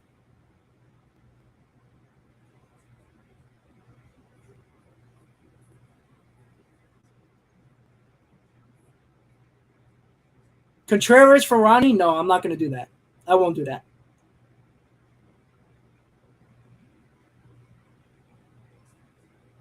Yeah, but Edwin, man, if, that's what I hear from you the whole time. If is not if McGill does well in the bullpen, if Peterson does well in the bullpen, if Peterson doesn't throw too many, stops throwing too many strikes out of the bullpen. If, no. Contreras will be a good bat in this lineup. Andrew Chafin is a good bullpen piece. Robertson is a good bullpen piece. I don't want ifs. There's no reason to have ifs when you can make it better. That's the only thing I'm saying, buddy.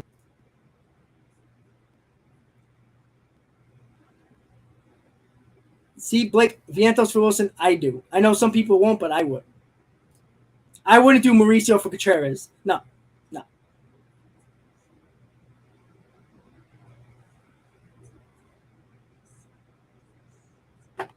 So I'm just going to refresh one, just so you know, guys, one more hour for the stream, and then I'll see you guys back at 6 for Mets pregame. Well, Brady, yeah, too positive. You can't be such a positive Met fan. You can't. You have to be realistic more times than not. Too many people smoke that Wilpons ganja that they're gonna, you know, that this, you know, falling drinking the Kool-Aid.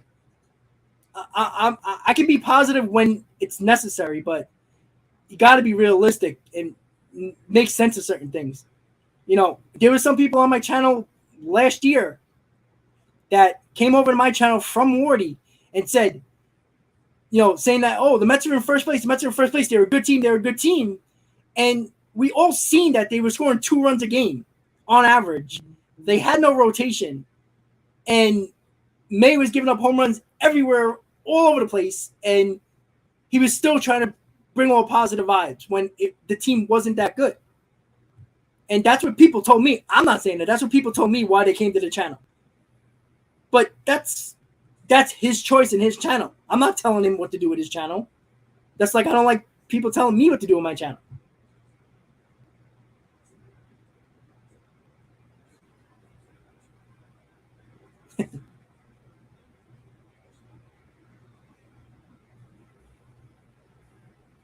Yeah, that layoff is going to be annoying for the playoffs.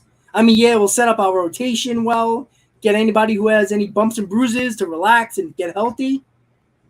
Yeah.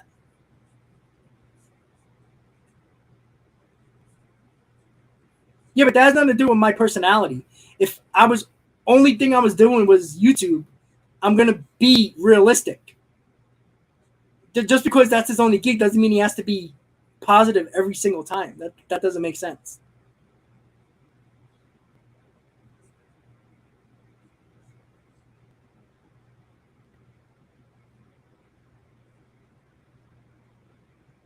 No, I agree with you there, Domenico. I agree. He's not a good. He's not that good of a catcher.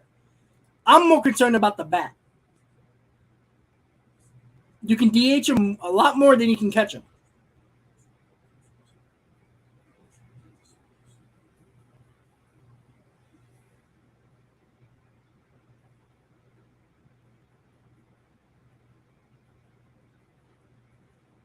Yeah, but again, Baez wasn't the issue. Baez helped the offense. You know what Baez didn't do? He couldn't pitch. The rotation sucked after Dogami got hurt. We couldn't pitch to save our lives in the second half. That was the problem. Cohen's first year officially as owner, he wanted to make a big splash. That's why they got Baez.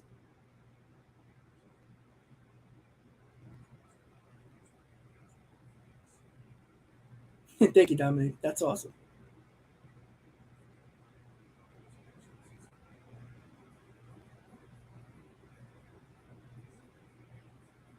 Well, everyone, according to some people, you can't talk about Wardy on his channel because he blocks you.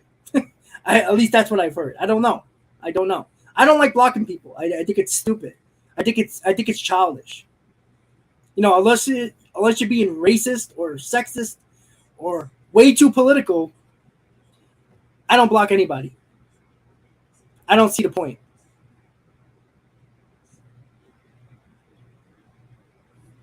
All right.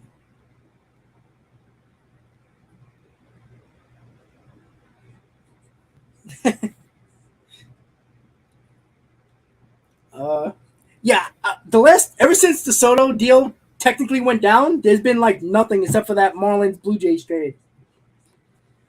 Oh, we got 4 hours, guys. It'd be so much better just to watch a baseball game and stress over a baseball game.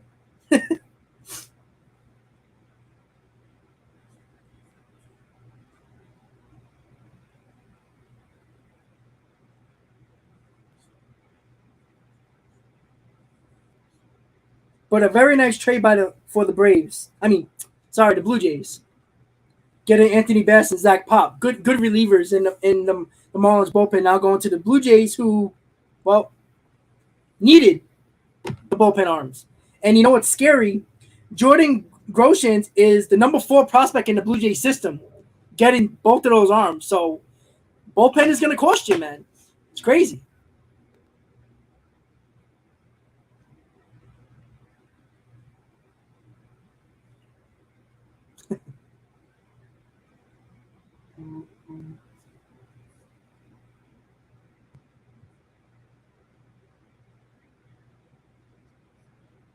All right, Jim Bowden put up a list of here are the possible next dominoes expected to fall. Contreras with Rays Mets, Guardians and Hunt, Hap with Blue Jays Dodgers mentioned, Mal and Syndergaard with Phillies Twins involved, Pablo Lopez, Dodgers Cardinals Twins, JD Martinez and Dom Smith possible match, bullpen and Toronto. Bullpen and Toronto you can cross out. They already got their guys.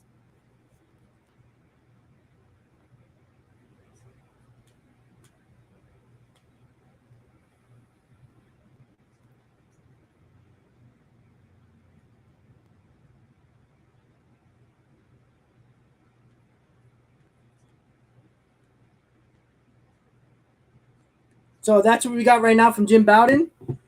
So Contreras with Rays, Mets, Guardians, and Hunt. And the other Mets possible thing is JD Martinez and Dom Smith possible match? Question mark. So we'll see.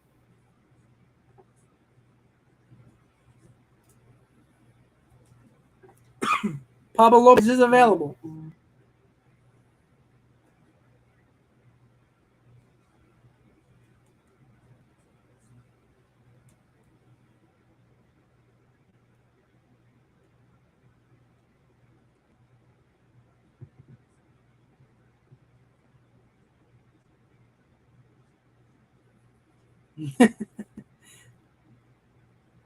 Yeah, Jim Bowden put up the obvious, but considering the fact that nothing has been said lately about the Mets, at least we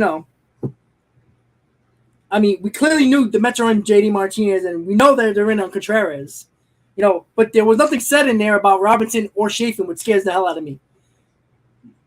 But hey, a little less than 4 hours, guys. Oh boy. Let me just take this off. Seems to get a little repetitive. What else is going on?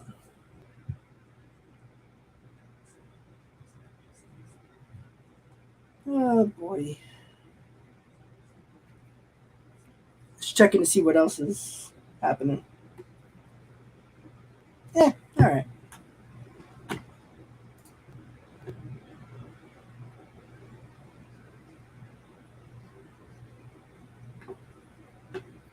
Yeah, well, Edwin, you might get your wish of McGill and Peterson as your big bullpen pieces. Like honestly.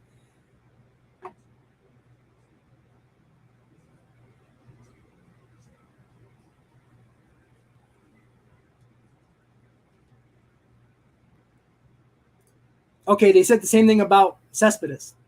They say the same thing about a lot of players. But we do know that JD Davis sucks. We knew that Dominic Smith sucks. So we know that. Uh, I'd be happy if they get one reliever. It's better than zero.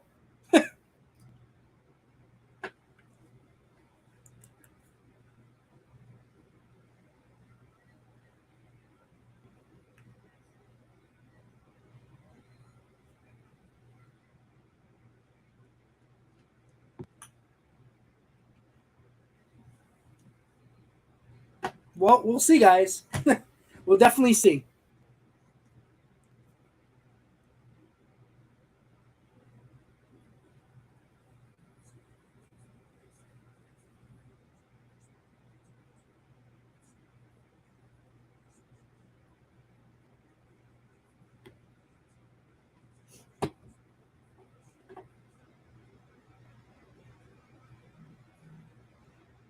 Well, yeah, that's a good point, Edwin, and that's why, like, people are like, oh, we just need protection for Pete Alonso. No, Contreras has nobody in that lineup besides Ian Happ.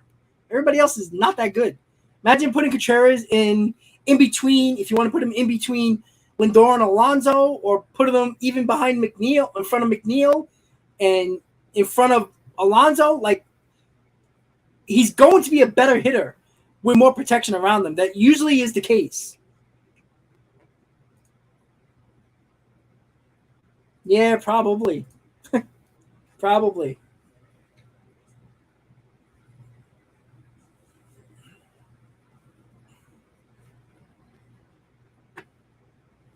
Oh yeah, Contreras does extends the lineup, but not for Vientos.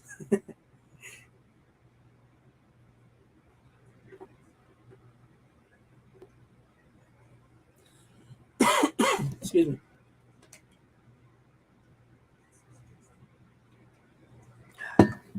Tick tock, tick tock. Gary, we'll see. Again, it's been relatively quiet ever since the news of the Soto trade possibly happening.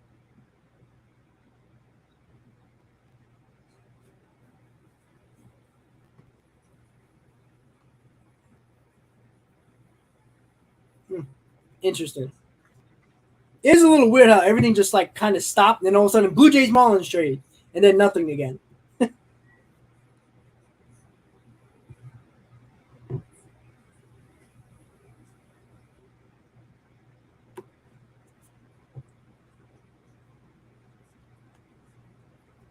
All right. So if it's I don't know if it's Tomas Nito, McCann, or probably Tomas Nito and Vientos for Robinson and Contreras, you do that, Edwin?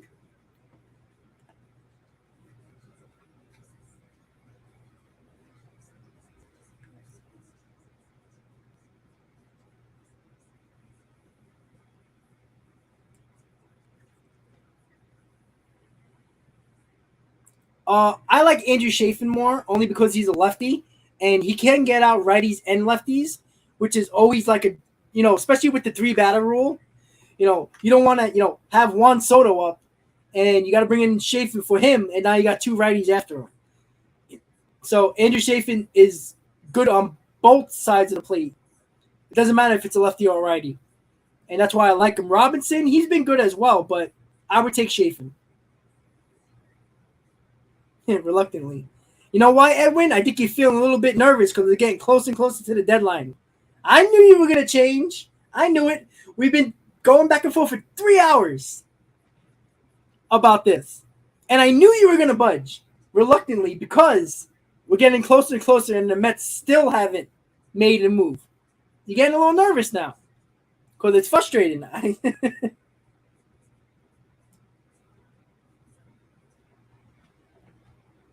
Yeah, I like Nito over McCann too, to be honest with you.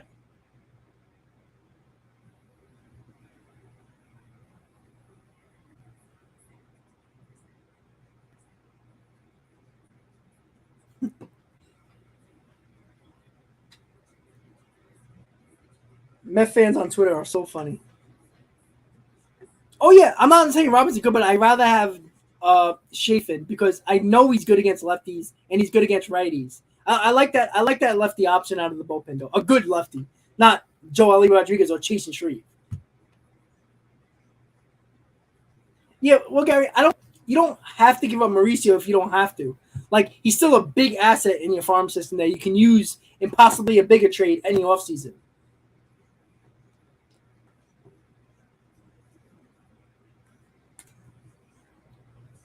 Yeah, I know, Erwin. I know you're gonna budge eventually. Because you can't not make the trade because of Mark Vientos. If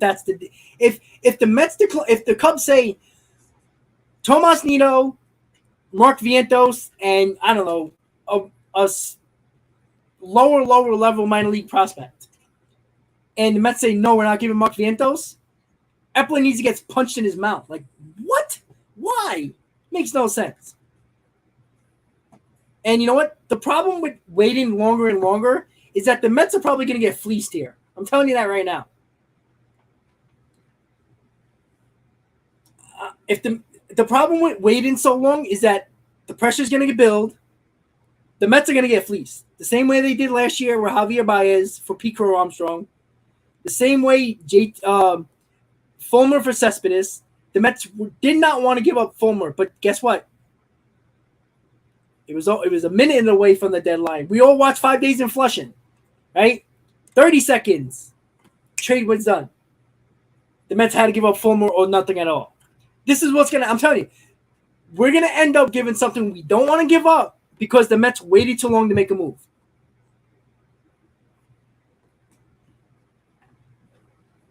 Yeah, McCann sucks. He's on a bad contract that nobody wants.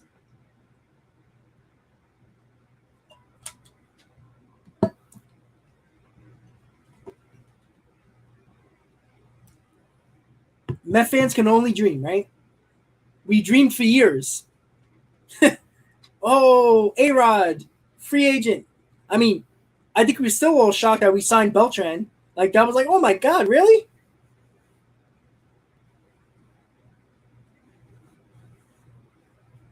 I agree, Owen.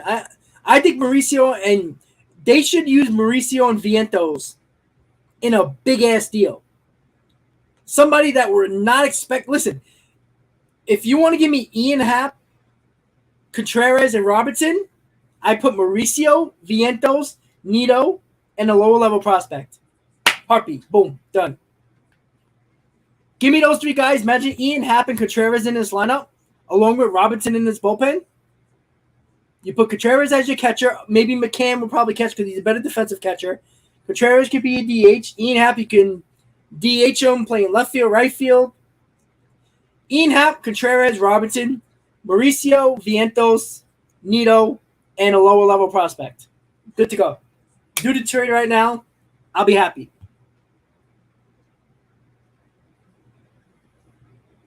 Yeah. And you know what? The same thing with Ken Griffey Jr. with that trade that almost went down. Imagine having Ken Griffey Jr. on that 99-2000 team.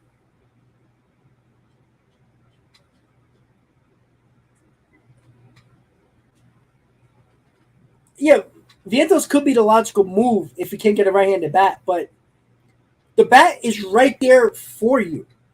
And look, Edwin, for 3 hours plus now, has been continuing to not wanting to trade Vientos for a rental.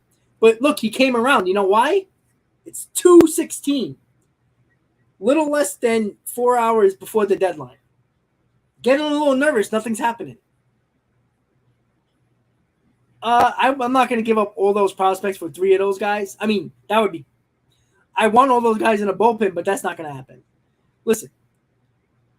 Yeah, also the Barry Larkin trade. Is exactly. Like, all the trades that did not happen because the Mets didn't want to give up this player is how many times in Mets history over those years, the Griffey trade, the Barry Larkin trade. Larkin did reject, yes. You know, trades that could have happened that might have put this team over the top. It would have been nice to have Griffey in that 99-2000 playoffs, right? Didn't get done. Sometimes you just have to do it sometimes. Make the move. Because I'm telling you right now, Epler's waiting this long and backing off saying, oh, I don't want to give up those guys. At the end of the day, he's probably gonna at the end of the day. So holding out was just a waste of time. I think they're gonna make a deal. Good or bad? I don't know. Who knows?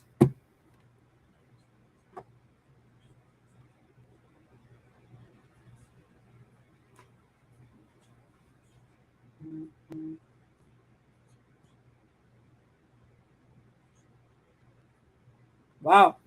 The Yankees traded Joey Gallo to the Dodgers for Beater, whoever that is. So Pat Ragazzo, Joey Gallo got traded from the Yankees to the Dodgers for Beater. There we go. No more Joey Gallo for the Yankees. Hallelujah for you Yankee fans.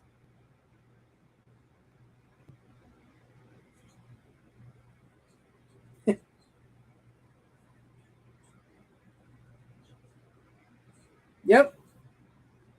Look, everything the Yankees did in this trade deadline is exactly what everybody wanted. I mean, most Yankee fans wanted Luis Castillo, but it's not that bad to have Frankie Montas either. So, yeah, Clayton Beater is going to the Yankees for Joey Gallo.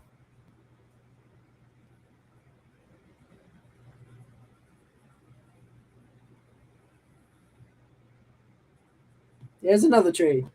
Slowly but surely getting to a little bit more interesting trades.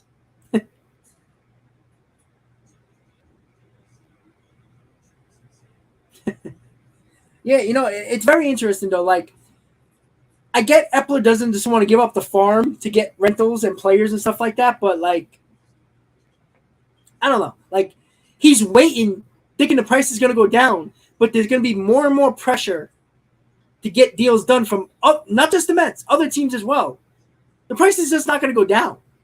Like, I'm telling you, if the Cubs asked for, say if it was for Contreras and Robinson, they asked for Tomas Nido, Mark Vientos, and I don't know, lower level prospect. The Mets are like, we don't want to give up Vientos. Cubs are like, okay, no problem. Cubs are sitting back. They know the Dodgers are interested. They know the Rays are interested. Maybe the Guardians.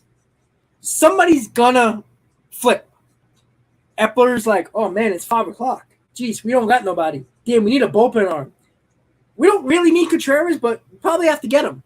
All right, we'll give you Vientos. We could have done this 6 hours ago, but they did it. And at the end of the day, they're probably going to give up what they always had to give up. It's very rare that all of a sudden a team's going to be like, all right, we'll take your 20th prospect instead of Vientos. No, it's not going to happen. Look what players are getting traded for. The Marlins gave up their number 4 prospect for 2 relievers. Yes, they have control still, but 2 good relievers. They gave a number 4 prospect. The Mets are getting David Robinson for a bag of balls. It's not happening.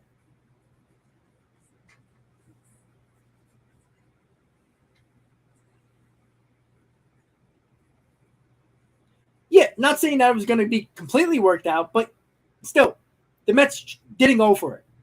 And the Mets didn't win a World Series. They got there, but they didn't.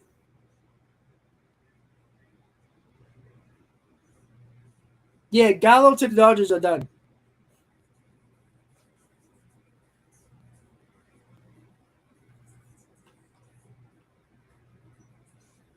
I don't know. Why did the Dodgers need a Trey Turner last year for Corey Seager when they had Corey Seager?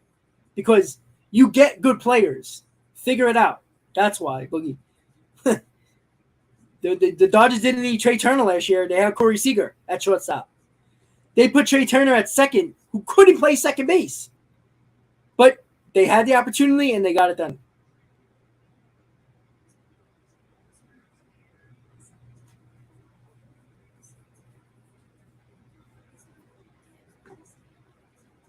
Almost 2:30, guys. Oh, yeah.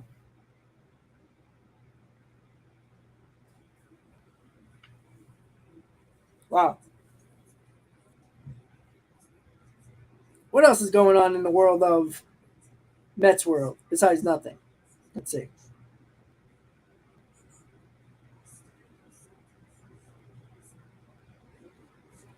So Clayton Beater was a 15 ranked prospect in the Dodgers system going back to the Yankees for Gallo. So the Yankees actually got a top 20 prospect for Gallo. I mean, are people scared of the Yankees? Like, Jesus. Oh, of course. I expect that, Edwin. But JD Davis is not going to get traded. I guarantee that. Here's the problem. If the Mets don't get a right-handed bat in the trade, they're going to call up Mark Vientos. They're going to hold on to JD Davis because JD Davis is the backup plan for Mark Vientos if you don't hit. So, like I said to you earlier, Edwin, Vientos better hit because you're going to see a lot of JD Davis at the DH spot if he doesn't.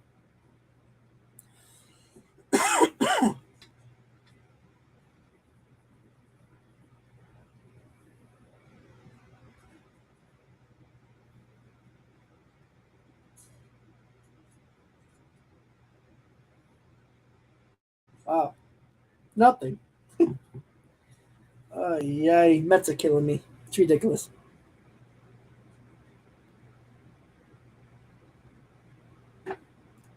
I mean, it's probably the Mets' luck, but we'll see. No, it's not about being scared. I'm just saying, like, it seems like teams are scared to Cashmere for, like, their top prospects. Like, how did Joey Gallo get a return of a 15th ranked prospect? That makes no sense at all. No, we're not talking about Johnny. Again, you're talking about behind the plate. We're not talking about behind the plate. Contreras' bat we're talking about. If we still have James McCann and, say, Patrick Mazeika, if Nito's in that trade, you can catch those guys and Contreras can be a DH and occasionally catch Contreras.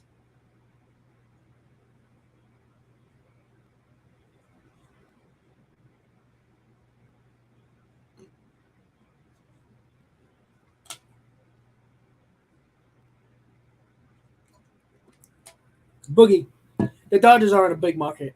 All right, they're not. It's LA, yes, but come on, it's not New York at all. It's not even close.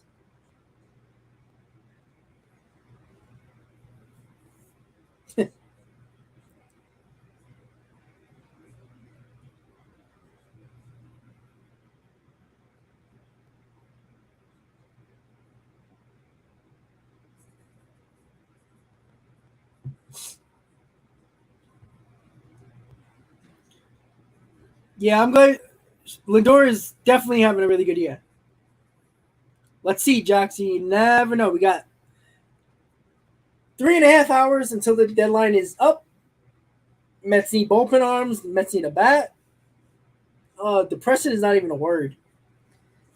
I think the Mets love to torture us. I don't care if it's Steve Cohen or not. They just love to mess with us. Ugh.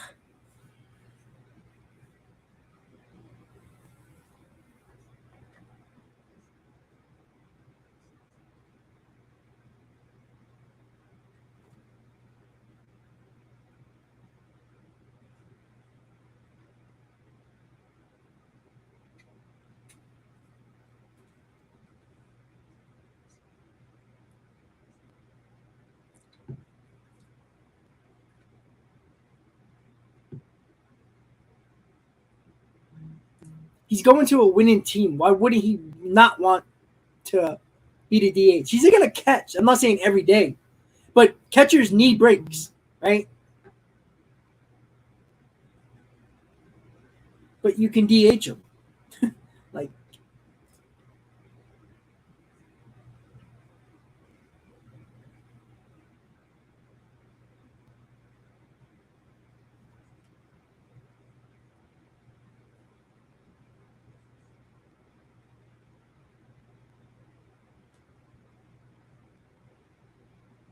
yep.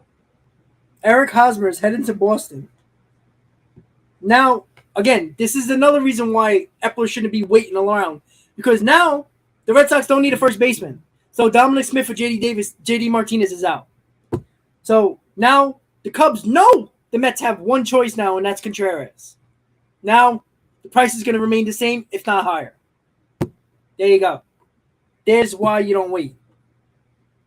And it's probably a pretty good chance that Epler is all in on Contreras and Robertson. There's no other choice. The Red Sox just got a first baseman. They don't need Dominic Smith anymore. And Dominic Smith, where are you going to trade him to now? Oh, man. I don't know. But it seems more and more like Contreras is probably the top target for the Mets.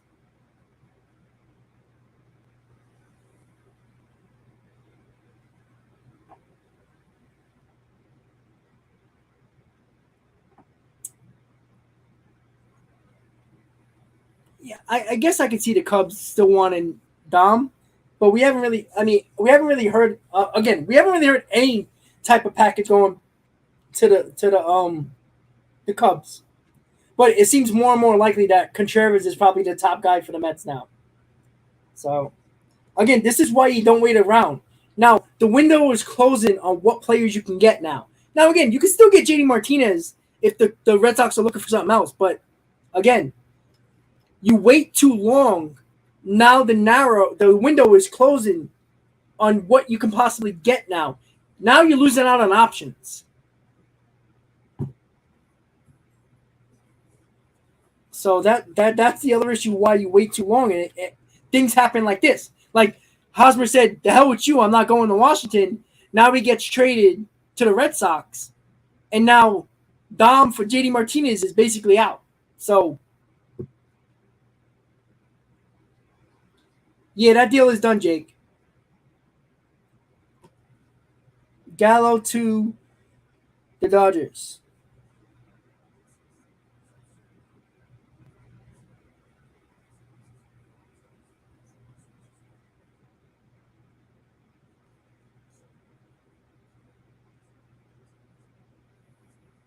And everybody's talking about it now. Now it gives the Mets one chance to get a bat, and it's probably Contreras. They better make it. They better make it. Because there's the thing right that's exactly what happened. Window closing very quickly on bats. This is the whole idea of waiting patiently for either the price to drop, because again, now the Cubs like, oh yeah? Well, go get JD Martinez. Oh yeah, you can't, because the Red Sox have a first baseman now. So, that Vientos that you didn't want to put in the deal, well, I want Mauricio now. And guess what? The Mets are going to have to do that. I'm telling you. We're gonna get fleeced. I'm telling you right now. Epler's been holding on to Vientos, hugging his prospect, and at the end of the day, he's gonna have to give more than what he wanted to. And that's it's gonna piss off Met fans and make them happy. Oh, great, we got a bat. Oh, damn, we gave up Mauricio. Oh, we might have gave up Alex Ramirez.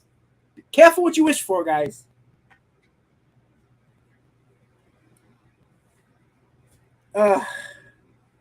Lord. Jesus Christ. Oh, James, I'm a Mets, Rangers, Knicks, and Cowboys fan. So, yeah. I mean, you got the whole shebang. But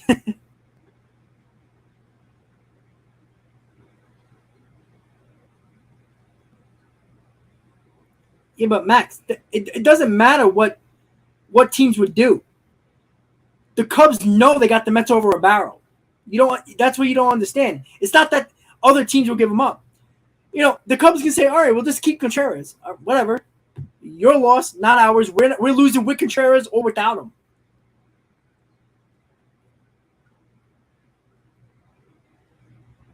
The point is, Epler waited too long, and now the window is closing where the only bat that is reasonably possible for the Mets is Wilson Contreras now. Possibly Ian Happ. But the Cubs know that. The whole idea of Epler not making that trade with the Cubs right away is the backup plan of JD Martinez. Because they know that the Red Sox like Dominic Smith. Well, they just got Hosmer. They don't care about Dominic Smith anymore. That's done. Now look. Now They got to go back to the Cubs on their knees. Like, hey, can we talk again? What do you want? You want Vientos? Yeah, sure. No. I want Mauricio instead. Well, now what? Now you're in a really big predicament.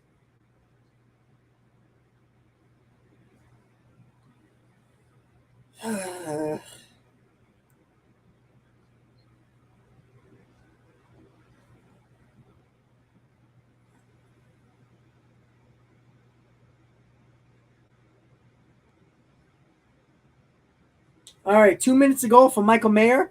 Mets have still been in discussion with the Cubs about Wilson Contreras. Mets would still like to add a right-handed bat before the deadline. You see, this is what's confusing to me. Well, how much more are you going to talk about? Like, how many more players are you going to talk about being in the deal? I guarantee you, the discussion that's going on now. Hey, Billy, what's up? Red Sox just got a Hosmer. They don't want Dom, so now what are you going to do? Where's your right-handed bat? Oh, it's Contreras? Yeah, I want Mauricio. Now what? Now, your number 5 prospect that you weren't willing to give just turned into your number 3 prospect that they want. Uh-oh. Guess what? Epler's probably going to do it. Hey, Fernando, what's up? I appreciate that from Chicago, from Windy City. Love it. Thank you for the donation, buddy. I appreciate that. You know, they've been talking to the Cubs for a week now. Like, let's go. You know, the reason, again, Epler had many potential possibilities.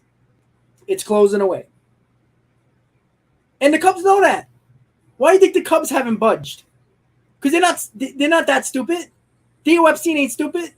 He knows what he's doing. He knew the Mets had 2 possible bat options. Yeah, Brandon Drury's still a possibility, but we haven't heard a soul about the Mets linked to Drury probably since 4 days ago. Okay, Drury's a rental. JD Martinez is a rental. What are you going to do? I don't know how much could see Salvador Perez got a lot of years left on his contract. The Mets are not going to get Salvador Perez when he got Alvarez in the system. Salvador Perez is under contract for like 4 more years. You're not doing that because you got Alvarez. The reason why you get Contreras is because he's a rental. Because you got Alvarez in the system.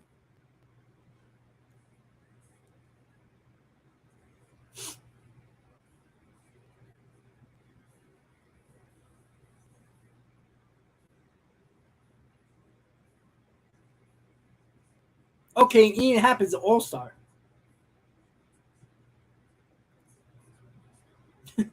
But guess what? With those guys, you can win now. And you still have Ian Happ.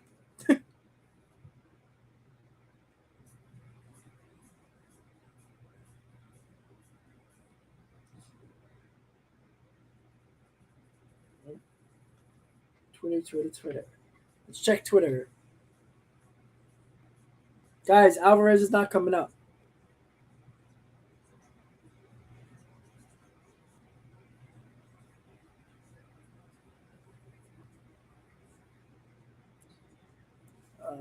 What do we got?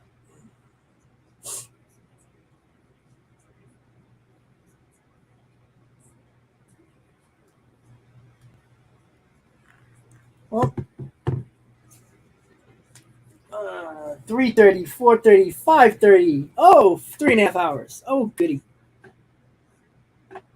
Well, see, again, I don't want to give up a 3-ring prospect for 2 rentals, but I'm telling you right now, the Cubs are going to fleece the Mets. I'm telling you. The Mets are backs against the wall now. I'm telling you. And Theo Epstein knows it. I'm telling you. The Mets always had that little extra option in their pocket, and the Red Sox like F you. And now we have Wilson Contreras. Yeah, the Mets at the last minute be like, all right, I don't want to give that much to Wilson Contreras. Let's get Brandon Drury. They'll probably be deciding that. Well, the Giants have been talking about Rodon for a while. Rodon hasn't been traded yet, but he'll probably will. And I'm telling you, you're going to hear the Mets are going to still continue to talk to the Cubs. And then the Mets are going to be like, all right, I don't want to give up what you want. Brandon Drury's going to be the option. Probably.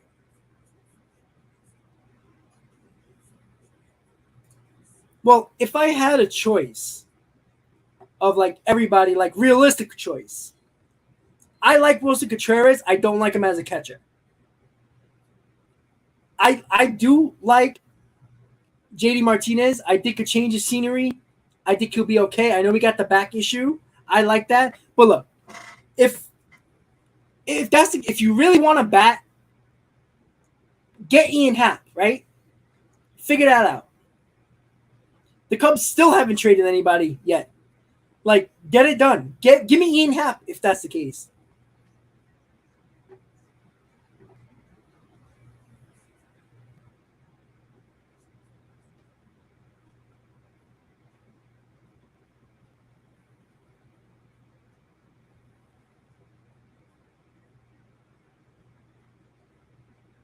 But Steven, what are you talking about? Their back's against the wall, but it's not about Alvarez this year. That's what we're not talking about that. The whole point of the back's against the wall is because all reports the Mets still want a right-handed bat. Where's the right-handed bat? Martinez is off the table. The Mets had a chance to do that for Dominic Smith and a possible solid prospect. They continued to wait. Well, Eric Hosmer is the first baseman for the Red Sox now. Well, the Cubs know that. DOFC knows that.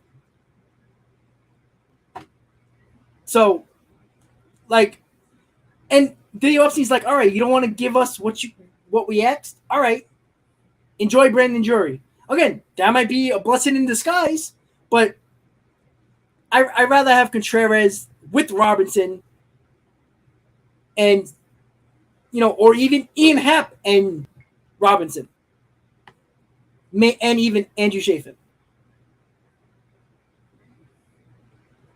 Well, that's why the Cubs are trading Happ, Robinson, and Contreras. They did it with Bryant. They did it with Baez. They're trading their guys. They're not getting no assets and letting them leave at the end of the year. They're going to trade them.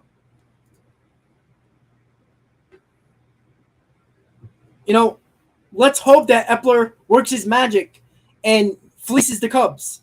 But I don't think that's going to happen. Because if that was the case, the deal would have probably got done already. Clearly, nobody's budging. And they've been talking for a week now. Like, get it done. Let's go.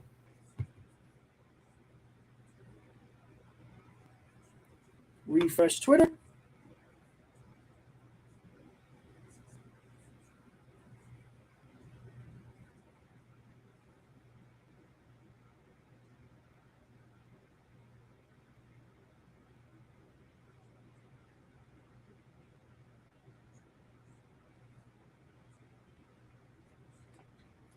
The Twins are still in the market for pitching, looking at Carlos Rodon from the Giants. And the Red Sox about Nathan Eovaldi.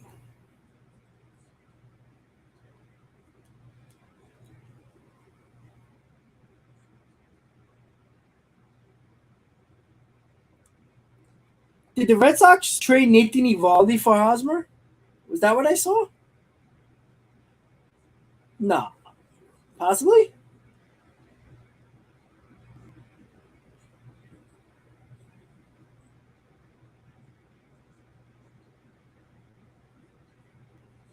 So San Diego will be paying down a significant portion of the $44 million or so remaining on Eric Hosmer's contract.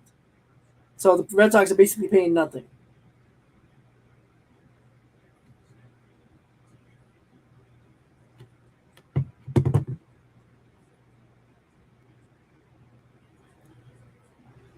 No, I don't.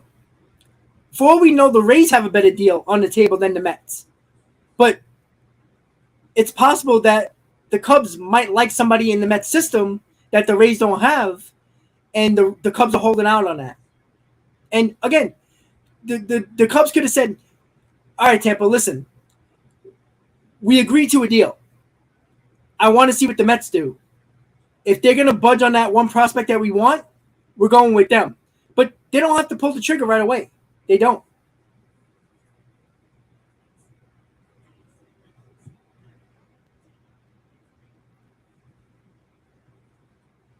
Yeah, but the Cubs don't have to bend. Like, they don't care where they trade them as long as they get something back.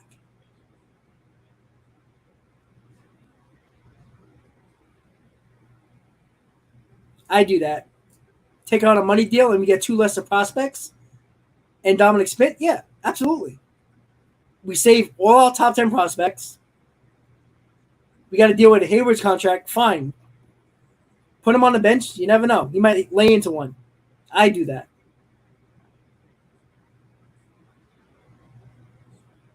Yep, Marcus, I agree. I agree. You know, if at all, if Epler wants to play games with the Cubs and play player roulette with the Cubs, like, you know, like, I don't know. I just don't know. Like, if he wants to play player roulette with the Cubs, like, clearly you always need bullpen help. Why wasn't those moves at least done? At the very least. Show some type of pulse.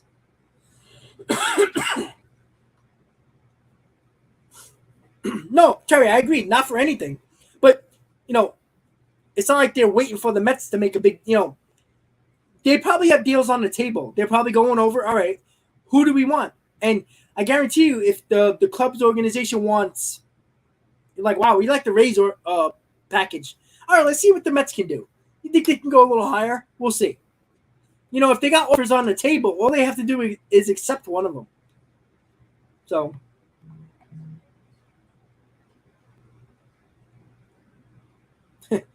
Edwin, I don't know.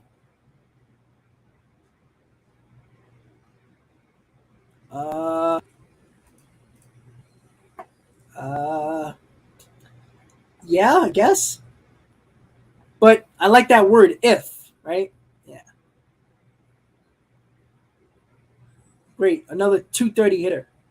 All right.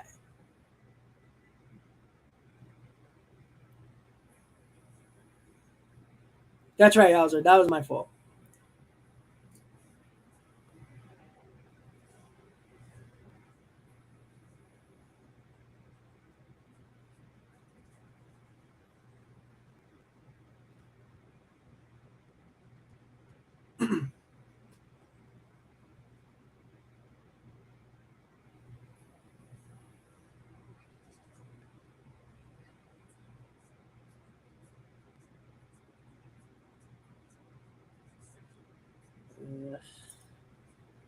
Refreshing Twitter is so painful. Nothing. Nothing.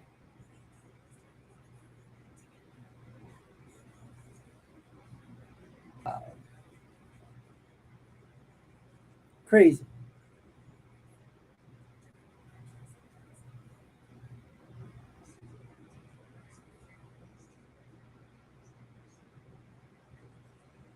All right. Nah, I don't want the GMs. Nah.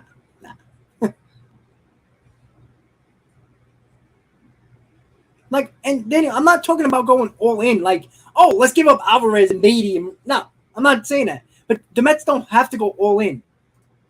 They got to tip their toe in the water, just enough to feel the temperature of the water. Like, let's go. Like, you don't need to make blockbuster moves to better this team. We're not asking for that. Miguel, I said this earlier. I would take Hap, Contreras, Robertson. I'll give up Mauricio, Vientos. You want to give up Dominic Smith and Tomas Nido? I'm on board. That's good enough. I'll take that. You get 2 big bats in that lineup, a bullpen arm. I'll do that right away. I agree, Marcus. But we'll see. Well, guys, I got about 15 minutes until I call this stream to an end. Make sure you don't forget to hit on that like button for the last time if you haven't as of yet. Got over 200 likes. I do appreciate that, guys. It's been nearly a 5-hour show throughout the day. MLB Trade Deadline special. almost 3 hours until the deadline. No, Max, that's not true. Teams want Dominic Smith. Just because he's injured, it's not a career-ending injury. He's okay. He rolled over his ankle. He's okay. And that's not true that people don't want him. The Red Sox were all over him. The Mets, for some reason, didn't want to trade Dominic Smith and a solid prospect for JD Martinez. And the Cubs could use Dominic Smith as well. They even said that. There was reports saying that they would want him.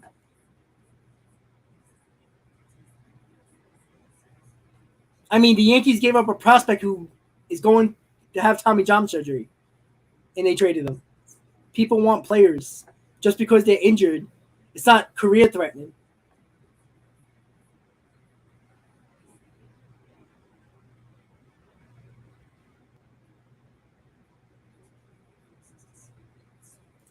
Honestly, I don't think he's thinking that. I just think he's like, I'm not giving up prospects for a rental.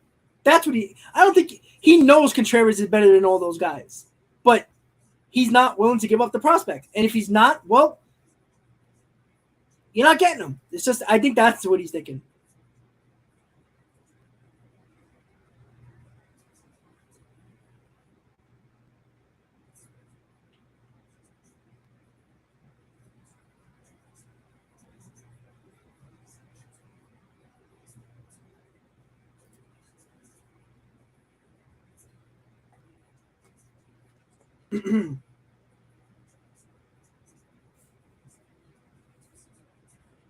You might do that, Pete. You might do that.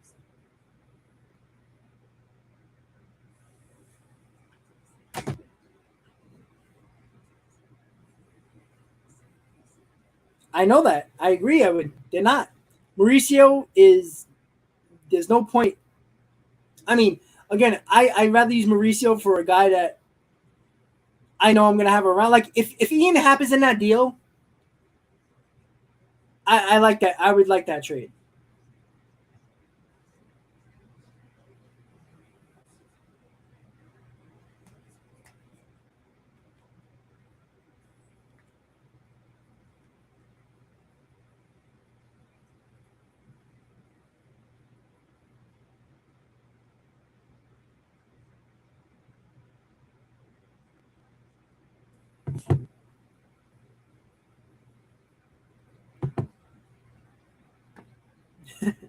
I know, guys. Look, I think it's just more frustrating that at this point people just want people because it's getting closer and closer to the deadline. But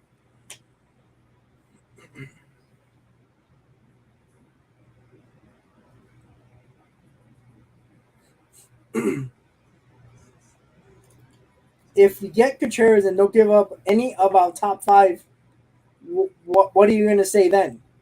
Great, I'll be happy, but I don't think that's going to happen. Why would I not be happy about that? That don't make sense.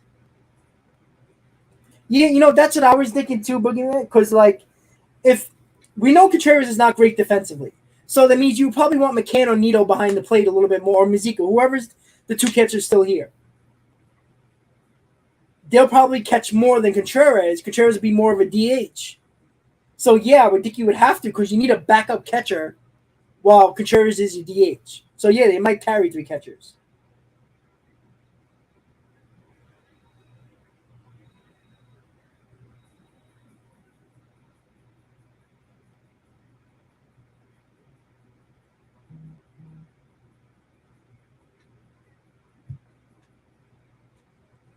All right, guys, 9 minutes until the stream ends. Get all your comments in now.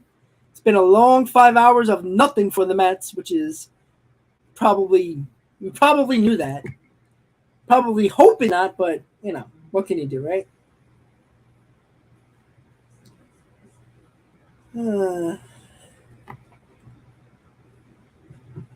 Yeah, Steve, that's what a lot of people are saying that, oh, maybe Epler got something up his sleeve, a big deal that people are talking about, that nobody's talking about, might happen. But, I mean, I'm trying to think outside the box here. Like, all right, who can we not think about and they'll make a trade for that nobody's talked about? Like, somebody would have to say something about it, I don't know.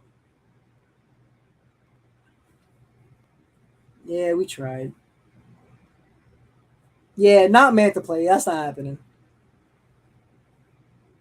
Oh boy, what can we do? The good news is there's a baseball game today, and the Mets play with DeGrom on the mound. Hopefully, his arm doesn't fall off, and we get lucky. I don't know, but you know, the Mets have been going for an 8-game winning streak. The Mets are 28 games over 500, 3 games up against the Braves, 4 in the loss column, and we aren't very happy at the moment. Like when the game starts, let's kick some ass. We're happy. This team's good, but oh man,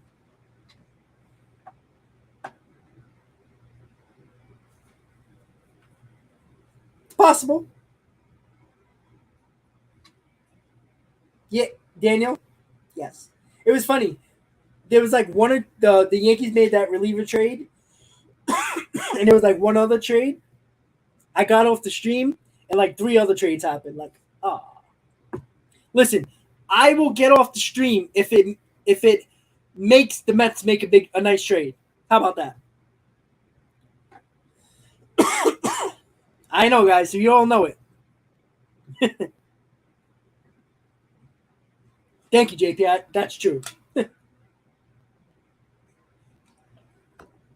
I will suffer views to get a Mets trade.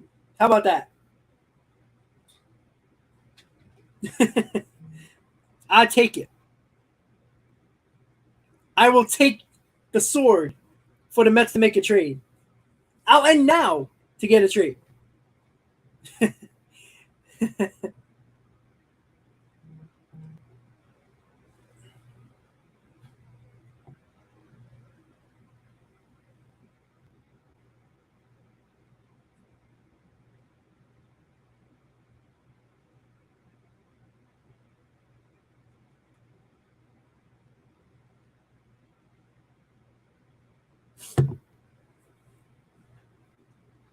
Marcus, I would not.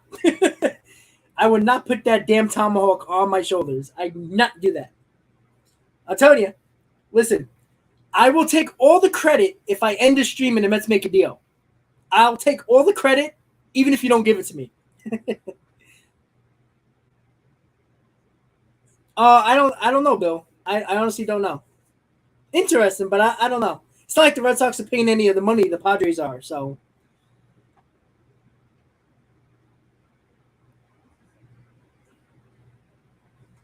Imagine if the Red Sox make the playoffs and get the wild card.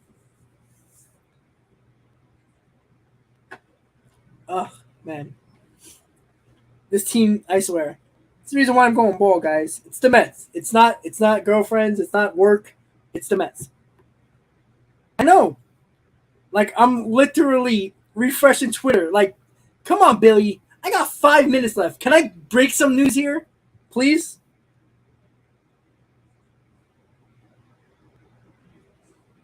You know, when you know Evan Roberts of WFPN is saying the Mets are good enough now to win a World Series, that's how you know he's freaking delusional right now.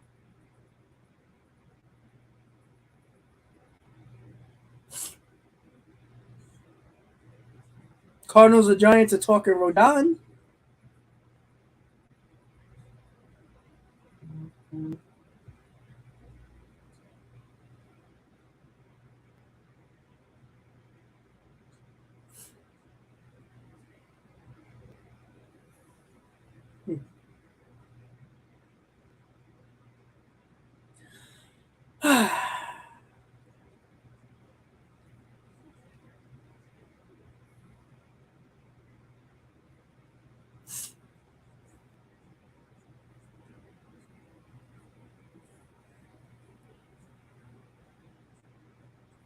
Another Royals player to potentially put on the trade list. Brad Keller is showing interest from other clubs. Interesting. 4 minutes. God damn it. God damn you, Mets. Why? So much easier to be a Yankee fan, don't you think?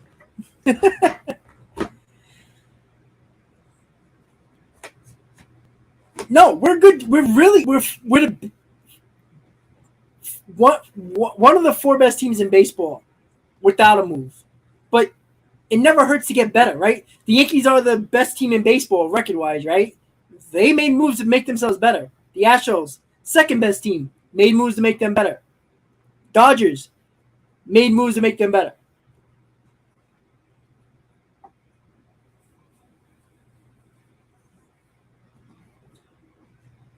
Yeah, exactly what the Cubs are going to do. Because they're going to wait for one of the teams like the Rays, the Guardians, or the Mets to get all that pressure and be like, oh, God, we got to make a move. All right, we'll give you Mauricio. And that's it. That's what's going to happen. That's why the Cubs are waiting at the last second. Oh, God. I need a drink. Yep. I don't know how Cashman does it. He got a top 15 prospect and got the Dodgers to pay this Gallo salary. Like, wow. I honestly think Brian Cashman got stuff on other owners and GMs to blackmail them if they don't do the deal he wants. It just seems that way.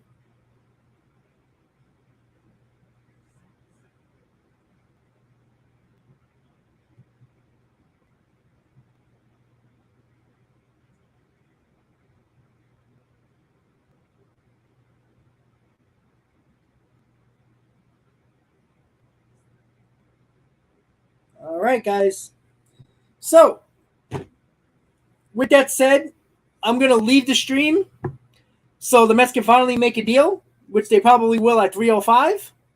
So, with that said, guys, thank you for tuning in for the last 5 hours of the MLB Trade Deadline special right here on Talking Mets and Rob. Appreciate everybody giving the back and forth, disagreeing, agreeing, all over the place. It was a lot of fun. I'll see you back at 6 o'clock for the Mets pregame. Jacob deGrom on the mound facing the Nationals, minus Juan Soto most likely, and Josh Bell. Finally get deGrom back on the mound. Let's pray he remains healthy. Everybody, I'll see you guys later tonight. Everybody have a good night. Mets, please make a deal. I'm getting off the stream for a reason. Everybody have a good night. See you guys in a few hours. As always, Met fans, let's go Mets. Epler, please make a move. Have a good night, guys.